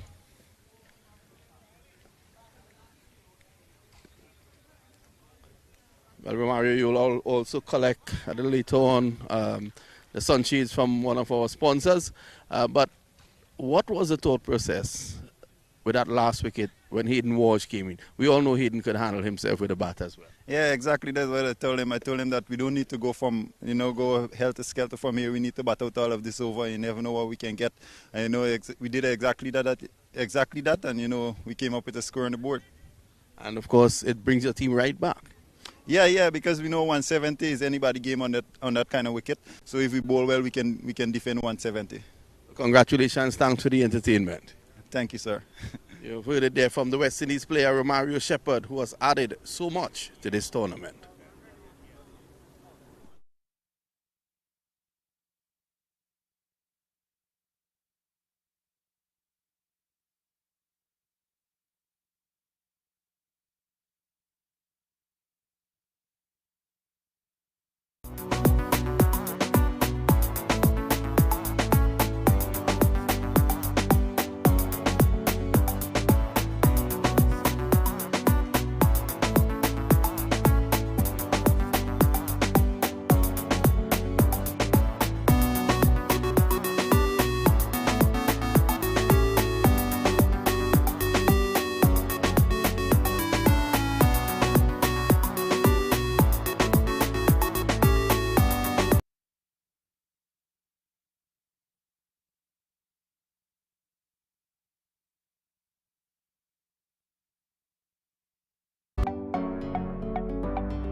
So I'm here with the legend, Brian Lara. He is here to watch some of the cricket here at the US Open. So Brian, what are you up to at the moment? What are you doing here in Florida? Actually, I just came from Bahamas. I was playing some golf and, you know, I mean, Miami is very close to Trinidad. So spending a week, I understand that through my travel agent, actually, that this cricket tournament is going on. So I felt that I just passed in. But it's more of a Christmas shopping holiday for me. And have you bought anything nice so far? Yeah, for my daughters. That's about it.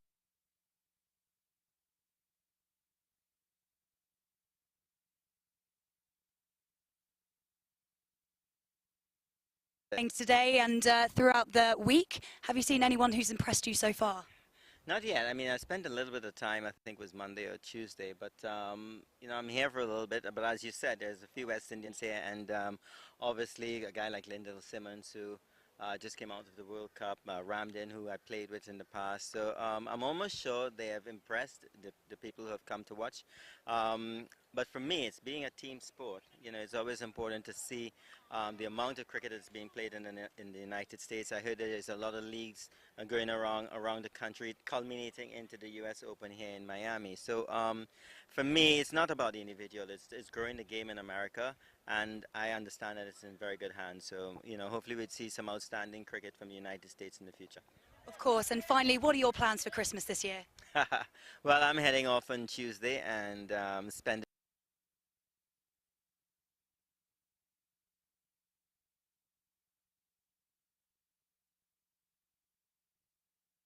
an opportunity to spend it with my kids, and yeah, I'm looking forward to that. But you know, the whole thing starts all over again come January, and back to work, back to the grind. So this Christmas, and being a former cricketer, you would understand that if I'm not in Australia and I'm in South Africa for Christmas, so it's good that since I retired, I've had that opportunity to do so. Well, we wish you a very Merry Christmas, and I hope you enjoy the rest of your time here at the US Open. Merry Christmas to you too.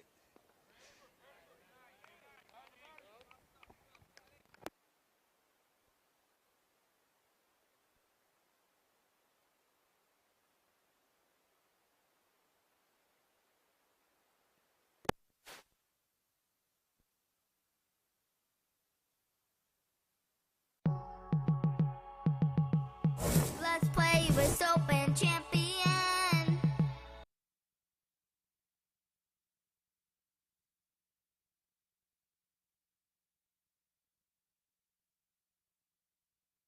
All day the night time.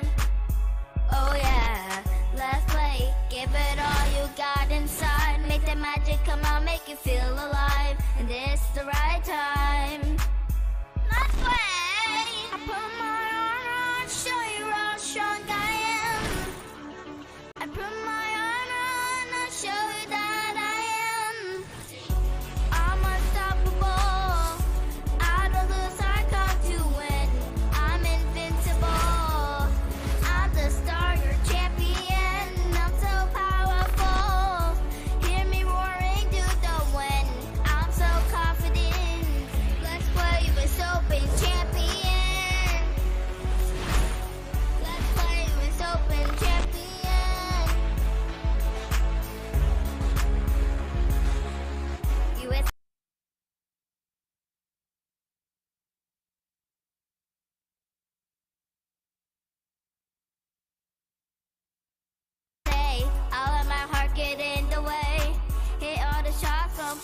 play. This is my passion.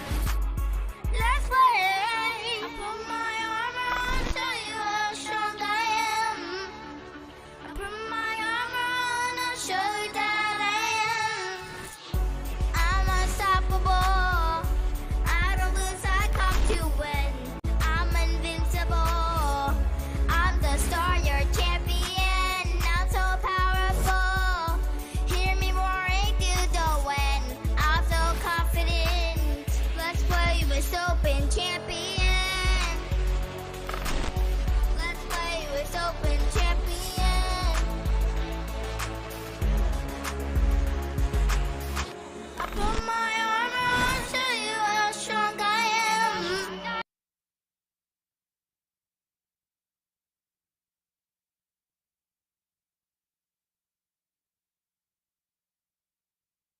I come to win. I'm invincible. I'm the star, your champion. I'm so powerful. Hear me roaring through the wind.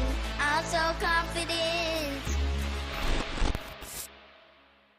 Just trying to get this thing up. The North Carolina, the cricket stadium, we're gonna have those similar matter with the Sharjah Stadium.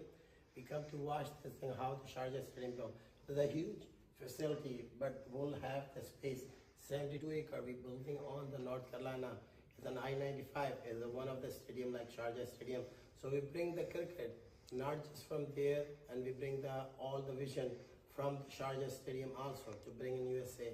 So make a scale of the USA cricket, one of the international scale.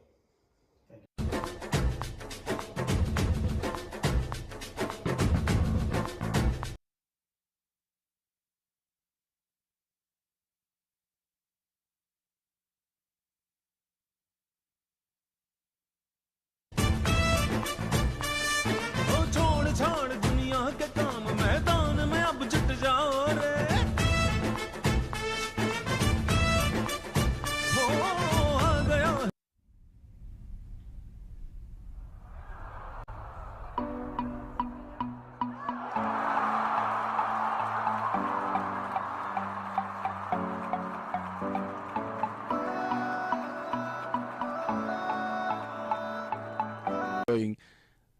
the broadcast. Here is Johnson flicked away. Beautiful shot there by Qureshi for 4. First delivery, it was as if he was batting there all night. All or none is what Zishan Qureshi is all about, and as you can see on the replay, he lets the ball come on to him and just at the last moment opens the face of his bat.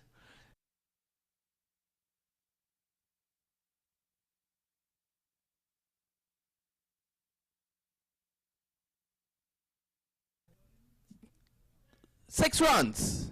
Sean Qureshi, a 6 and a 4. 2 deliveries. I think we're going to go home early tonight. Look at that shot, guys. This is a terrific stroke by Zishan Qureshi. So here's Johnson. Johnson's a good bowler. Comes in now. Qureshi pulses away for 4. Short delivery. It stood up and into the boundary for 4. He's on 14 or 4. And I think Danny Khan, who loves to carry on a panchite, he probably needs to get down there and start preparing the toss for in the warm-ups. He was not hitting the ball. The guy like he was playing a joke. It's pulled away, and that's 4 runs. This guy called Qureshi. That's 4. He's not going to muck around. Look at the replay again, waiting.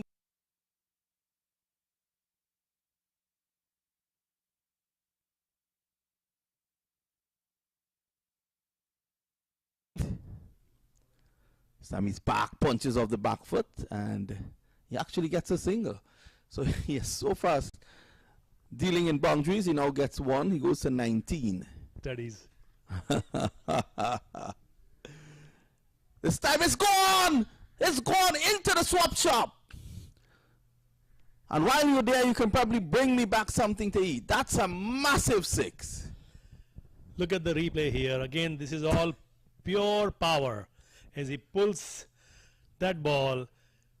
But I wonder if he's a vegan as well. That's 6. I think Qureshi is telling Trevon Griffith that you don't. Corner and a wide mid-off. This time he hits it down the ground. Qureshi hits another 6. What's going on here?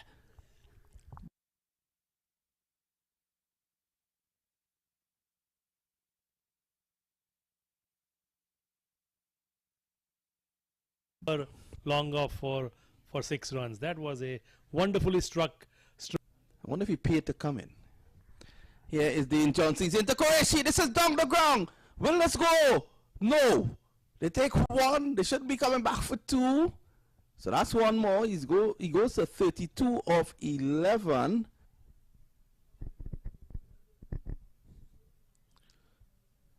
Gets a single down to long off now.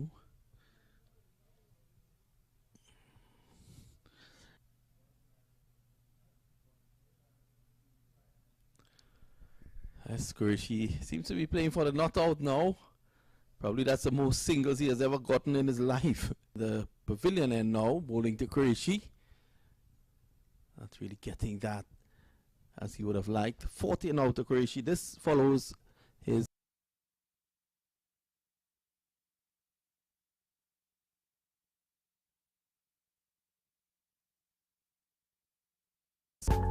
Indian Lake Estates as our newest Florida land investment opportunity. Situated in Central Florida, in the same county as Disneyland, Indian Lake Estates is within easy reach of Orlando, Tampa, and the Space Coast. Indian Lake Estates is a gated private community covering 10 square miles right next to one of the largest freshwater lakes in Florida. Entering through the gates, you soon discover an 18-hole championship golf course, a 9-hole executive golf course, alongside tennis, pickleball, and basketball courts. And when the games are over, why not relax in the estate's 23,000 square foot clubhouse, have a drink at the bar, or dine in the restaurant looking over the golf course. On the western side of the development is Lake Walk on Water, a 14 square mile translucent freshwater lake that is every fisherman and boater's dream come true. And once at the lake, you'll discover the longest freshwater pier in Florida, a perfect spot to fish or just watch the stunning sunsets next to the abundant wildlife. Indian Lake Estates boasts a variety of half-acre buildable home sites extending from the golf course to the lake, including lake access canal lots. All lots come fully deeded as well as inspected for wetland and flood zones. Owners can use all the facilities without having to build. Caledonian offers a limited number of buildable lots with significant investment growth potential.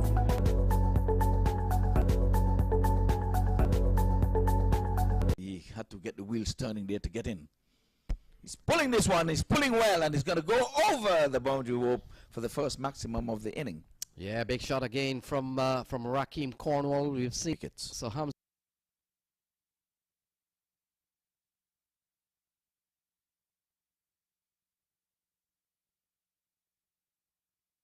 the offside and 16 runs off the first over. I will see what Jimbo Cornwall will make of it. So Rakeem Cornwall, oh, smash straight out of the playing area, and it's gone a long way. Rakeem Cornwall on the charge and smashing the Jelani Seal serves up. And this one, similar position, similar result. And while it may not have gone as long as the previous one, it's gone for 6. Couple of 6s here from Rakeem Cornwall. The pressure, couple of 6s already. Rakeem Cornwall, this is high in the air. This could go all the way. In fact, it has gone all the way. So 3 6s in the over. Jelani Seals. Square leg one at mid-wicket. Here is Jelani Seals. And this one. Again, it's gone. My word. Cornwall on the charge. And he tugged that one from out.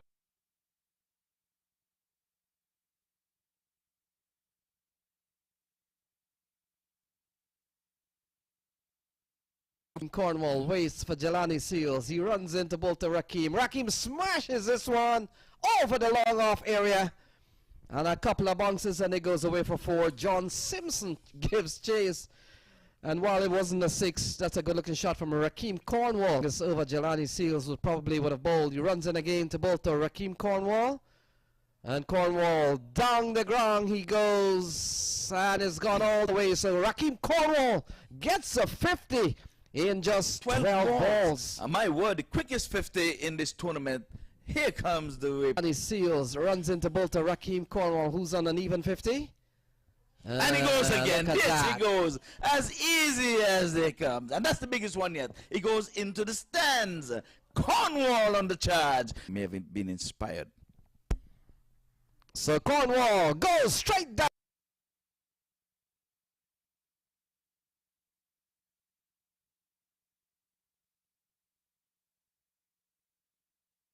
Balls. Oh, straight up to long off. Has he given the man a chance? Down. 13th US Open Cricket 2021 Fantasy Sports. Create your dream 11 and win exciting prizes.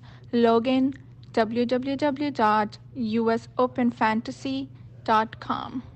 We're staying with cricket news, and young female administrator Samantha Qureshi in the United States was recently rewarded for her excellent work in developing cricket in that part of the world. The young Qureshi, a champion show jumper, was able to walk away with a recognition award from the Hall of Fame. Now she's the chief accountant at Cricket Council USA, and her work was really recognized. Let's hear what she has to say. I actually was surprised by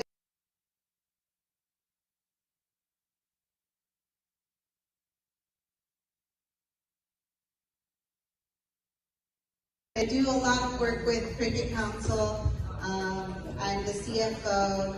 I have my hand in a lot of different aspects of tournaments that we do and other aspects, like we do fundraising, and we have our youth programs, and I do a lot with all of that as far as organization and other things. So it's just really nice to be recognized tonight, and I appreciate it. Thank you guys. Well, thanks a lot. We want to continue to encourage Samantha in doing her work. From the West Indies, we want to wish her all the best as well. Good afternoon for all US cricket lovers and the rest of the crickets around the world. We have Cricket Council USA founder and chairman in ICC Cricket Academy, and we are very honored and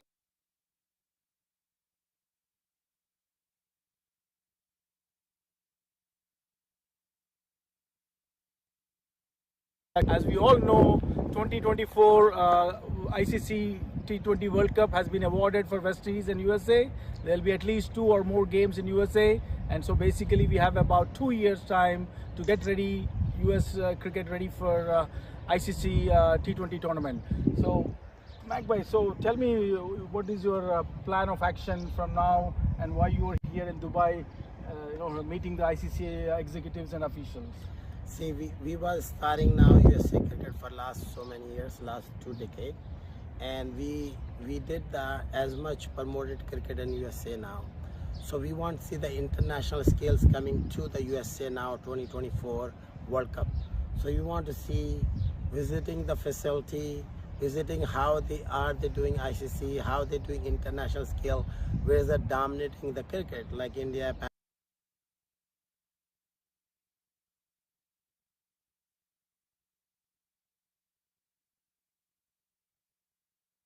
Dubai, see that what standard of the grounds, what standard of the tournament they're happening here, what standard of the academy running it, and how they're setting up. So there's you can see the view of the academy they're running right now, and we just visit. Right before that, we visit indoor academy also for ICC academy. So that we need to bring in USA now, because USA now is platform in the cricket now. So US Open is one of the major tournaments been playing for all this year, but now we have more things coming in USA. So we want to learn more experience from international skills. So that's the reason we're here for the ICC Cricket Academy, and look at it, the Sharjah stadiums today, and look at it, this thing of what we're missing for USA. Excellent. And we have seen US T20 Open going on for 13 years.